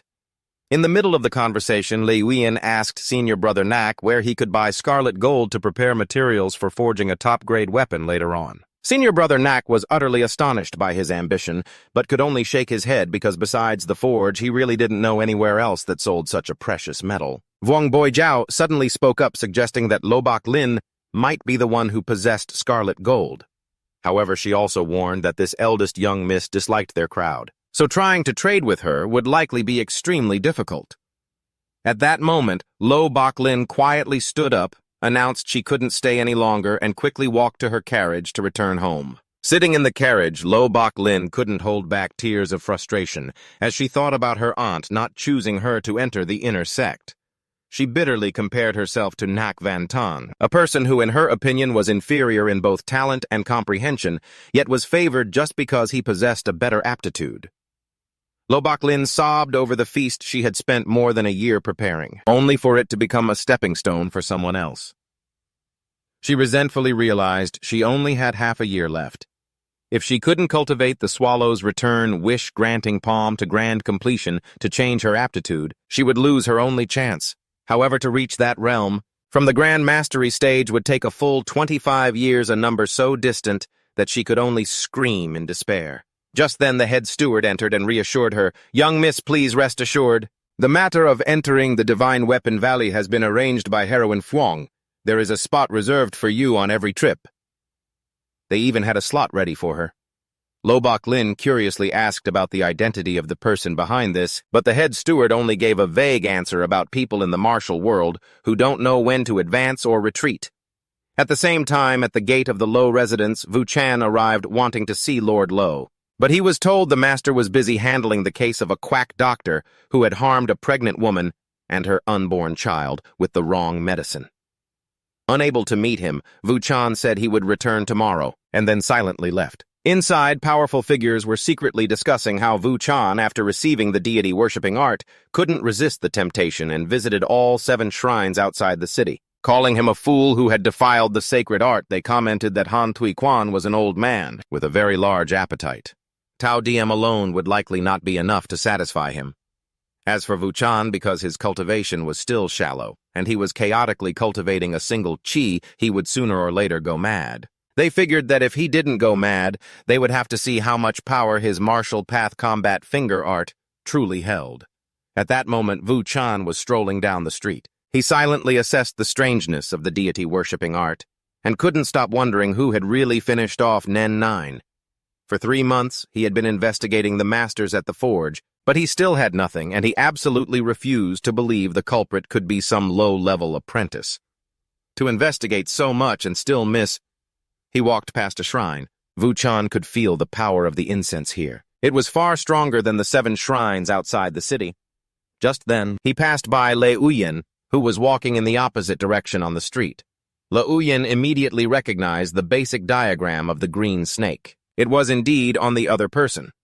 Through Bing 6, he also discovered a Tier 1 item called the Heavenly Being Bodhisattva. Wooden tablet which contained a fragment of the deity-worshipping art. It was something that could produce a first-layer effect if the user had reached the initiation level. Just as Lei Uyen was marveling at the appearance of the deity-worshipping art, Wu Chan suddenly stopped short. He turned around, his eyes flashing with a strange green light, and asked, You're Lei Uyen." Wu Chan couldn't help but be shocked. How on earth had he transformed so much in just 3 months? Staring intently at the young man, Wu Chan silently assessed and grew suspicious of his blood and chi realm. To hide his true strength, Lei Uyen cleverly explained that he had just been lucky enough to reach grandmastery a few days ago. On the surface, Wu Chan was nonchalant, but inwardly he was calculating. He knew very well that with a mid to low aptitude, even if he used medicinal pills to reach this level, in less than a year would cost at least 1 to 200 taels of silver. He thought to himself that perhaps Lei Uyen's forging skills were so good that his esteemed master had generously supported him. After using the soul bewitching art to probe him and finding no unusual behavior, Wu Chan coldly waved his hand, dismissing him to get back to work. He thoughtfully removed Lei Uyen from his list of suspects, believing that someone who had just reached the peak of blood chi mastery was absolutely incapable of finishing him off. Wu Chan clutched his head and tore at his hair in frustration. A mad idea even popped into his head: to kill every single person who went up the mountain that day. To eliminate this curse. I'm at my wit's end. What the hell is wrong with me? Calm down. Get a grip. Wu Chan braced himself, fighting against the grotesque hallucinations invading his mind. He was horrified to realize the divine worship technique was gradually stripping away his control. With his mind in turmoil, he knew he had to quickly cultivate to the first level or else he would go completely insane. Head Steward Wang approached from behind, asking with concern about his pale complexion. Wu Chan tried to maintain a calm demeanor and asked what the other man wanted from him. Head Steward Wang worriedly asked about the Great Steward's whereabouts. Wu Chan informed him that the man was still relentlessly hunting down members of the poisonous snake gang in the mountains, and that he definitely couldn't return before winter, perhaps not even until the next year. It sounded less like a business trip and more like a boss raid. Faced with Head Steward Wang's concern that the ghost-faced 8-Nahan Tui Quan was still lurking about and had yet to leave, Wu Chan just coldly and firmly asserted that the guy would have to disappear sooner or later. Head Steward Wang looked at Wu Chan meaningfully and then spoke up. "Brother Wu, are you still searching for Lian Qian? Or are you actually looking for the Divine Weapon Valley martial arts manual that he stole?" Wu Chan nonchalantly replied that he wasn't bold enough to covet the martial arts of such a great sect. Then he retorted, asking if Brother Wang had come looking for him just to spout this nonsense. Head Steward Wang revealed in a low voice, "Right here in Kowloon City. There also exists a martial arts manual that is at least of the middle tier and could possibly even be high tier." Seeing Wu Chan's curiosity, the old man slowly uttered each word: Bodhisattva, temple. Late at night, Lei Uyen poured a bucket of cold water over himself, while silently blaming himself for being too careless today. He realized that after 3 months apart, Wu Chan had surely sensed the distinct change in his blood chi. Lei Uyen told himself that while he could use the excuse of medicinal pills to explain his peak blood chi, what he feared most was that venomous snake Wu Chan still hadn't given up on seizing the Bin Dao Dao Sat tree. Furthermore, he was also cultivating that bizarre deity-worshipping technique. He understood that Wu Chan was completely different from Tan Hong, As a former blade catcher, he would act without scruples. Just a hint of suspicion or the smallest piece of evidence would be enough for him to kill Liuyan directly. If this matter wasn't resolved soon, he would truly find it difficult to sleep peacefully at night. A few days later at the forge, Liuyan excitedly tried on the inner armor he had just finished forging and ran to show his master. "This is the first piece of inner armor I've ever forged. Can I sell it?" The master blacksmith was sipping a cup of tea. He immediately laid out a harsh deal. "You can take the inner armor, but over the next 3 months you must forge 12 high-grade weapons for me." So much for a free gift. It was more like an impossible KP I dropped on his head. Liuyan was so shocked he practically fell over, begging to extend the deadline to at least 6 months. But the old master was firm, giving him a maximum of 4 months.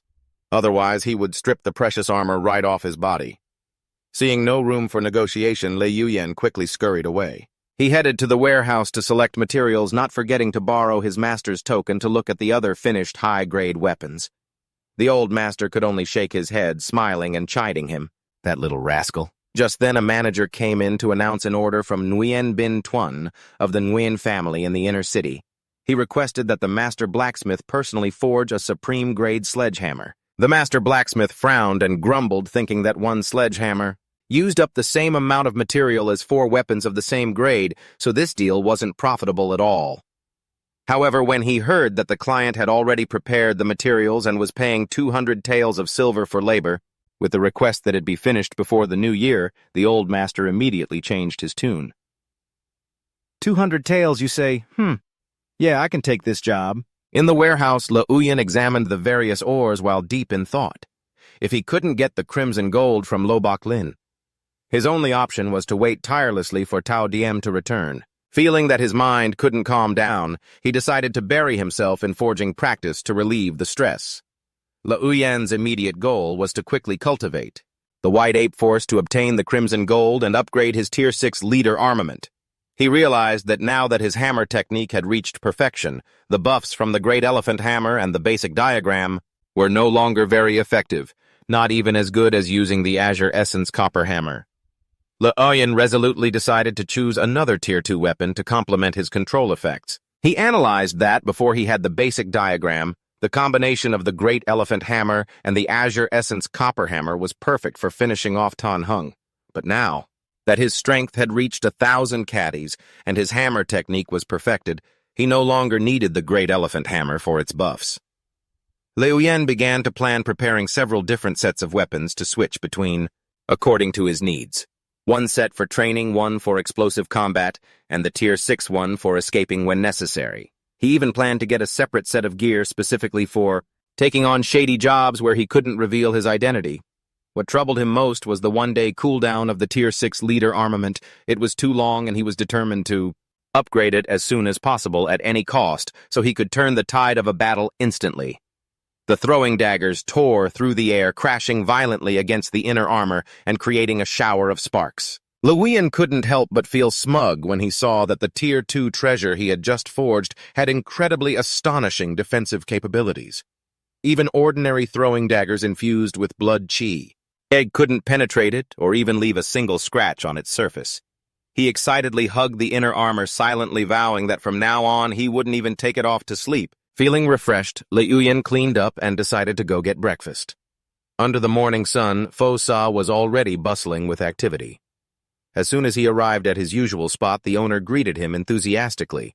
"If it isn't Brother Le, wait just a moment. I'm steaming a new batch." While waiting, Liuyan's gaze suddenly fell on a man with a high topknot eating nearby. He was secretly astonished to realize that the man had the bearing of a blade catcher and was carrying an extraordinary Tier 2 weapon. Through his special vision, Liuyan made a shocking discovery. This man was wearing a Tier 2 human skin mask exquisitely crafted from white treasure mud and gray swamp spirit. This divine item not only allowed the wearer to imprint another's face onto it, but also required the user's bone-crushing strength to have reached the peak of mastery. Liuyan marveled silently. This heavenly technique was so miraculous. If he combined it with the talisman of command, he could become unbelievably versatile in an instant. As he was lost in thought, the other man suddenly stood up and called out, "Great hero, wait a moment!" Liuyan turned around bewildered. Great hero what? The man approached and introduced himself as Li Ba. He said he was from the Hidden Dragon Manor and was looking for the Seeing Eye Bodhisattva Temple, having heard it was very sacred. Liuyan cursed inwardly. Cut the crap, old man. He recognized the name Li Ba instantly. It sounded fake just from hearing it. He maintained a calm demeanor. The temple is in the city. Just ask anyone and they'll point you in the right direction. The man nodded his thanks, then walked past. Liuyan narrowed his eyes and watched him go. He knew that the righteous bladesman rarely used human skin masks. This was most likely a notorious thief from the martial world, though he really wanted to take that mask. But since his white ape force was still in its early stages of cultivation, he told himself not to invite more trouble. Behind him, the man who called himself Li Ba was also narrowing his eyes, observing him. He silently assessed, this kid's breathing is deep and steady, and his chi and blood are incredibly vigorous. At the Seeing Eye Bodhisattva Temple, streams of pilgrims continued to pour in amidst the billowing incense smoke. The excited chatter about the temple's miraculous powers was spreading. Someone even asserted with conviction, this temple is very potent for those praying for a child. Inside the main hall, under the gaze of the imposing guardian statues, a female visitor curiously wondered if the rumors were as true as they claimed. Meanwhile, in the bustling inner city, Liuyan was taking a leisurely stroll, munching on a hot steamed bun and enjoying a rare moment of peace. Suddenly his eyes froze. He had spotted an unusual scene on a street corner. Wu Chan, with his distinctive white hair, was mysteriously pulling senior brother Nak, who looked dazed and unresponsive. Lacking his usual sharpness, Liuyan immediately sensed that something was wrong. He rushed closer and called out loudly to break the strange atmosphere. Senior brother Nak, are you all right? Senior brother Nak jolted and turned around, his face showing clear bewilderment, as if he had just woken from a long dream. He raised a hand to his forehead, muttering wearily, I'm fine. Observing his brother's dazed state, Liuyan silently concluded that Wu Chan must have used a mind-controlling technique to control his mind.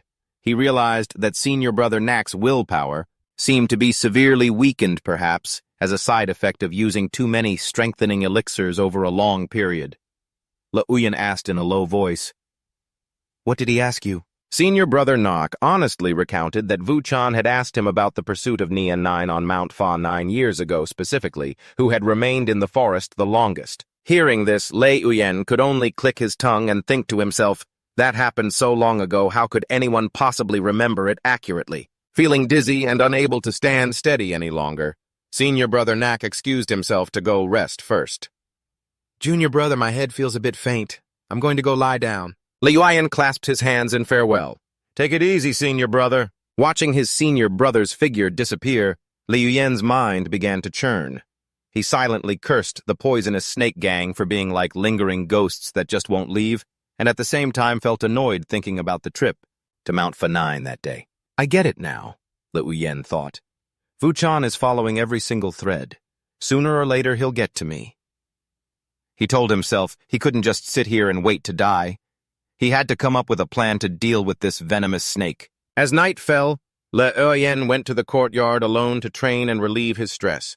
With his white ape's soaring peak hammer technique, having reached the level of great mastery, he began to combine it with the 18 strikes technique. To break through his limits, Liuyan focused his entire spirit. He knew that once his strike force reached the state of perfection, he would be able to unleash up to 36 consecutive strikes with terrifying power. Taking a single strike would be exhausting, but this is a whole combo. The wind roared with each of his powerful swings in the silent night. Determined not to let time go to waste, Liuyan made up his mind. All right then, I'll force out the white ape force in one breath. He felt the blood in his body boiling, so he immediately took out a supreme origin pill and swallowed it to enhance its medicinal power. Liuyan's eyes suddenly flashed with a brilliant azure light. A massive aura in the shape of a mighty spirit ape materialized, enveloping his body. Liuyan let out a roar, channeling all of his strength into one final hammer strike, slamming it straight down onto the ground. With heaven-shaking, earth-shattering pressure, the powerful impact caused the ground to crumble. Spider web-like cracks spread throughout the courtyard, accompanied by loud cracking sounds. The thick dust and smoke cleared, revealing the sight of Liuyan standing proudly, his aura completely transformed.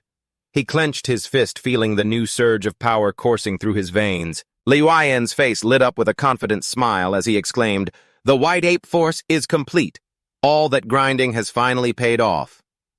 Le Yuyen then silently changed into a set of black clothes. He prepared for a dangerous night hunt.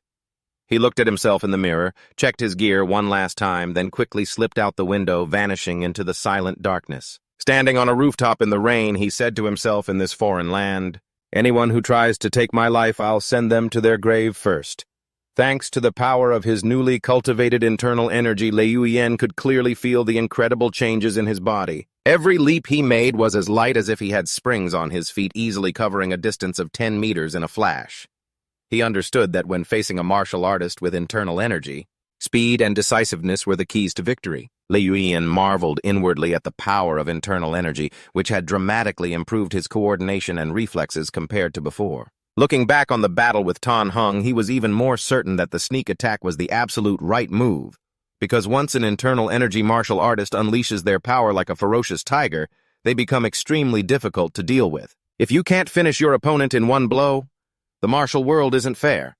So why should I be? Le Yuyen silently tailed Wu Chan to the rear courtyard of the inner court where Wang Ding lived. He was surprised to find Wu Chan secretly meeting with someone wielding an iron spear, a person he immediately recognized as Wang Ding, the only one in the inner court proficient in the green serpent spear technique. The shady collusion between these two on a stormy night made Le Yuyen suspect that a dark conspiracy was unfolding behind everyone's backs. Right now, Wu Chan was struggling to withstand the severe side effects of the god-worshipping technique, which made his eyes a demonic fiery red.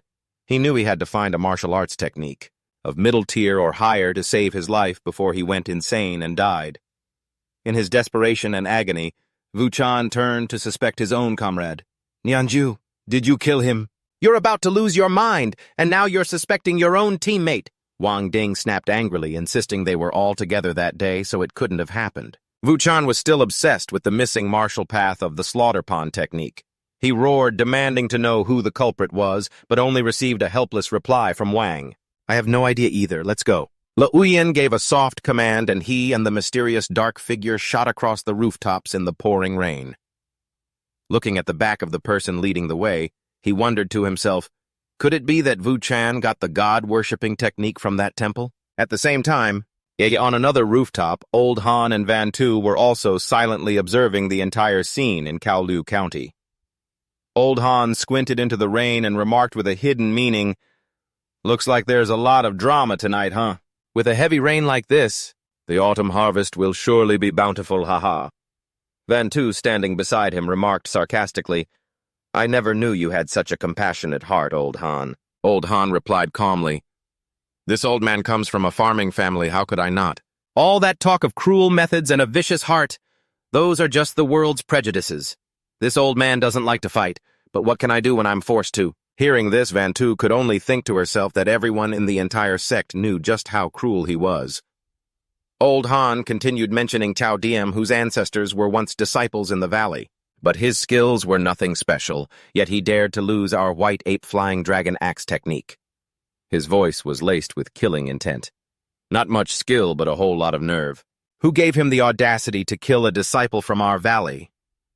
Van Tu quickly accepted the order, promising to go to Fashu Mountain the next day to capture the culprit before more trouble arose from the dragon trapping mansion. Old Han reminded her to return quickly to avoid displeasing the Bone Master. He then switched subjects, asking about Nak Van Tan, the one Van Tu had chosen, who had a reputation for having a terrible personality. Van Tu explained that on the day they were hunting, Nian Ju Nyak Van Tan was just scared half to death by a blood-curdling scream. When he returned, he came down with a fever and nearly died, so the rumors were probably exaggerated. She sighed and admitted that the youths in this region were generally nothing special. Picking someone like him is already pretty good. Old Han expressed a similar disappointment.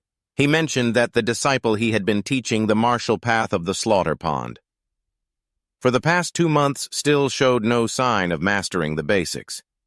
Van Tu noted that it was the most difficult technique to learn in the inner sect. It was understandable that not many could master it. She wondered if Old Han was deliberately making things difficult for the disciple, and whether such mediocre people were worthy of the title of hero. Old Han coldly stated that if he couldn't find someone truly outstanding, he'd rather just consider the mission complete than feel they were worthy of setting foot in the sect. When Van Tu mentioned that, He still hadn't given up searching for the profound scripture transmission. Old Han immediately flew into a rage and shouted, "Shut up, you talk too much!" Seeing her master's fury, Van Tu could only bow her head and apologize, but she thought to herself, his obsession is too deep. She even suspected that Nianju stealing the manual might have been intentionally arranged by him. Before they parted, Old Han instructed her to take good care of Ko Da when she returned to Lu Mansion to prevent the Ko Long branch's lineage from being severed. Van Tu respectfully acknowledged the order, and the two quickly separated into the night. In another dark room, an old man looked at the sleeping Luong Atui and sighed softly. "The child is quite filial. It's just that his talent is a bit poor." At that moment, Old Han, dressed in black with his face covered and wearing a conical hat, was silently hiding under the eaves. He was muttering about how lively the night was. Inside the Bodhisattva temple, the monks' eyes began to stir as they discovered an intruder. A senior monk asked worriedly if the secret of the ritual had been exposed. "Hearing that I can already smell trouble brewing, brothers." The great master, sitting at the desk, thoughtfully analyzed the recent events at the dragon-trapping mansion and the appearance of the man calling himself Li Ba. The old man asserted that the Taoist wanderer had been hit by a single blow of his white cloud hand. Even with his achievements in body tempering, it would be difficult for him to survive. To be certain, the old man decided to go out and check the situation himself. Shouts echoed through the temple courtyard. "Anyone who dares to break into the temple will be killed without mercy." The moment they burst in, an all-out brawl erupted in the middle of the grand, solemn hall. The masked man, now surrounded frantically, tried to explain. "It's a misunderstanding, great masters. We were just passing by."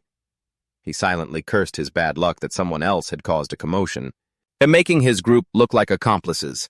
In his desperation, he swung his blade and finished off a monk even as the man screamed and begged for his life. The masked man seemed to have lost his mind. His eyes were blood red and he screamed relentlessly.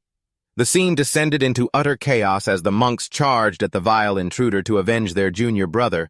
One of them yelled a warning as, "Model." Realizing the opponent's blade was coated in a deadly poison, Luoyan, hidden in the shadows, silently observed this whole insane spectacle. With a cold gaze, he silently wondered why these two would risk their lives to barge into the temple of the Seeing Eye Bodhisattva and kill someone in the dead of night.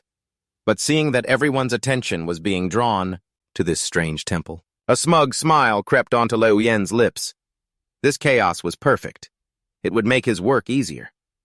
He melted back into the darkness, silently observing the next stage of the purge. Inside the main hall, the clang of weapons echoed ceaselessly. Liu Yan watched silently from the side. Most of the head monks of the temple of the Seeing Eye Bodhisattva were stout, well-built men. Half of them had already cultivated internal energy. If Wu Chan was killed by these vicious monks, it would save him the trouble. This man's martial skill was indeed stronger than Tan Heng's. If he wanted to take him out, the best way would be a sneak attack. Just as Wu Chan was about to break through the encirclement, his eyes suddenly turned a bizarre shade of red. Oh, it's over. This was the backlash from the god-worshipping pagoda. At that moment, the remaining accomplice had been cornered by the bald-headed monks. "Don't come near me. I'm not with them. Let me go." Seizing the opportunity, Liu Yan quickly dashed to the incense burner and snatched it into his inventory. Having secured his prize, he left immediately without a second's hesitation. Meanwhile, Wu Chan had managed to escape, but his accomplice did not. He cursed inwardly. Once he got back, he would definitely level the god-worshipping pagoda. This technique was too bizarre and cruel. It wasn't something he could control at all. But before he could get far, a mace came crashing down from above, forcing him to block it with both hands. Turns out our man had cut off his escape route. With a single swing of the mace, both of Wu Chan's arms were shattered. He screamed in pain and terror, "The white ape pincer strike! It's you! You're the one who killed Tan Heng and Nianju." Unfortunately, by the time you figured it out, it was already too late. In the end, Wu Chan was beaten to a pulp by Liu Yan's powerful strikes. A moment later, when the monks arrived, all they saw was a mangled corpse. Seeing this, the monks got a little spooked and decided to retreat. Just as they disappeared from sight, Elder Han quickly appeared wearing a demon mask. Standing in the rain, Elder Han gazed thoughtfully at Wu Chan's body. Doubt couldn't help but rise in his heart. How long had it been since Nianju died? Only a few months, right? How could someone in Jiaoliu City have trained to this level? He wondered if everyone was pinning the blame on him, and if this was an elaborate trap set by Fang Yuxiu to threaten him. A cold, murderous glint flashed in Elder Han's eyes. He growled, "Anyone who wants to kill me will die." A bolt of lightning tore across the sky, and in that instant, the figure of the demon-faced Yaksha vanished into the night without a trace.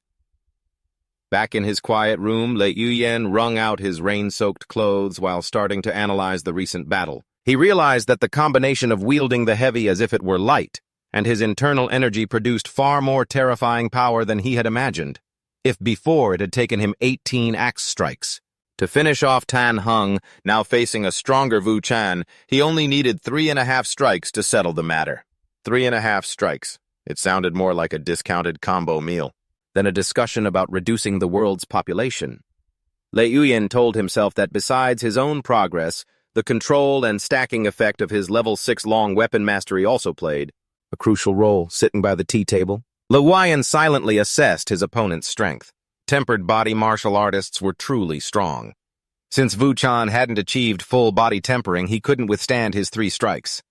He calculated his current strength already surpassed 2,000 caddies when combined with the jade crystal axe. However, bursting with power 4 times beyond his body's limit caused his muscles to stretch, leaving him aching all over. Lei Yuyan realized the importance of mastering body tempering because without that solid defense, he would struggle to maintain the stacked power state for long. He also concluded that the advantage of a long weapon was maintaining a safe distance so that even if his opponent flared their internal energy, they couldn't reach him. At the same time, properly protecting his weak points would significantly reduce the enemy's power. Thinking about the Temple of the Seeing Eye Bodhisattva, Lei Yuyan was certain that place definitely had a problem attracting the attention of so many factions, but his worries were quickly dispelled by extreme excitement. This time he had really struck it rich. One moment he's racking his brain, the next he sees his wallet suddenly get fatter. Such a huge windfall. A person's mood really does change with the thickness of their wallet. In the middle of the room sat the giant incense burner he had just acquired. It was emitting a powerful, calming spiritual aura. Although it was a Tier 2 item that he couldn't fully control yet, it had already helped calm his mind considerably. He planned to find a place tomorrow to dump out the pile of ash inside it. In order to use the burner as a storage space, Lei Yuyan began to take stock of the loot he got from Wu Chan. 3 vials of precious medicinal pills, more than 10 taels of silver fragments, and 2 silver notes worth 200 taels. Most notably, there was the blueprint for the green snake spear, a powerful Tier 2 long spear, along with 2 Tier 1 items, a flying dagger and a poison pouch. He felt secretly lucky that he had chosen to use a sneak attack because dealing with these kinds of deadly poisons in a direct confrontation would have been extremely difficult. Lei Yuyan opened the blueprint for the green snake spear. The information revealed that it was a Tier 1 treasure for those who had mastered spearmanship and achieved great vitality, allowing them to comprehend the secret art of internal energy. He realized that compared to the white ape pincer blueprint, this item had a much greater effect on improving one's bones and tendons, making one's physique and recovery ability far superior. Lei Yuyan understood that using a specialized cultivation technique, combined with blueprints and medicinal pills, was the shortcut to directly achieve body modification without going through arduous training, a legitimate cheat, basically. No need for a first purchase bonus, no need for painful grinding, and you still get stronger in a flash. Although the requirements to craft this item weren't too difficult since the smithy had no shortage of long spears, the biggest headache was that upgrading his level 6 long weapon mastery to Tier 3 required scarlet gold, an extremely rare material. Finally, Lei Yuyan took out the Bodhisattva wooden tablet, the Tier 1 Seeing Eye tablet he had obtained from the temple. He shuddered when he realized its cruelty. It didn't contain a complete training method at all. It only required the cultivator to sit amidst abundant incense smoke to perceive the secret. Bartzi! He was certain this wasn't a martial art, but some kind of bizarre evil sorcery. Wu Chan's madness had definitely originated from this thing. Lei Yuyan decisively put everything into the giant sensor, reminding himself that he couldn't touch this thing for the time being. At the Bodhisattva of the Seeing Eye Temple, a scene of utter chaos reigned. When the monks discovered the bodies scattered across the courtyard in the rain, one of them screamed in terror. "It's the 5 from the serpent poison sect. They can't be saved." They hurriedly warned each other not to touch the bodies with their bare hands to avoid being poisoned, and instead had to use staffs to drag away the men dressed in black. In the midst of the confusion, a senior brother realized with horror that the temple's sacred treasure had vanished. "Senior brother Baoyuan, the censer is gone." The news that the giant censer had suddenly vanished into thin air left everyone stunned with no idea how the thief had managed it. The scene was so chaotic that if you called a roll call right then, no one would probably remember if they were still alive or already 6 feet under. Examining the wounds on the bodies of the poison users, the head monk concluded that the opponent had been killed by an extremely vicious hammer technique that had shattered their bones.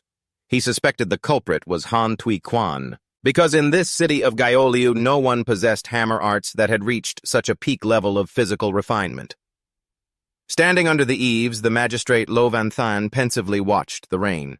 The old man deduced that a master was surely lurking outside, and he suspected it was someone from the Divine Weapon Valley. Despite the head monk's wariness of the power behind Han Tui Quan, the old official asserted through gritted teeth that if this person wasn't eliminated, the feast of 1,000 infants that he had so painstakingly prepared could not take place. A grand feast that sounds fishy just from its name. To him, no matter how powerful one's martial arts, it was still just a body of flesh and blood, nothing to fear, when the Divine Weapon Valley was so far away. He revealed that he had a disciple from the Divine Weapon Valley in his residence, and he would soon bring her over to deal with the current situation. Meanwhile, Liuyan was still training diligently amidst the downpour. He could clearly feel the importance of the great circulatory chi flow, where internal force would erupt powerfully with every stream of blood circulating through his body. As his internal energy spread, the heat from his body was so intense that the rainwater turned into a hazy mist before it could even touch him. Although he had reached white ape strength and his hammer arts were approaching their limit, Liuyan still felt that his breakthrough speed with the way of the weaponed battle was just too slow due to the missing weapon component of the technique. He told himself he had to strive and train hard on his own, instead of relying on the fragmented pieces of the god-worshipping arts. Time flew by and by. The end of August, Liuyan was quietly preparing for the upcoming gate-opening ceremony of the Divine Weapon Valley. He stopped by an eatery and ordered a massive amount of food, including 12 meat buns and 20 chicken eggs, along with many other nutritious dishes to recharge his energy. A menu that could feed an entire village for 3 days and 3 nights. There he happened to overhear the buzzing chatter about a horrifying massacre that had just occurred within the city. A breathless customer recounted the tragic scene with dozens of bald-headed corpses lying scattered about. The shocking news exploded. The entire bodhisattva of the Seeing Eye Temple had been annihilated. More than 50 monks and 10 fierce dogs were all slaughtered, with no one left alive. Liuyan was stunned. He silently wondered if some other master had made a move after he had left. To confirm, he put on a conical hat and quietly headed towards the temple. The scene had been strictly cordoned off by soldiers. Whispers rippled through the crowd as the body of Abbot Kongding was carried out. Liuyan stood in the crowd, pulling the brim of his hat low to hide his deeply thoughtful eyes as he took in the absolute horror of this massacre. The corpse carts rumbled through the street amidst the townsfolk's animated discussions. Liuyan, hidden beneath his conical hat, let his eyes rest on the body of Li He, the man who had the human skin mask he so desperately wanted. He thought to himself, so Li He is dead. That mask, it's definitely undetectable. I want it so badly. The voices of 2 soldiers rang out, expressing their shock that both the second and third managers of the forge were also dead. One of them clicked his tongue, deciding that if no one came to claim the bodies in a few days, they would just be tossed into the potter's field. Hearing this, a faint smile played on Liuyan's lips as he quietly calculated, if that happens, then that human skin mask will surely belong to me. At the ruined scene of the Bodhisattva temple, Vantu looked at the gaping cracks on the floor and couldn't help but shudder. She thought to herself, I've only ever seen Han Tui Quan himself strike with such brutality. I almost believed the Valley Master when he said Han was cultivating his character. At this rate, he must have cultivated for one night and then cultivated this entire temple out of existence by morning. While observing, she suddenly realized that the giant censer in front of the main hall had vanished without a trace. Just then, Lobok Lin ran over in a hurry, asking, Little aunt, where are you going? Vantu urgently asked about her brother-in-law's whereabouts. Lo Bok Lin naively replied that her father was probably at the temple discussing the Tao all night. Miss Gone. With Abbot Kong Ding.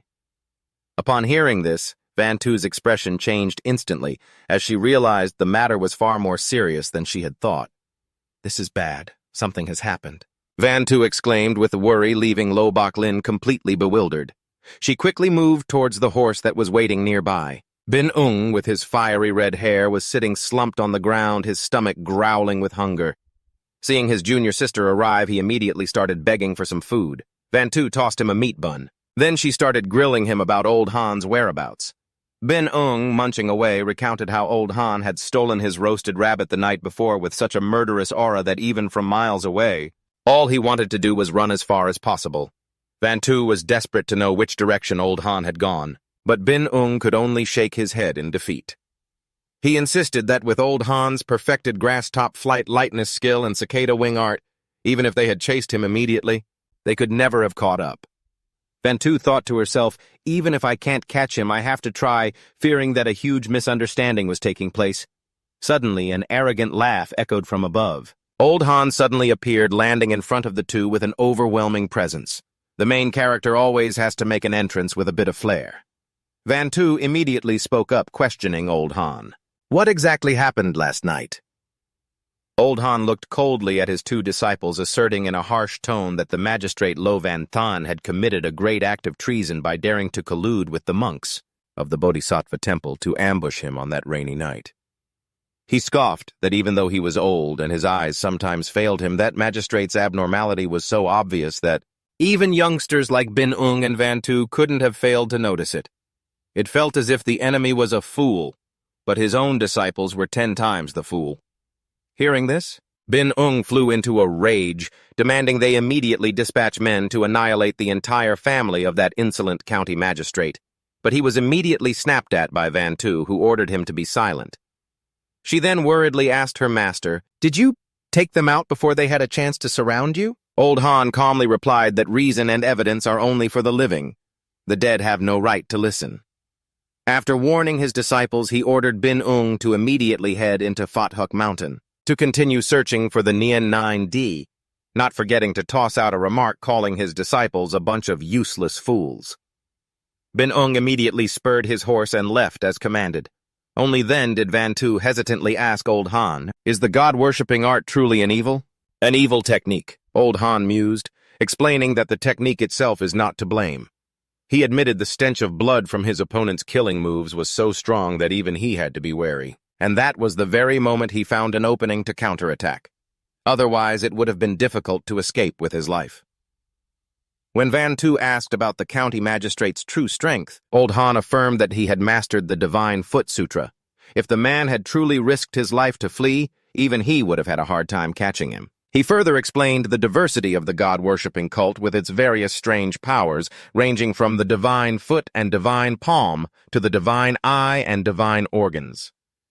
Curious about the mastermind pulling the strings, Old Han decided he would personally follow this clue, to see what secrets the big fish was truly hiding. Before leaving, Old Han instructed Van Tu to find the person in Kowloon City who had mastered the Bin Dao Dao Sat Chi because he had sensed the presence of such an expert, before returning to the sect's mountain gate. With that said, he executed a supreme lightness skill and vanished into the forest.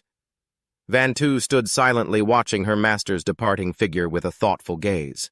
At the same time, in another corner of the city, a somber atmosphere enveloped the forge.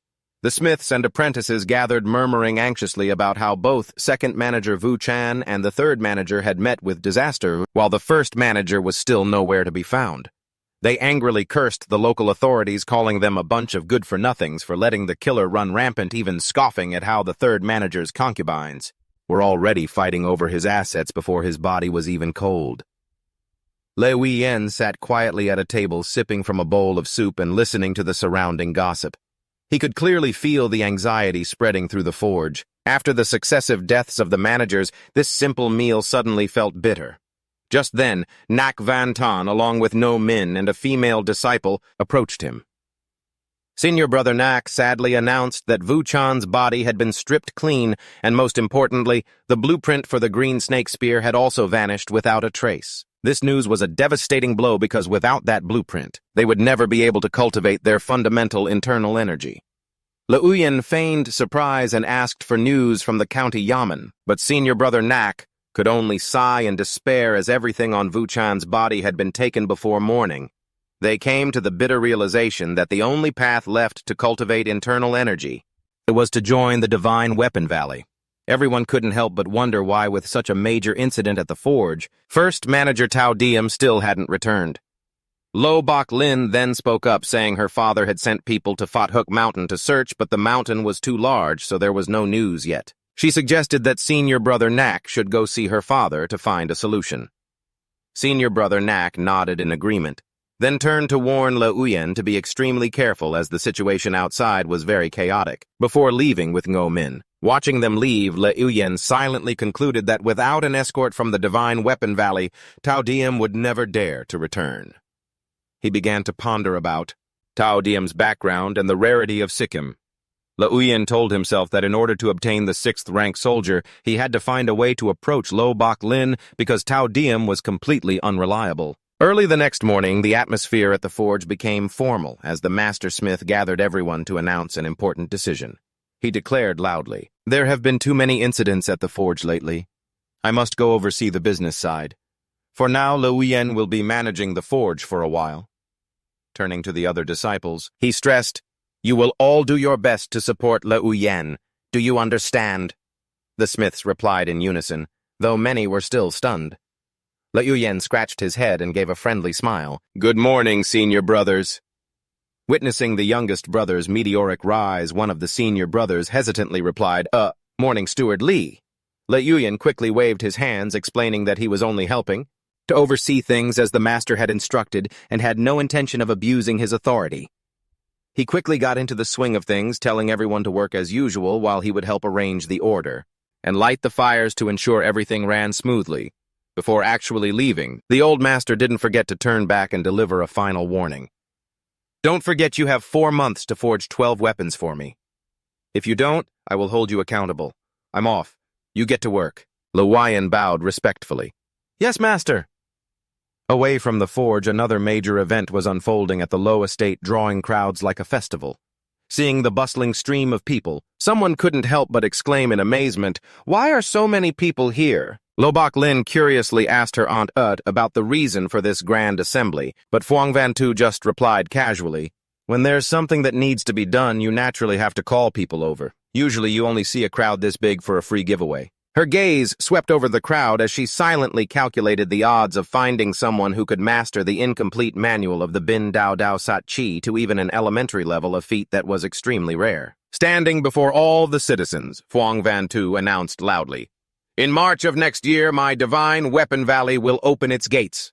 As long as you are a citizen of Tratlong Prefecture, anyone with outstanding talent and superior physique can join.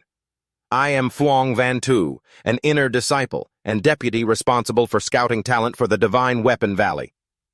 Immediately, a young man asked worriedly, "Do those of us with a poor physique still have a chance?" Phuong Van Tu stated with certainty, "As long as your talent is superior, you can join the Divine Weapon Valley even if your physique is not ideal." To the confused crowd who didn't understand the concept, she explained that for the superior talent category, anyone under 35, even with a low-grade constitution, as long as they could cultivate any single martial art to the point of perfection, they could join. Hearing this, someone couldn't hold back. That sounds easy enough, but actually doing it is probably as rare as winning the lottery twice in a row.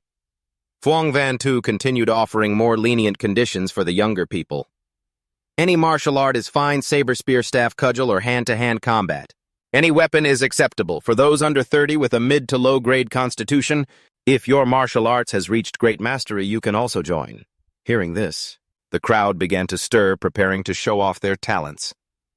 Liuyan, standing in a corner, silently analyzed the situation. Great mastery is enough. I don't need to reach perfection. I've been training for less than a year. If I show that I've reached perfection, it'll draw too much attention. Great mastery is still within the realm of a genius. I'll go with that. Having made his decision, he looked calmer than the people getting ready to show off their skills in the crowd. He quietly observed Tam Thuong An and Mu Chan, those who had reached great mastery long ago. Thanks to the foundation they had built over several years, they began to demonstrate their well-practiced forms, their chi and blood flowing vigorously. Phuong Van Tu's gaze was immediately drawn to them. But when she saw Lei Uyen step out of the crowd, she murmured with doubt, "It's neither of them." Meanwhile, the surrounding disciples began to murmur amongst themselves, not believing their eyes, as a young apprentice dared to step forward so confidently. One person asked in amazement, "Has junior brother Li's axe technique already reached great mastery?" His identity was immediately confirmed. Lei Uyen from the smithy, skilled in the White Ape's Flying Phoenix axe technique. Hearing the name of this martial art, Phuong Van Tu squinted with interest. Nyak Van Tan, standing behind her, was also stunned. He silently recalled that 8 months ago, Lei Uyen's axe technique had only reached the proficiency level. That alone had amazed everyone, but to reach great mastery, one must attain the realm of 6 harmonies permeation, a massive leap beyond simply achieving the inner and outer 3 harmonies. Phuong Van Tu broke the silence with a technical question. The White Ape's Flying Phoenix axe, isn't that a long-handled axe technique? Lei Uyen calmly cupped his hands and replied respectfully, "Heroine Phuong. It works with both long and short handles." He walked to the weapon rack, picked up an axe, tested its weight, and noted to himself, "About 15 caddies. A little light." In his heart, Lei Uyen already had a plan. He told himself, "This is the perfect time to test my ability to control my true strength."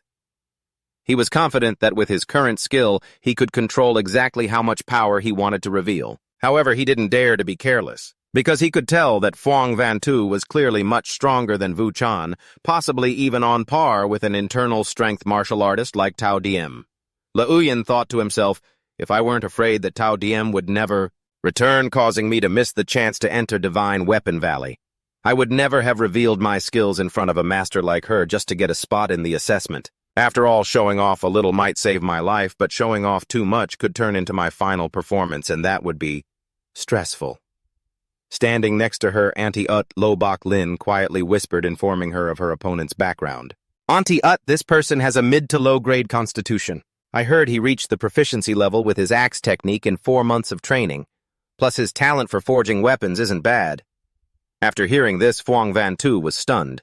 A mid to low grade constitution, and he reached proficiency with an axe in 4 months. She squinted carefully, observing Lei Uyen's tall frame, long, flexible limbs, and his overall presence, thinking, "This physique with arms like an ape and a waist like a wasp, and if that's not a superior grade constitution, it has to be at least mid to high grade."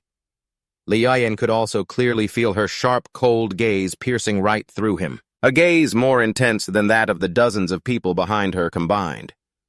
That look made him feel as if he so much as sneezed out of rhythm, he would be criticized for it. Sensing he was ready, Phuong Van Tu gave a direct command. "No need to get used to the weapon. Show me what you've got." Lei Uyen took a deep breath. He gripped the axe handle tightly. "I am ready." Instantly, he channeled his inner energy and roared, 6 harmonies permeation. Powerful streams of energy erupted and enveloped his body. Every swing of the axe carried astonishing power, kicking up a blinding cloud of dust from the ground. The scene was as epic as a blockbuster movie trailer. Witnessing this kid's extraordinary skill, a senior brother watching exclaimed in shock, "This kid's axe technique." Phuong Van Tu was completely shaken. She wondered in astonishment, This is beyond just being a genius." Even Lo Bok Lin's jaw dropped, unable to believe what was happening before her eyes. Lei Uyen executed a continuous series of moves smoothly, each movement radiating absolute decisiveness and strength. After finishing the form, he brought his axe to a rest, his breathing steady, and said respectfully, "I invite Heroine Phuong to offer her guidance." Phuong Van Tu quickly regained her usual cold composure. She looked straight at Lei Uyen and delivered a harsh critique. "It looks fine on the surface, but in reality it's full of openings." "Full of openings? How is that possible? She can't be bluffing, can she?" Lei Uyen was filled with doubt at Phuong Van Tu's assessment. Beside her, Lo Bok Lin was also stunned. "So tight that not a single drop of water could get through, and it's still full of openings." Despite everyone's astonishment, Phuong Van Tu continued her cold evaluation. "Your axe technique is too rigid, too formulaic, and lacks flexibility. Therefore, it will be difficult for you to achieve anything great." She immediately called out the names of Tam Thuong An and Mu Chan, ordering them both to come up and spar with Lei Uyen. Receiving the command, the two young men answered crisply, "Yes, ma'am." They then quickly moved towards the training ground. The situation went from a technical demonstration to an intense 2-on-1 combat match in a heartbeat. One of them spoke up, "We hope Brother Li will offer us his guidance." While Lei Uyen had already assumed a ready stance with the great axe on his shoulder as soon as the match began, Tam Thuong An and Miu Chan immediately unleashed their strongest killing moves, the 100 refined blade technique, and the separation and union palm. Faced with the relentless assault, Lei Uyen parried while pondering grimly, "What is this woman trying to do? Could it be she's figured something out?" He reassured himself that he had absolutely not revealed any moves from the Way of War's slaughtering axe technique, so there was no way his opponent could have seen through him. Seeing his opponent seemingly distracted, one of them roared in anger, "How dare you get distracted!"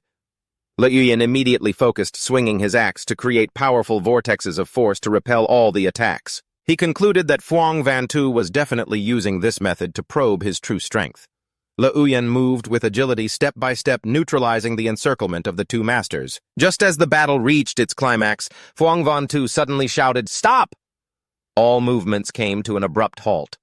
Lei Uyen withdrew his axe and stood tall while his two opponents both showed clear expressions of shock. Tham Thuong An looked at his trembling hand where a wound was starting to bleed and bitterly admitted to himself, "To think that Miu Chan and I would lose so quickly even when fighting together." Phuong Van Tu was stunned, wondering to herself, perfected axe technique. Lei Uyen stood there as nonchalant as if nothing had happened, but inwardly he was calculating carefully. He thought, "A few days ago, thanks to Master's guidance, I gained a bit more enlightenment, but even I'm not sure what my current level is, whether I've reached great mastery or perfection." Lei Uyen realized this woman was indeed probing him, but he was certain she couldn't see through what he was truly hiding. Calm as still water on the surface, his mind was running through more than 10 contingency plans at once. He told himself, "If she still wants to test me at most, I'll just reveal my innate divine strength." But ultimate skills like making the heavy seem light white ape's force, and especially the Way of War's slaughtering axe technique must absolutely be kept secret. Phuong Van Tu was still in shock. She murmured, "1 year of martial arts training, and he's achieved the perfected axe technique."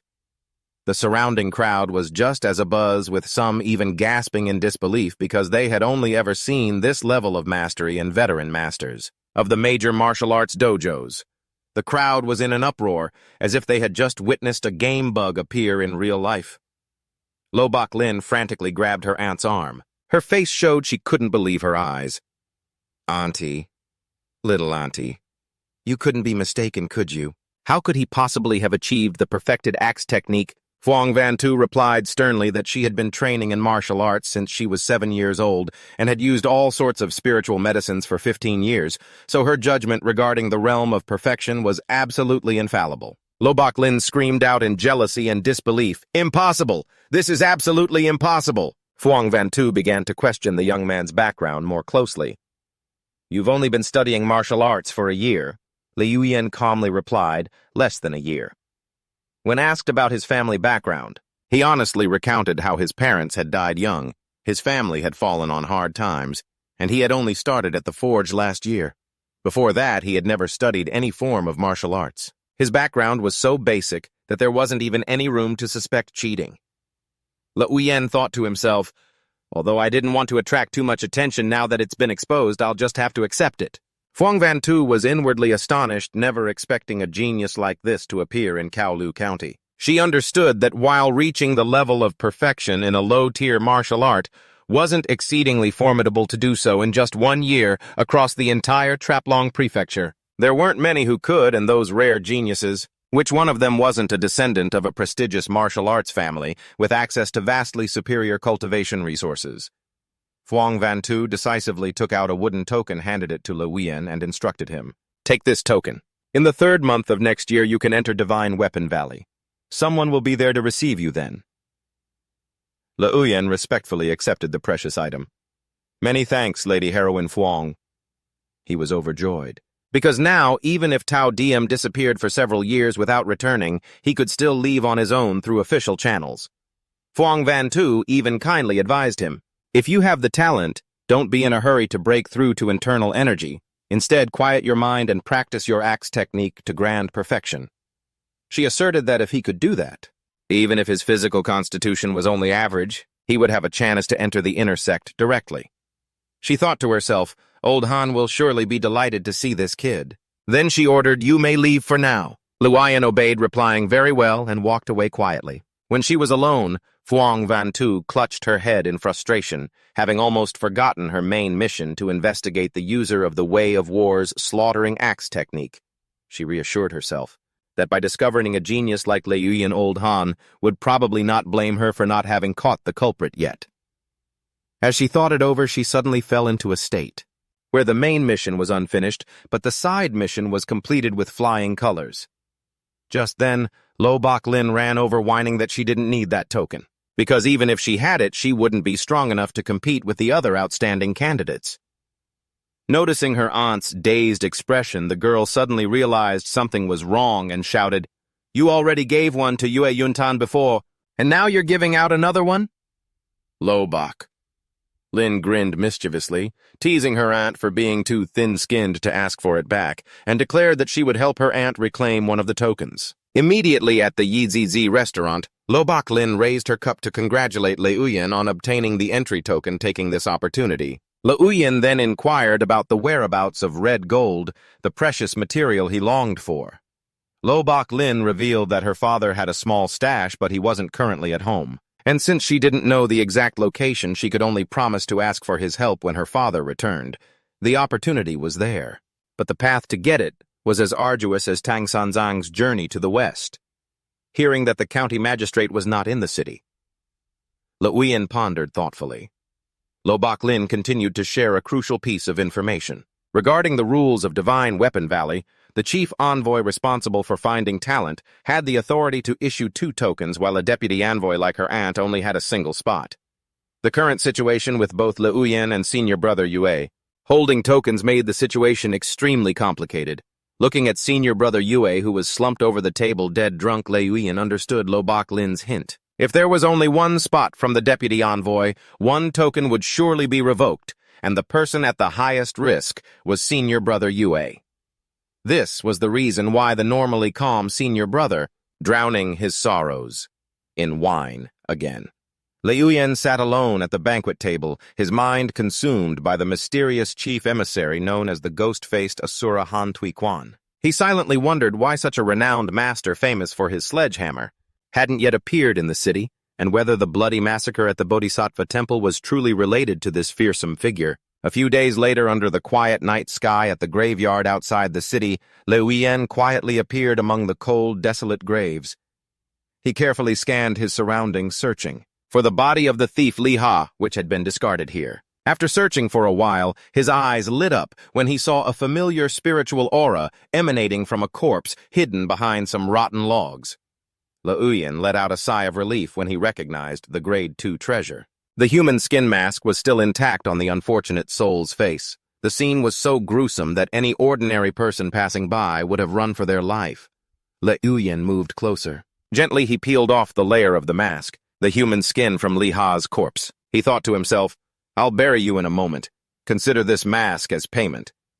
Keeping his promise, he began to dig a deep hole right in the middle of the dark forest. The sound of the shovel hitting the earth, the dry, hard ground echoed rhythmically until the new grave was complete. After filling the grave and giving the deceased a proper burial, Liuyan stood silently before the mound, clasping his hands respectfully and reciting a prayer.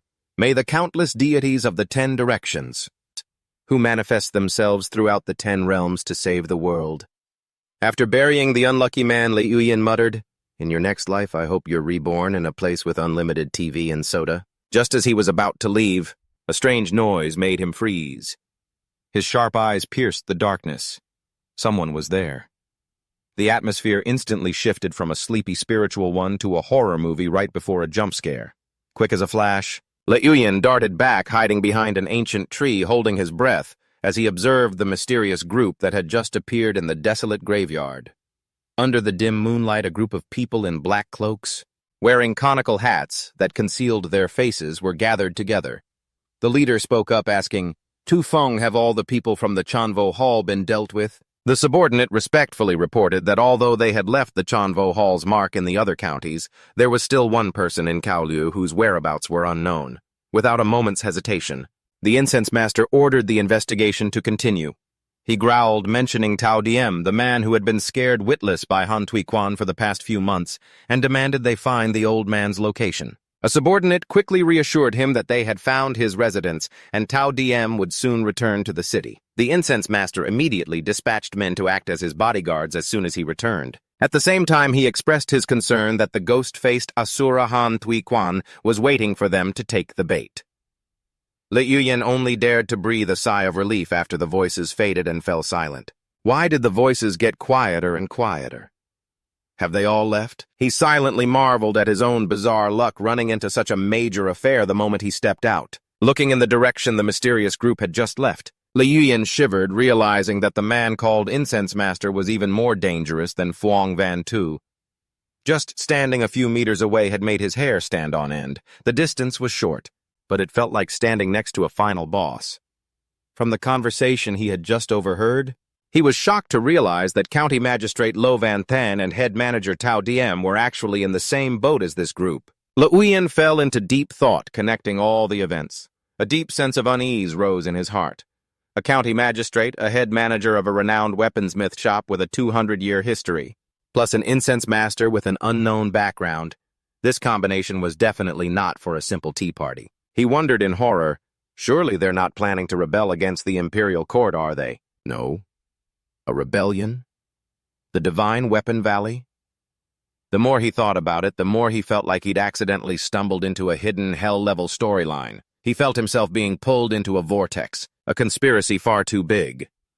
Li Yuyan scratched his head in exhaustion.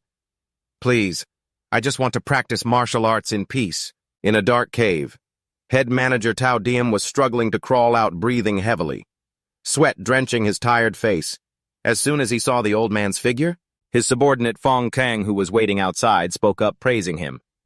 Head Manager Tao's talent is excellent. So quickly. You've already grasped the tiger's roar thunder sound bone tempering art. No wonder the incense master thinks so highly of you. Tao Diem didn't answer. He just staggered and coughed up a mouthful of white, cloudy air, as if he had just undergone an extremely harsh tempering process, pushing himself up after the bout of exhaustion. Tao Diem looked at the masked man before him and growled, Fong Kang, what are you doing here? Fong Kang replied nonchalantly that he was here on the incense master's orders, to take him back to the city. Hearing that he had to return, Tao Diem couldn't help but worry about the presence of the ghost-faced Asura. Back to the city. Then what about that Han Tui Quan guy? Fong Kang scoffed, saying that Han Tui Quan was old and weak now, no longer a threat now that the incense master had personally shown himself. He didn't forget to add a taunt. The Raging Tiger Saber technique values bravery. If you keep backing down whenever things get tough, you'll never reach the realm of perfection in this lifetime. Hitting a sore spot, Tao Diem snapped back angrily. Whether I can cultivate it or not, what does it have to do with you? Not wanting to argue further, the two of them walked silently out of the dark cave. Standing on a rock ledge, looking towards Kowloon County shrouded in darkness, Fong Kang said in a low voice, It's time to go back. Standing by the forge, Li Yuyan couldn't help but ponder the complex events that had just unfolded. He once thought that Kowloon's assassination was just a struggle for personal gain. It was just a local affair in Kowloon County, but now he realized the waters behind it ran truly deep. Divine Weapon Valley was a colossal power that had stood firm in Coiled Dragon Prefecture for 1,000 years. Someone like Tao Diem must have allied with an extremely high-level power to dare provoke such a behemoth. He wondered if the masters of Divine Weapon Valley, who had been lying low for so long, were waiting for the figures in the shadows to reveal themselves in a game of big fish eats little fish. The more he thought about it, the more he felt like a mere bystander caught in the eye of the storm. Li Yuyan wiped away his sweat, secretly worrying he'd be dragged into it. He had struggled so hard to win a spot from Phuong Van Tu, and he hadn't even had a chance to benefit from it yet. He told himself that only by becoming stronger could he survive. Just then, his master smith rushed in, frantically announcing that Chief Manager Tao Diem had returned, and the first person the old man asked for was him, much to Li Yuyan's astonishment. His master urged him to get ready quickly to meet him immediately. Li Yuyan felt a flash of unease. He had originally planned to use Fuang Vantu to get close to Divine Weapon Valley. The goal was to avoid Tao Jiem, but now the old man had sought him out personally, leaving him to pray that nothing unexpected would happen. His plan to avoid the boss hadn't even started, and the boss was already at his door. Liuyan silently followed his master into the courtyard where Tao Diem was already waiting at a table laden with food. As soon as he saw the two of them, the chief manager greeted them warmly. "Elder, you've arrived. Please have a seat. You sit down as well." The old man spared no praise for the master smith, commending his dedication in managing all the shop's affairs during the recent tumultuous days. The master smith skillfully returned the pleasantries, claiming it was thanks to the shop's nurturing that he was able to contribute his meager efforts. Tao Jiem nodded in agreement. True character is revealed in times of hardship. Then he suddenly turned to look at Liuyan. The old man admitted he had been truly remiss having met him several times. Without realizing the shop housed such an outstanding talent who was not only skilled at forging, but also possessed such attainments in his hammer technique. The praise sounded sweet, but the more he was praised, the more it signaled a favor was coming. Liuyan could only bow his head respectfully. This disciple wouldn't dare. The atmosphere suddenly grew tense. When Tao Jiem mentioned that he had been in contact with Fuang Vantu, the master smith standing beside him added his own admission, saying that even he hadn't seen that his apprentice's talent was so great that he had reached the perfected realm of the hammer technique, a state that many people took years to even touch. Tao Jiem sighed with regret, saying it was a true pity that a good seed like him, chosen by the forge itself, couldn't stay. Sensing the intention to pressure him into staying, Liuyan immediately spoke up, affirming that no matter his talent, he would never forget the debt of gratitude he owed to the shop and the chief manager for training him. Tao Jiem took a sip of tea and nodded, slightly satisfied. "It's good that you remember your debts." He began to reveal his plans, which were originally to move the forge to the prefectural city next year, but due to a series of incidents that led to the deaths of managers and guards, the forge was now facing a severe manpower shortage. Standing in the breezy courtyard, Tao Diem made a weighty offer. If Liuyan agreed to stay temporarily and help, he would receive all the same benefits as the other managers. Even his family could move into the shop to live. He even promised that in a few years, if he still wanted to go to Divine Weapon Valley, the forge would support him with all its resources. Faced with this coercive offer, Liuyan respectfully clasped his hands and replied, "Thank you for your high regard, Chief Manager. This disciple is overwhelmed by this favor." Though his words were grateful, he knew in his heart that Tao Diem was on the surface, asking for his opinion, but in reality, he was exuding a pressure that made it impossible for him to refuse. Seeing that Liuyan knew his place, Tao Diem beamed a radiant smile, raised his cup, and shouted, "Excellent!" The two of them drained their cups under the silent watch of the old master. The toast looked like a friendly agreement, but it felt all wrong, like an oral contract that couldn't be refused. The banquet lasted until the evening glow painted the entire sky red. The master smith seemed to be feeling the wine. The old man stood up unsteadily, threw an arm around Liuyan's shoulder, and took his leave of the chief manager. "Liuyan and I will head back to the forge first." Tao Jiem nodded calmly, telling the master and apprentice to take their time walking.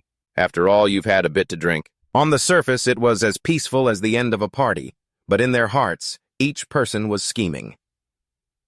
When he was finally alone, the mysterious shadow of Fong Kang suddenly appeared right behind Tao Diem. He wondered if pressuring a proud genius like Liuyan would cause him to harbor resentment. Tao Jiem replied coldly that all apprentices resent having to work so hard, but because they're afraid of being kicked out, they still have to bury their heads and work every day. The old man admitted he truly couldn't bear to kill a 17-year-old genius who could consistently forge superior-grade weapons, something that had been rare in the forge for the past 200 years. Tao Jiem understood well that it was geniuses like him who had built the forge's reputation and helped him learn the roaring tiger saber technique, allowing him to break through to the internal strengthening realm. Only then did he have enough power to strike at Coiled Dragon Prefecture. Fong Kang remarked that the kid was indeed extraordinary, as he had already started asking about Crimson Gold. He then wished Tao Jiem an early success in getting this talent under his thumb for his own advancement. Watching Fong Kang's back disappear into the darkness, Tao Diem pondered Liuyan's search for Crimson Gold. The old man wondered if this kid was already somewhat confident in his ability to forge a peak-grade weapon. Tao Diem's gaze turned sharp as steel. He stared into the void and affirmed in a low growl, "This person can only work for me." Tao Diem sat silently in the courtyard. As the lanterns began to be lit, the master smith held his head in his hands, full of regret. He blamed himself, saying he shouldn't have let Lei Yuyan show off his superior-grade saber-forging technique so early. Now the chief manager was intent on keeping him by any means, which made the old man extremely worried. What nonsense about letting you go in a few years? He clearly wants to lock you up here forever. Seeing his master's excessive guilt, Lei Yuyan immediately teased him, asking for a few hundred taels of silver as compensation, which made the old man snap and yell at him to get lost. Instantly, the tense atmosphere was broken. It was like the two of them were bickering to ease their sorrow. However, after his anger subsided, the master still gave him earnest advice, saying that since he had agreed to stay, he must proactively demand as many cultivation resources as possible. Otherwise, being too passive would make Tao Diem suspicious. Lei Yuyan smiled, grateful for his master's concern. He secretly knew what he needed to do next. As night fell, Lei Yuyan stood silently under the eaves of his house. His mind was entirely focused on Tao Diem's secret chamber, where he suspected the pure gold he had long coveted was hidden. He trained bare-chested in the cold night. He mentally analyzed the 7 Stars horizontal body training technique. Although it was famed for making one impervious to blades and spears upon mastery, he knew its limits were only against ordinary weapons. Against exceptionally sharp top-quality blades, this layer of defense would surely be pierced. Gazing into the distance, Lei Yuyan couldn't help but feel anxious about Fatty Sun's whereabouts. He wondered why, even after Tao Diem had returned, his normally cowardly brother was still nowhere to be seen, despite knowing Fatty Sun would never dare stay out for too long. Returning to his room, Lei Yuyan gently fed his little mouse, then took out the treasure he had just acquired from the potter's field, a human skin mask as thin as a cicada's wing. He couldn't help but marvel at its exquisite craftsmanship. Feeling curious, he decided to try it on his face to test the effect of the new skin just added to his inventory. His appearance was updated. Looking at himself in the mirror, Lei Yuyan was astonished by the complete change in his appearance. Even he himself couldn't find a single flaw even at the closest distance. Though he regretted that there was only one face to change into, he knew this disguise would be extremely helpful for his upcoming secret operations. Lei Yuyan put on a black cloak that concealed his entire body. He softly instructed his little mouse that he would be back a little late, then quickly disappeared into the night. Lei Yuyan thought to himself that if Tao Diem dared to pull one over on him, he would repay him 15-fold. He wondered if Fuang Vantu truly knew the identity of that mysterious incense master. In the silent night, Lei Yuyan, clad in a mysterious black outfit, silently approached the Lu residence. As soon as the drowsy guard saw the stranger's figure, he snapped, "Who are you looking for this late?" Unfortunately for him, he picked the wrong person to question on the night shift. Before the guard could even finish his sentence, Lei Yuyan unleashed a thunderous punch, making him collapse on the spot. Quick as a flash, he pulled out a prepared piece of paper and pinned it firmly to the wooden gate of the Lu residence. Right after that, Lei Yuyan executed the 6 Harmonies flower control technique. His body moved as nimbly as petals floating in the air to escape the scene. He glided effortlessly over the towering rooftops, leaving his stunned pursuers behind. Soon after, Fuang Vantu appeared holding the note. Lei Yuyan had left her expression extremely grave. The contents of the letter clearly stated Incense Master Han Trong Quan has been taken away. When he returns to the city, Tao Diem will be killed. At first glance, it looked like a top-secret message, but upon closer inspection, it seemed as if someone was confessing the crime on his behalf, a next-level frame job. Watching from afar, Lei Yuyan thought to himself that hiding was now pointless. He believed that even if Fuang Vantu realized this was a setup with her personality as a disciple of the Divine Weapon Valley, she would definitely have to find evidence to clarify the matter. Confident in his explosive internal energy, combined with the 6 Harmonies boots, Lei Yuyan's current speed had far surpassed that of the 2 shopkeepers, Vu and Chan. He was secretly pleased with the perfect combination of the boots and this human skin mask. To ensure his safety, Lei Yuyan decided to give his new identity a really impressive name after discarding the name Lei Yuyan for fear of being associated with his real one. He settled on the name Li Nguyen Ba, a name that sounded formidable just by hearing it, the kind that made opponents want to apologize before a fight even started. Returning to his room, he took off the mask and collapsed onto the bed, hoping that Phuong Van Tu wouldn't disappoint him. The next morning at the forge, a resounding shout tore through the quiet atmosphere. Phuong Van Tu stood imposingly at the gate, roaring with rage. "Cao Diem, get out here and face me! Who's so bold as to storm my forge?" Cao Diem bellowed when he saw someone brazenly barging into his territory. However, as soon as he recognized the person before him was Phuong Van Tu, along with her entourage, his attitude immediately changed. His face showed clear signs of awkwardness and fear. Cao Diem hurriedly lowered his voice and asked respectfully, "Lady Phuong, I didn't realize it was you. What brings you here?" In response to his words, there was only a burst of azure energy.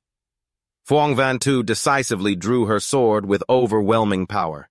The razor-sharp blade slid from its sheath, leaving Cao Diem stunned with terror. Watching from afar, Lei Uyen couldn't help but marvel. Such fluid and masterful swordplay. A true feast for the eyes. So much more beautiful than any axe technique. "I didn't know you were coming, Lady Phuong. I was unable to welcome you from afar." "Please forgive me." Ignoring his apology, Phuong Van Tu coldly commanded her subordinates, "Seize him." Two of her men immediately moved in and restrained Cao Diem. The old shopkeeper still tried to protest. "Lady Phuong, how have I offended you? Or what crime have I committed? By what authority are you arresting me?" Before he could finish his sentence, Phuong Van Tu executed a footwork technique as fast as a lightning flash. A superior sword strike left a long gash on Cao Diem's chest, making him cry out in pain. Lei Uyen was shocked, thinking to himself, this is a truly superior sword technique. So smooth, flowing and beautiful, yet concealing a dense killing intent. It's beautiful, all right, but I bet no one wants to be the one appreciating it up close like this. Cao Diem clutched his wound, gritting his teeth as he snarled her name. Standing tall, Phuong Van Tu declared loudly, "All matters within the Trapped Dragon Prefecture that involve my Divine Weapon Valley. The Divine Weapon Valley has the right to handle itself. This is the edict of the Grand Ancestor. Do you have any objections?" She emphasized her suspicion that he had participated in the ambush and murder of Ko Long, and threatened to kill him on the spot if he dared to resist further, making it so that not even the Zhenwu Hall could intervene. Cao Diem could only choke out resentfully, "You."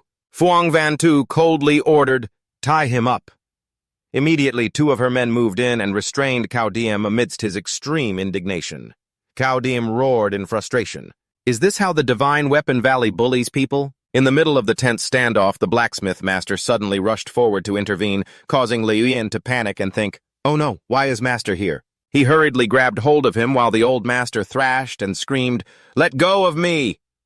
And just like that, the sophisticated plan officially devolved into holding back family from ruining the game. Lei Uyen worriedly thought to himself that his master's impulsive actions were ruining the whole plan, and if this didn't work, he feared they wouldn't be able to get anyone else out of here.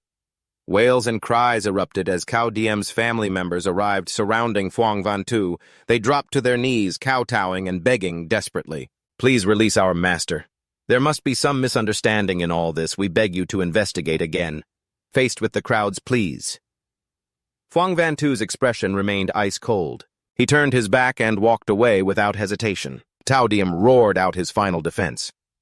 "Commander Cao and I had our grievances, but it was never to the point of ambushing and murdering him if you want to interrogate me. I will absolutely not utter a single lie."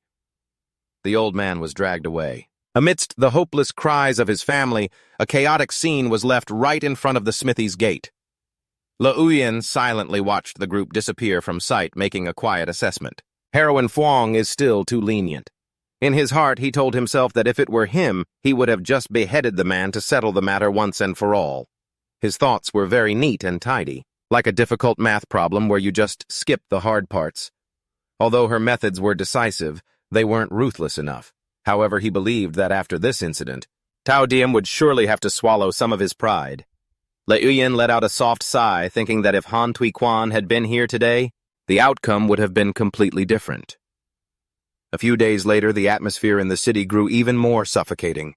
The master smith sat in contemplation, telling Lei Uyen how many clans had banded together to go to the Lu residence to demand an explanation, but Phuong Van Tu had lashed out in anger, injuring quite a few people.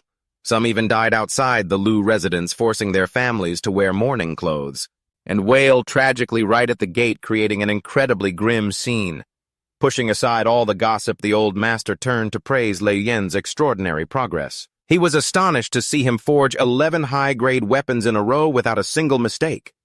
His ability to control the temperature was already on par with his own.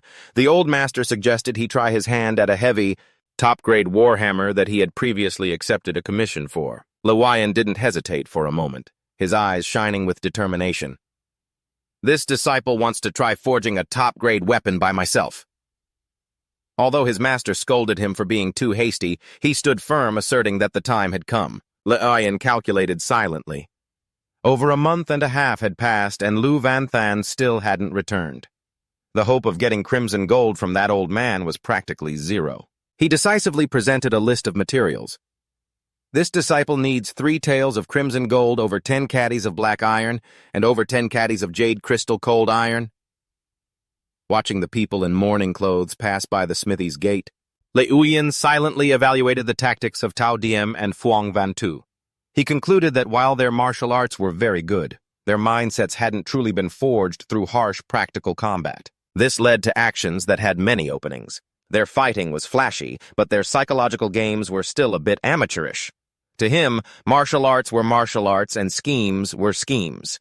They absolutely could not be equated. Lewyan quietly left the shop and strode directly to the Lu residence to find Phuong Van Tu. Inside the courtyard, Phuong Van Tu was strictly teaching martial arts to Lu. Bok Lin. She was explaining the core principles of the 100 flowers entangling palm, emphasizing that the key lay in the interplay of illusion and reality, unleashed at will like 100 flowers blooming in the void. Seeing her niece looking discouraged and tired, she snapped lightly, "Don't purse your lips, no crying, you keep practicing." One taught with all her might, the other learned in sheer terror. Seeing Lewyan arrive, Phuong Van Tu sheathed her sword and asked what he wanted. He took the opportunity to ask for her guidance on a strange sensation. He felt outside his body when circulating his chi and blood, intensely wondering if it was a sign of breaking through to the internal energy realm.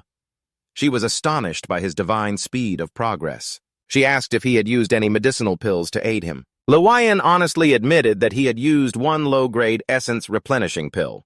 Phuong Van Tu nodded, saying that made sense, and then explained that internal energy is the process of ki and blood nourishing the body to its limit before erupting. She asserted that with his hammer technique having reached the level of perfection, he could absolutely cultivate the white ape energy without needing to comprehend the basic diagrams first. Lewyan let out a silent sigh of relief, his questions having been answered to his complete satisfaction. Phuong Van Tu instructed him that if he could break through, there was no need to suppress it, because switching to a different internal energy cultivation method is only really necessary after reaching the body tempering realm.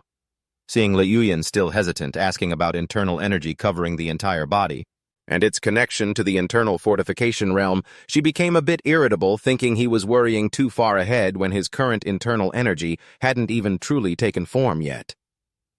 "You're trying to run a marathon before you can even walk." Looking at the young man's attitude, Phuong Van Tu silently concluded that Lewyan was someone with exceptional talent, but also a touch of arrogance. Phuong Van Tu looked at Lewyan and said in a low voice, reminding him that learning martial arts wasn't something that happened in a day or two, but the result of arduous training over many years. She advised him not to concern himself with too much right now. He should just focus on practicing his hammer technique to the great perfection realm to break through to internal energy. To put it simply, don't unlock all the skill trees when you don't have enough points. Lewyan listened in silence. In his mind, he began to visualize the realms from internal energy and body tempering to internal fortification, where strength would permeate the entire body and seep deep into his 6 Fu and 5 Zhang organs. Seeing Lu Bok Lin collapse from exhaustion on the training ground, Phuong Van Tu allowed her to rest, then told Lewyan he should head home as it was getting late. Before leaving, Lewyan hesitantly asked where he could buy pure gold. But she admitted that this item didn't circulate among the common people. Even she didn't have any because she was poor. Not giving up, Lewyan earnestly begged Phuong Van Tu to help him use his saved silver to exchange for a tael or 2 of gold. She said that old man Han's estate was worth millions in silver, so he definitely had some, or he could try the Nguyen family. Then she promised to ask for him if she had free time. Le Uyen respectfully complied and then quietly left the residence. Walking under the sun, he silently assessed that Phuong Van Tu was not someone who couldn't be taken advantage of, and he felt that talking to her was much more comfortable than confronting that old fox Tao Diem. At his pavilion, Tao Diem was fuming as he thought about Le Uyen's outrageous request. With 3 tails of pure gold and 5 caddies of black iron, the old man wondered if that brat was dreaming of forging the jade-cold autumn water sword. Sitting across from Phong Kang, Tao Diem couldn't help but marvel that a place like Kowloon County could produce such a fine seed for forging. He was astonished that Le Uyen, at only 17 years old, dared to attempt forging a top-grade weapon. Phong Kang coldly warned, "If that brat dares to have any other ideas, I will take action." This made Tao Diem wary, wondering whose side he was truly on. Tao Diem asserted that without 35 years of training, it was absolutely impossible to create a top-grade weapon, and if Le Uyen actually succeeded, he feared Han Tui Quan would be alerted. He also complained that he didn't have much pure gold left and couldn't let a disciple waste it on practice. It sounded partly like the advice of an expert, and partly like a parent wincing at their child's spending. Just then, Phong Kang mentioned that the incense master was about to come here in person, and if Han Tui Quan dares to come, that might actually be a good thing. He then nonchalantly snatched the 3 taels of pure gold from Tao Diem's hand, treating it as his bodyguard fee, leaving the old treasurer fuming with indignation. With a sigh, Le Uyen had just returned home and was pushing the door open when he froze at the sound of a strange noise. Instantly on guard, he realized a stranger was hiding inside. Quick as a flash, Le Uyen brandished his weapon, taking a defensive stance, his sharp, cold eyes piercing the darkness. He hadn't even had a chance to rest and was already forced into survival mode. From a corner of the room, Phong Kang stepped out with a smug look, praising his sharp senses. The man revealed that he had come all this way because he'd heard rumors of Le Uyen's exceptionally high innate talent, and he wanted to forge a supreme weapon with him called the Autumn Wind Sword.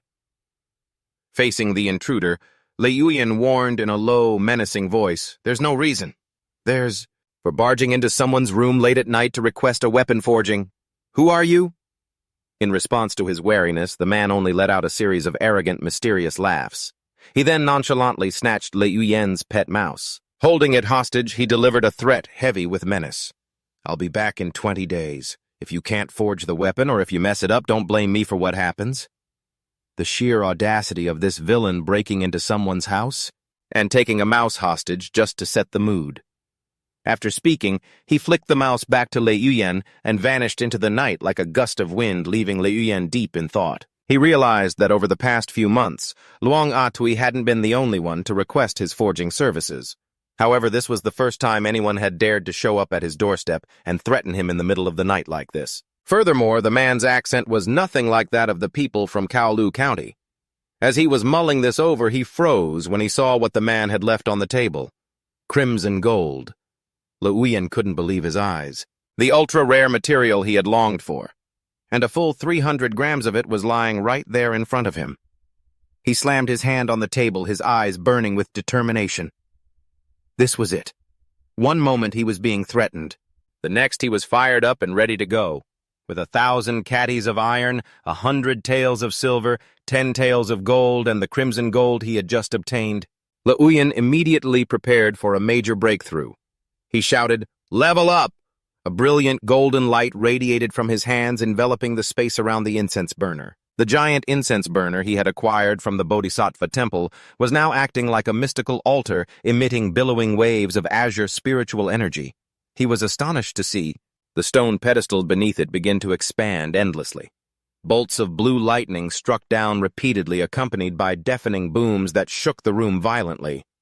A stunned Le Uyen wondered, what in the world all this commotion meant? Could it be some kind of cryptic message that he was not yet able to comprehend? Amidst the violent tremors, a system notification finally appeared. Master of Arms, Le Uyen Tier 3. Number of controllable weapons increased to 3. Weapon switching cooldown reduced by half. Le Uyen clenched his fists, shouting in excitement. Finally, I did it. Now! His effective range had expanded greatly, allowing him to control weapon types he had never touched before, which was especially needed to use the Azure Serpent blueprint. He would need to prepare 2 long spears and meet strict spearmanship conditions. Without a moment's hesitation, Le Uyen immediately decided to test his new power with his hammer arts. He yelled, Control 100 refinements, windbreaker. A massive wave of power surged through him, making him feel as if he wielded the strength of an entire army. Even though the hammer weighed 100 caddies swinging, it generated an impact force of up to 3 tons, enough to unleash earth-shattering power with his horizontal training armor-piercing talent and his mastery of long weapons. Liu Yan could distinctly feel all the effects stacking up from 1,000 caddy weight, great momentum, and heavy force to the incredible ability to turn heavy into light. Totally stacked. Reading this list, the only thing missing was a line saying, plus 9,999 damage to complete the set. He made a quick calculation in his head. 30 caddies is 1 jun of force, so 100 jun is 3,000 caddies. Although his base strength hadn't seen a huge increase, this intense feeling told him that with a heavy enough hammer he could unleash terrifyingly greater force than ever before. In other words, his body hadn't maxed out yet, but his weapon was already carrying the team.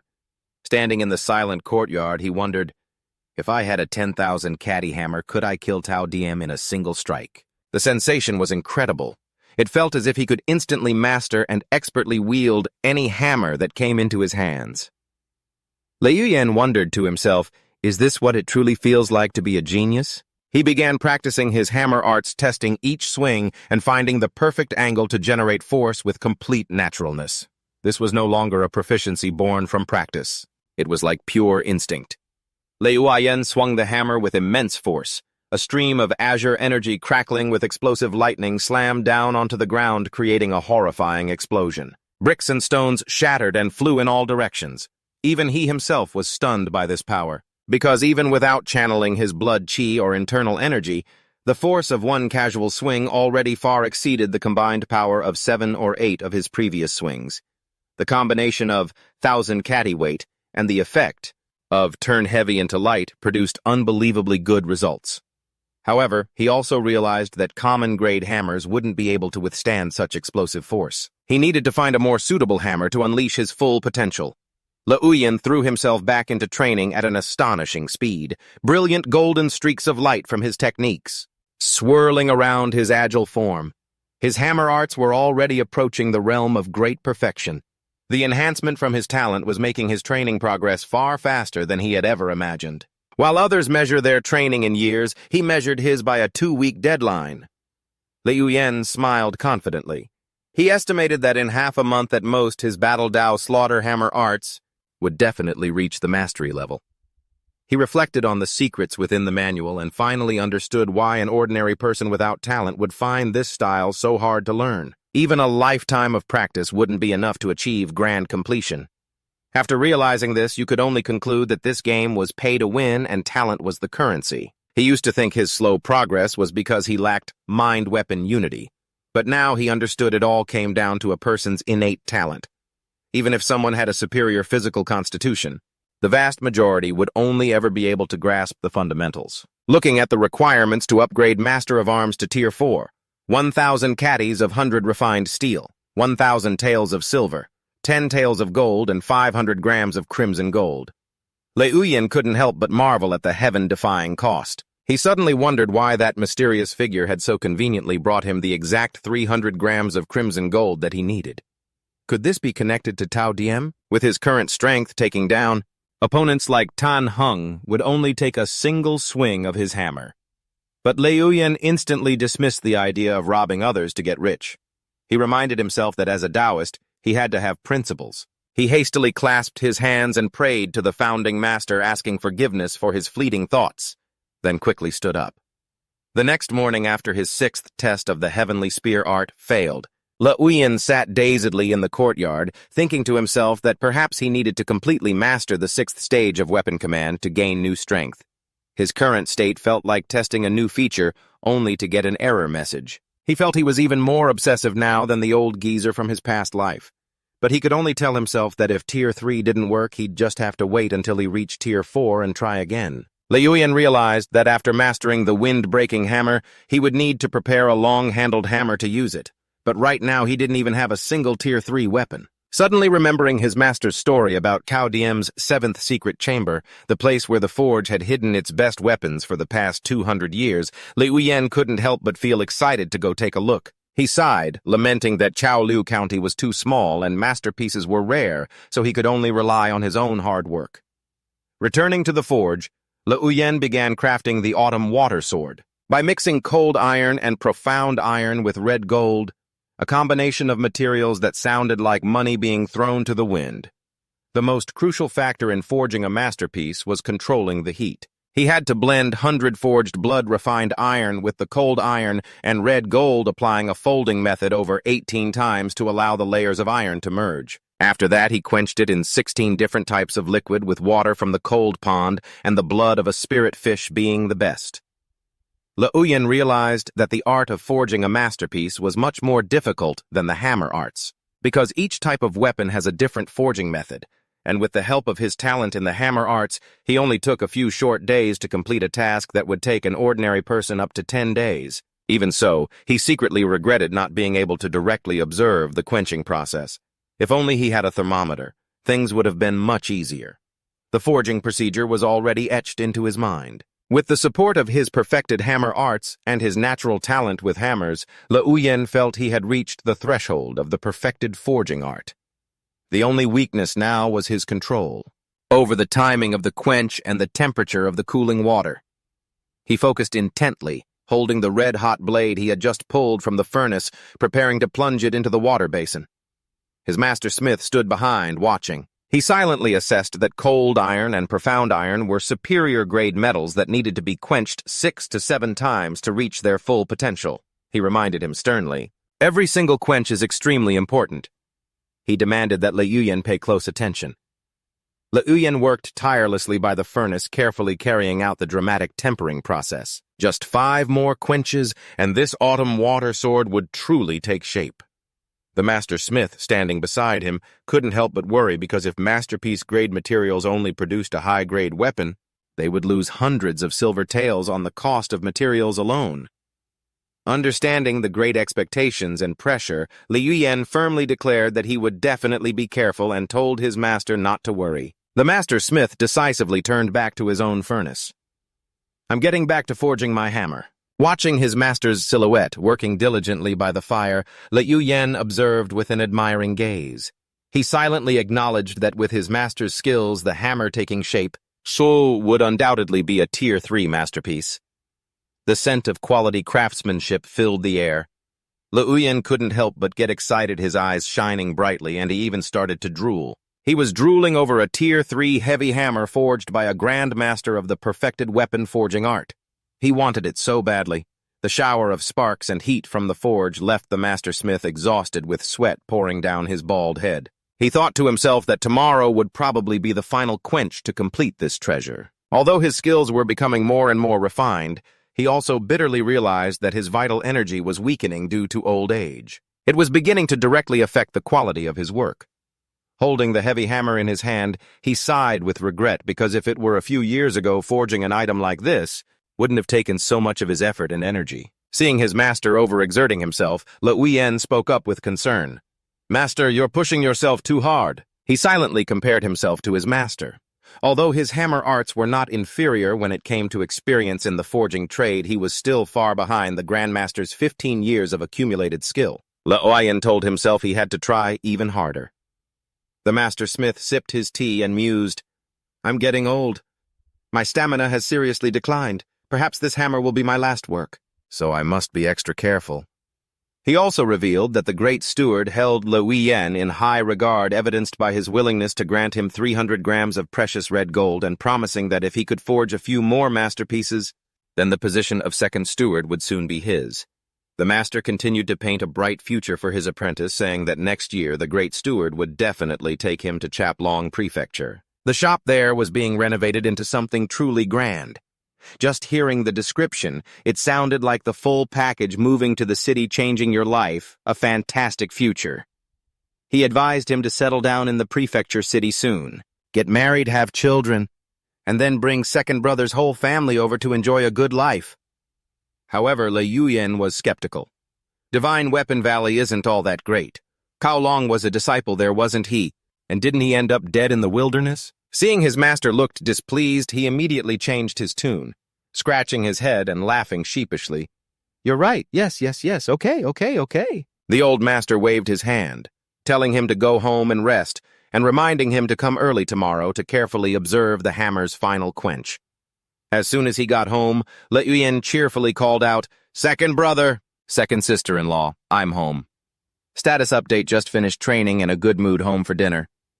As he walked into the courtyard carrying a basket of fish, his second brother met him with some important news. Second brother, holding a half-finished wooden horse, announced that Sister Wang from the next street had sent a matchmaker to propose a marriage for him again. Even though Le Uyen didn't want to, his brother was adamant that he had to go meet her at least once. It was to repay a debt of gratitude from years ago when Sister Wang's family gave him milk when he was a child. Le Uyen grimaced and refused. Meet once means meeting many times. Second brother, if you want to meet her, you go. Just as the two brothers were passing, the buck second sister-in-law with her very pregnant belly stormed out of the house and roared with fury, "Shut up!" She sharply scolded her husband for trying to push his younger brother into a pit. Then she revealed the truth about Sister Wang's family, which was not good at all. His sister-in-law asserted in a low voice that the woman had been widowed for many years, and while her daughter was good-looking, she was surrounded by too many complicated paternal relationships. If Le Uyen gets involved with them, he'll never have a peaceful day again. Seeing his wife erupting like a volcano, a panicked second brother Le hurriedly tried to cover her mouth. "Shh, keep your voice down." But second sister-in-law showed him no mercy. She swatted her husband's hand away and scolded him to his face. "Le Uyen is much more capable than you are, so don't you worry your head over his marriage." Faced with his wife's steely demeanor, second brother had no choice but to reluctantly back down. "All right, fine." Standing to the side, Le Uyen breathed a sigh of relief, silently thinking, "It always takes my sister-in-law to handle things." He knew his brother's bad habit all too well. Once he started on something, he could harp on about it, turning it over and over for months on end until you couldn't stand it anymore. Second brother suddenly remembered something important and announced, "The great steward Cao Diem. He's been treating us very well lately, and even sent someone over to say he wants to move our whole family into the blacksmith shop." Le Uyen was startled and immediately asked, "You didn't agree to that, did you, brother?" His second brother firmly confirmed that he hadn't. Because both of their sisters-in-law were 7 or 8 months pregnant, they absolutely couldn't handle the stress of moving at a time like this, so it was best to stay home and rest. Hearing that Le Uyen was finally able to relax, he urged his brother to take his sister-in-law to their room to rest, saying he would handle dinner himself. Watching their backs disappear behind the door, Le Uyen's gaze suddenly turned ice-cold. He silently saw through Cao Diem's malicious intentions. On the surface, that old fox pretended to be stingy, unwilling to part with his crimson gold. But behind the scenes, he was playing dirty tricks to essentially hold his family hostage. The type of person who acts cheap to your face, but invests in an entire scheme behind your back. Returning to his room, Le Uyen fed his little mouse while preparing to study the pile of books Scholar Vuong had sent over searching for more information. Flipping through the old pages, Le Uyen began to delve into the history. The tumultuous history of the god-worshipping sect, which was once a powerful state religion during the era of the great ancestor with temples and shrines spread throughout the land. But after its collapse in a single night 700 years ago, the sect gradually faded away. Its peak glory crumbled overnight. Martial artists who practiced the god-worshipping arts often had twisted minds. They were prone to going insane, becoming demonic, and committing heinous crimes ranging from massacres to pillaging. Le Uyen analyzed this thoughtfully. He realized that this sect, after being suppressed by the imperial court, and the major sects had split into 2 branches. One part hid within the imperial court, while the other fled into the shadows with its 13 divine arts, which were named after parts of the body like the divine foot scripture, the divine palm scripture, or the divine heart scripture. He understood that their core philosophy split into 2 paths. One was to worship oneself as a god. The second was to invite a god to possess one's body. He suddenly realized that what he had taken from Wuchan was precisely this heretical martial art, the kind that allowed for extremely rapid progress, but twisted the user's mind. The more he researched, the more Le Uyen was captivated by this cultivation method's miraculous ability to extend one's lifespan. It was something that the vast majority of other martial arts couldn't offer. Legend has it that the great ancestor of Dai Van Bang Van Long lived for over 400 years. Thanks to it, an overwhelmingly tempting number for anyone. especially when the human lifespan in this era was typically only 70 to 80 years. Although he regretted that it was a heretical art, he couldn't help but sigh. If only this was an orthodox path, how great would that be? While he was lost in thought, a strange noise from the window immediately put Liuyan on alert. He grabbed his weapon, his sharp gaze piercing the darkness. So you've come again! And that's all for this video. Please hit the like button so Gao can release more great series for you all. Thank you and goodbye, everyone.